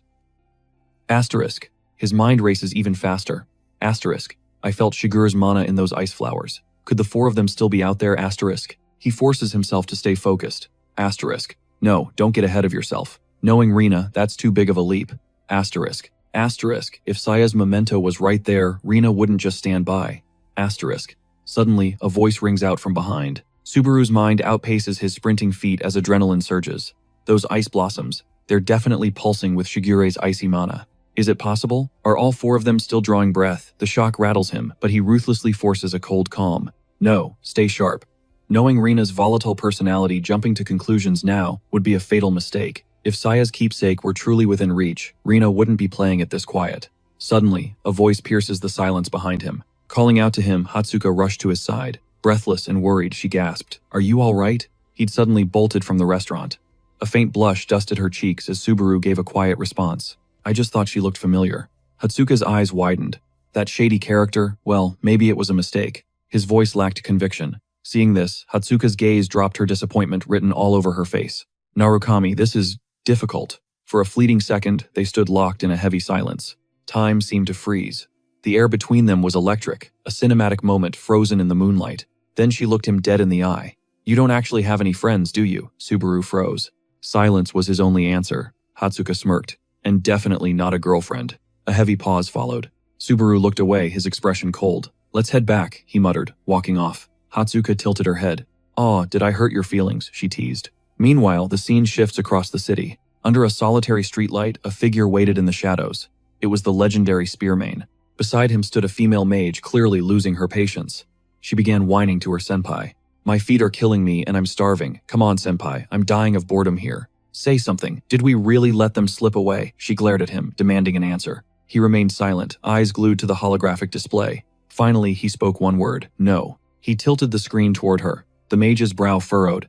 "How can you be so certain?" "Atsuki just messaged me," he replied. On the screen, the order was clear. "Withdraw immediately." She gasped. "Withdraw? Are you serious? You've got to be kidding after we waited this long." The spearman explained. He said if it's really them, they'd never let anyone else claim that prize. Confusion washed over the mage. He continued calmly, "It seems all our worrying was for nothing. And if it truly is them, they'd walk straight into the trap without hesitation." The mage turned grave. "Then who are we actually hunting?" He offered no response. He stayed silent. She pressed on. "Didn't you say those were just baseless rumors?" Exhaling softly, he replied, "I hoped so too. But if Atsuki is going this far, it might be real." The rumor that Narukami Subaru was dead. Betrayed by his own team, Blue Eye. Cut to Subaru. He stood alone atop a skyscraper, bathed in moonlight. The cold night wind whipped around him. Staring at the device in his hand, he wondered, is this why everyone has vanished? Bold headlines flashed, Blue Eye disbanded.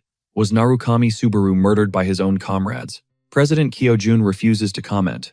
Was an internal power struggle the real cause? Why did Kyojun really step down? The truth of that day remained hidden in the moonlight. Subaru's mind raced with dark thoughts. 20 long years had slipped by since then. Kyojun was likely in a realm he couldn't reach. A bitter, quiet frustration burned in his chest. As a returning player, catching Kyojun required something extraordinary, like that spear from the tournament. His fists tightened as fragments of the past flashed before him. He had managed to replicate his legendary gear from the second floor, the lightning spear. He once believed he understood the essence of lightning, its raw speed, destruction, and fluid grace. He thought he was its master. But gazing at the vast night sky, the cold truth finally hit him. I thought I knew lightning, but I'm still worlds away from truly wielding its power. A divine force coveted by gods and giants alike, a power humanity once seized to defy them. His thoughts deepened as the night began to fade. Maybe he had never used it correctly. That realization gnawed at him. Lightning was never just about brute force or blinding speed. He had missed something fundamental, the Thunder Cave. If he could conquer that dungeon, he could unlock the true secrets of lightning and ascend. The scene shifts to the next morning. Golden morning light spilled through high windows, illuminating a breakfast spread fit for royalty. Exquisite dishes were laid out perfectly, steam rising gently in the sun. A moment of pure, deceptive peace. The silence is unsettling after last night's storm. Yuika is present, but her mind has drifted elsewhere. Last night's events still haunt her. She looks dazed. Hello, can you hear me? It is the employee's voice. Seated across from her, he bows his head. I am sorry for acting like a total jerk. Yuika blinks, returning to reality. My bad, I spaced out. Repeat that. The man huffs in pure annoyance. I said I am sorry. Come on, at least act like you are paying attention to me. Yuika smirks, leaning back effortlessly. Sorry, I do not speak. Broke loser who just blew his entire life savings. He is desperate now. I paid you back. Do you have any idea how much I just gambled away? I cannot even keep the lights on. Yuika, no big sis, please help me out. She shoots him a freezing glare. You think a little charm is enough to fix this? Panic sets in. What then? You want me to bark woof? Stop, that is pathetic, she snaps, cutting him off. Her gaze turns razor sharp. After a heavy silence, she leans in close and whispers, how about you do me a favor? Her eyes scream that this task will be anything but simple. There is cold calculation in that grin. Scene transition, we are now inside a dimly lit lounge. Muted music fills the dark space. The door creaks open as Narukami Subaru steps into the shadows. He is here on a mission to find someone. A familiar face waits for him at the bar. It is Schneider. Subaru approaches calmly and takes a stool right beside him. He signals the bartender without hesitation. Give me the same thing he is drinking. The bartender nods, coming right up. Subaru eyes Schneider's glass and scoffs. Cheap beer. Seriously, is the legendary guild actually this stingy? Schneider sighs, not even looking up. It is a habit. This is how it has always been for me. Back when we had a full crew, my funds vanished every time I bought a round. Now nothing else tastes right. Subaru shifts, giving the veteran hunter his full attention. You really bankrolled everyone. Schneider lets out a soft, pained chuckle of nostalgia. Yeah, I could not look them in the eye otherwise. They followed my selfish lead into that hellhole. He stops the ghosts of the past returning to haunt him. We were all struggling then. Everyone was dirt poor. There was no such thing as corporate support back in those days. And hunting, it was a nightmare at our level. The two men raise their wooden mugs. A hollow thud echoes through the quiet bar as their cups meet. They take a long, somber drink. Schneider stares into the amber liquid. Just getting into the exam required a massive fee. But if you died, you lost everything. For guys like us, the grind was the only way to survive. He pauses, then continues. That day, we went out to scrap for every credit we could find. Just to level up one more time. Subaru's eyes narrow. That day, huh? That day. Schneider's hand trembles against the wood. We crossed paths with a sky serpent. 7. Rookies stood no chance against a monster like that. Do you want to know how it ended? Before Subaru can answer, Schneider whispers, 4 dead. My team. No, my brothers. Years have passed, yet the raw fury and grief still burn in his voice. He is drowning in self-loathing. He cannot forgive his own weakness. Subaru watches him. Did they die hating you? Schneider barks a bitter, jagged laugh. Hate me. You have no idea. His face twists in agony. Their screams are still stuck in my head. Schneider suddenly claws at his hair, spiraling into the trauma. Trying to drown out the phantoms, his breathing hitches. The piece of the bar is instantly shattered. Why did that damn cave matter so much? He bellows, his composure crumbling. His voice cracks under the weight of guilt. This is all your fault. Your stubborn pride killed them. You let your best friends die. Why the hell are you the one who survived? He is not talking to Subaru anymore. He is answering the accusations that play on loop in his soul. Subaru is stunned. The sudden explosion of trauma leaves him speechless. He can only watch Schneider unravel. The air turns thick with raw hatred and regret. It is a suffocating, unsettling sight to witness. Witnessing Schneider, drowning in agony, Subaru intervenes, snapping him back to reality. That's enough, he commands, before the darkness swallows him. Schneider's hands drop, his gaze fixed downward. Is this pity? Schneider rasps. Narukami Subaru's response is cool as ice. Most would have broken by now. Schneider exhales a ghostly, bitter chuckle. Give up. I led them to their graves. Quitting now spits on their sacrifice. I won't let their deaths mean nothing. Grief morphs into cold determination in his eyes. That's why the Cave of Thunder is my obsession. You couldn't understand. But seeing you, I finally feel a glimmer of hope. Subaru holds his stare. Schneider inhales deeply, his voice finally finding its ground. I'll tell you everything. The true horror of the Cave of Thunder. Cut to a shadowy room thick with suffocating tension. A man stands frozen in shock. Impossible. He cracked it. Perhaps I underestimated him. Rina's white-haired partner scowls. If Kyojutsu already set his traps, this changes things.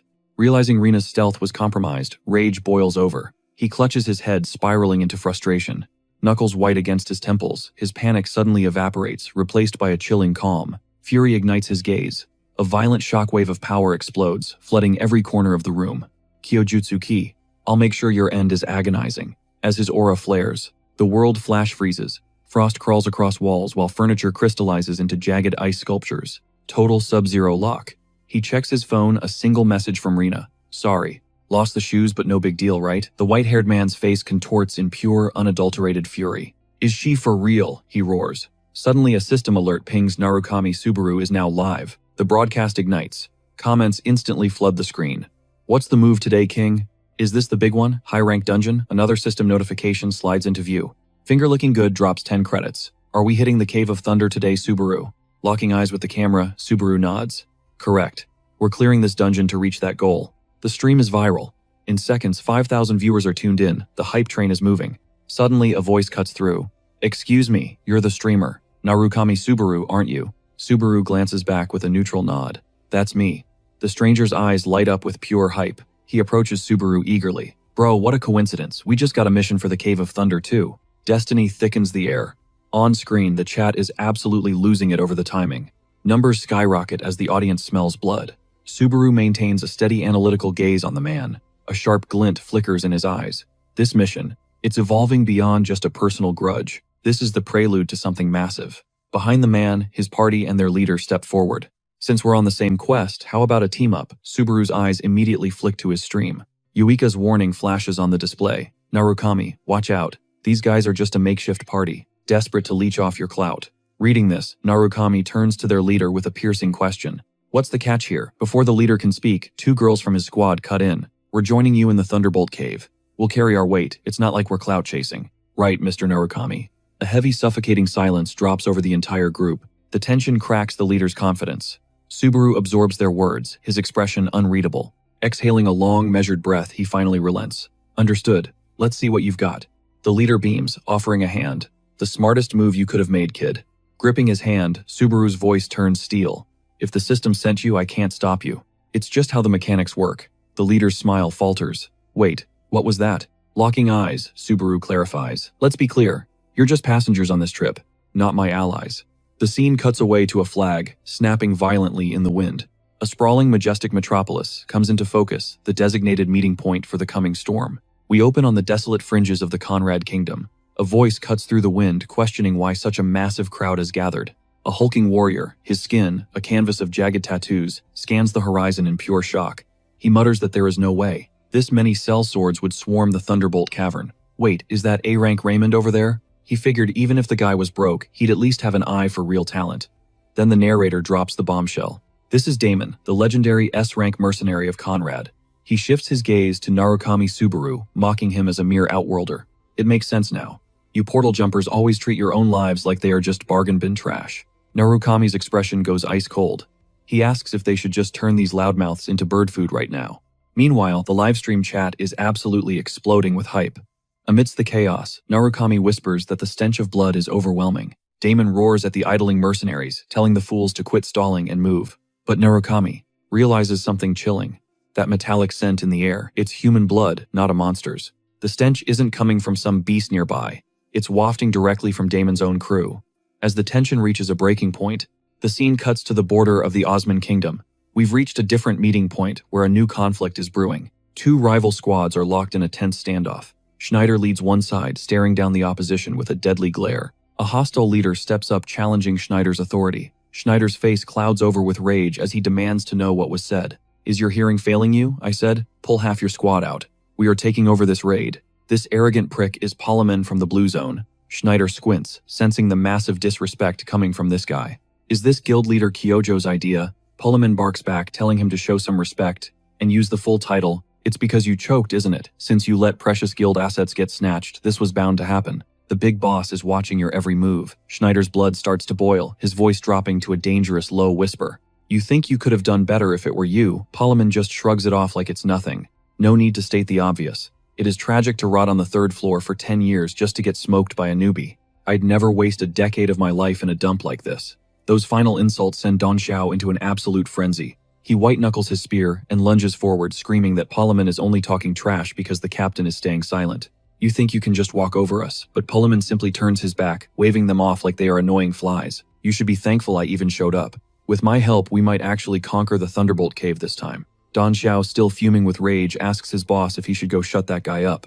Schneider stays eerily calm. Let him go. This raid party is mostly fodder anyway, so replacing them is easy. Plus, he was right about one thing. Confused, Don Xiao asks what part of that nonsense could possibly be true. Schneider's eyes burn with a new sharp intensity. This time, the Thunderbolt Cave will be ours. With that vow, the scene shifts once again.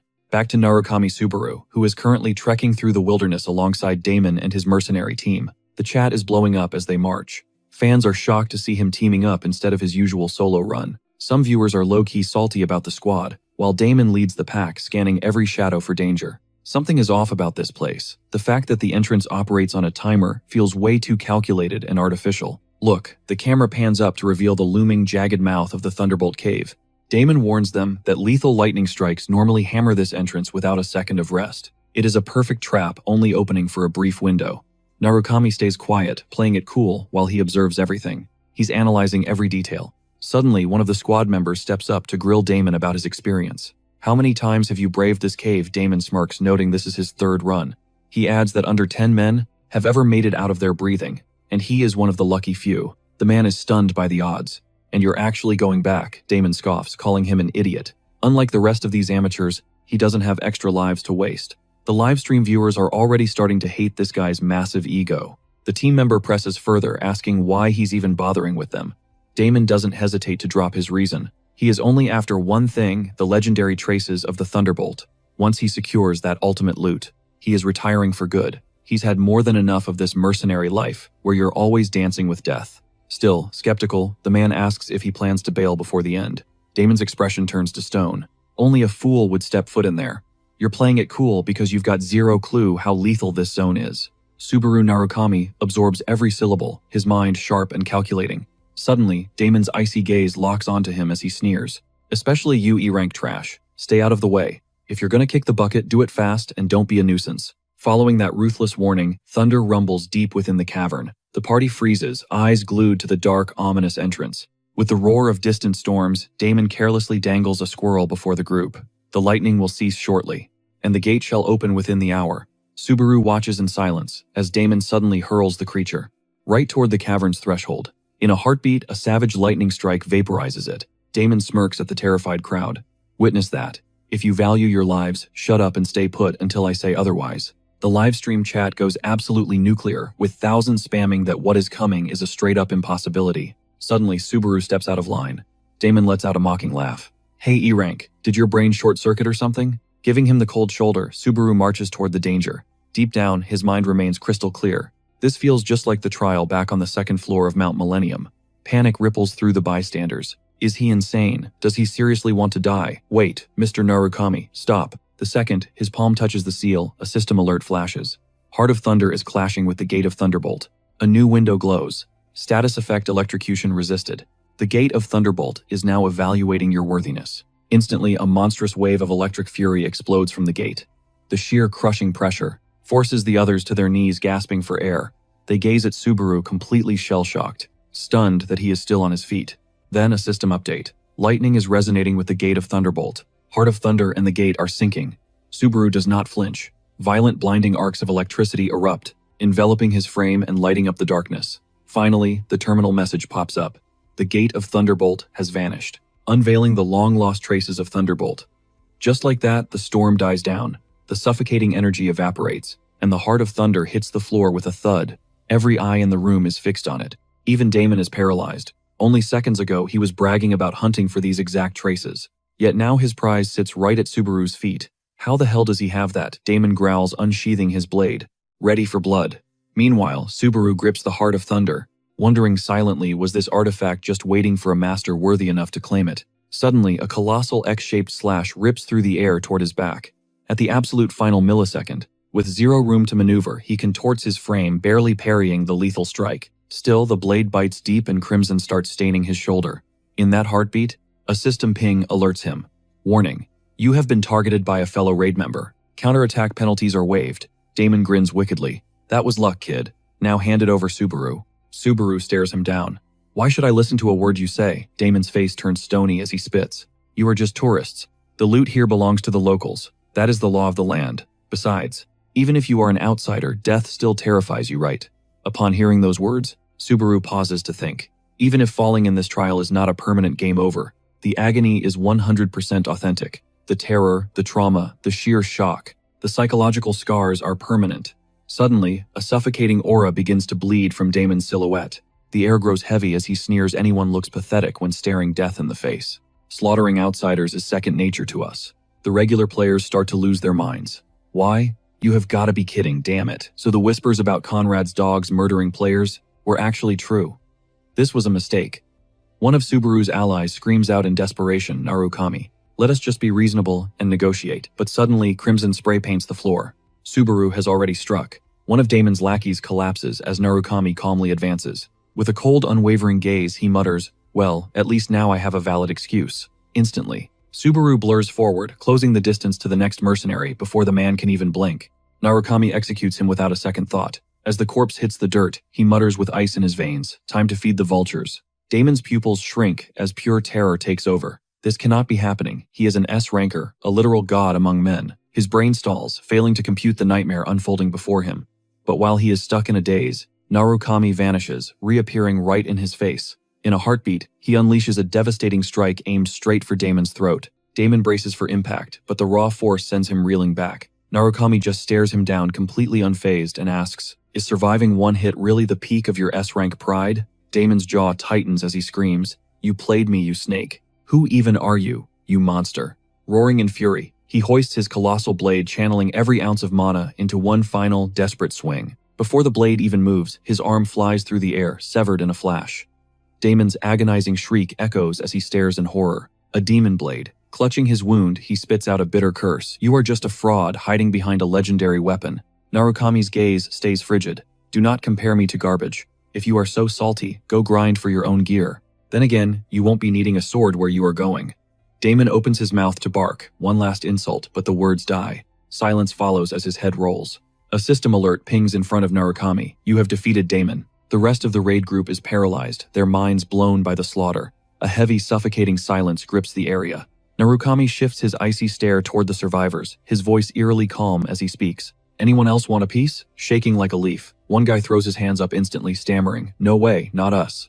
That loot is all yours, Lord Narukami. Suddenly, the stream chat goes nuclear. The viewers are losing their minds over his insane power. The Lord titles start flooding the screen as the vibes shift instantly. The haters have officially been silenced by pure, unadulterated awe. Fast forward back to the ominous entrance of the Thunderbolt Cave. The group stands together, staring into the dark. They watch the shadows dance at the mouth of the cavern. Narukami Subaru breaks the silence, simply stating, let us roll. He marches into the darkness, and without a single complaint, the rest of the squad falls in line behind him. One girl bites her lip, whispering, is it actually safe to follow a guy like that? The blue-haired boy next to her looks ahead and mutters back, what is the problem? She leans in, her voice trembling. He is clearly built different, and not in a good way. The boy just shrugs it off. You will be fine as long as you do not do anything stupid like those other clowns did. If we do not poke the bear, he has no reason to snap. Streaming is all about the clout and keeping the fans happy. He needs to stay on our good side to keep his image clean. He adds in a low tone, provided our secret posts stay hidden. Suddenly, every head snaps toward the front as their faces go pale. A massive tide of fur and fangs is thundering toward them, directing a lethal charge straight for their throats. The cave echoes with savage snarls, sending the team into a full-blown panic. We are trapped. The exit is gone and the front is swarming. Where the hell did they come from? Amidst the rising hysteria, Narukami Subaru flashes back to a crucial piece of advice from Schneider. Listen closely. The first gatekeepers of this cave are the Thunderwolves. And right on schedule, a sea of wolves emerges, their fur sparking with electricity. The numbers are insane. Trying to take them one by one is a death sentence. You will gas out long before the end if you are not careful. With those words in mind, Narukami charges forward, diving headfirst into the lightning-charged swarm. Behind him, the team is fighting for their lives against the endless wave of beasts. Someone yells out in a panic, "Narukami, are you ditching us?" But he is not abandoning them. He is locked in. He is in the zone. Schneider's voice resonates again. There is a shortcut to ending this fast. Usually you would look for the biggest monster, but these wolves play by different rules. Look for the runt. The smallest one is the real alpha. The camera pans to reveal the true terror, a tiny wolf lurking in the back, far smaller than the others, observing the carnage with cold intelligence instead of joining the fray. Meanwhile, Narukami carves through the electric pack with lethal precision. One by one, the wolves are torn apart, dropping like flies as he creates a straight path toward the hidden boss.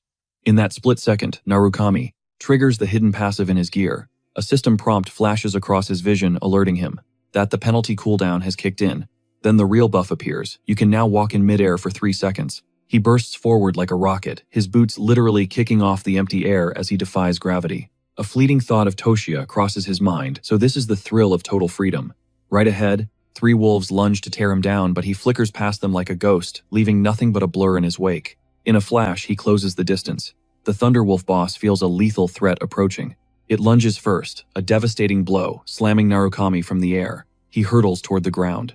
But with insane composure, he twists mid-flight and sticks a rock-solid landing. Frigid energy radiates from his pores. In his mind, resolve sharpens an eye for an eye. Thunder for thunder. My spark is faster. Before the thought even settles, he retaliates. The strike is monstrously powerful, transcending any normal blow. With one decisive slash, the Thunderwolf boss is carved in 2. A system window flashes, boss defeated. The pack's frenzy instantly evaporates. The remaining wolves falter, their ferocity fading fast. As silence returns to the battlefield, a notification glows before Narukami Subaru level up. Strength increased by 1.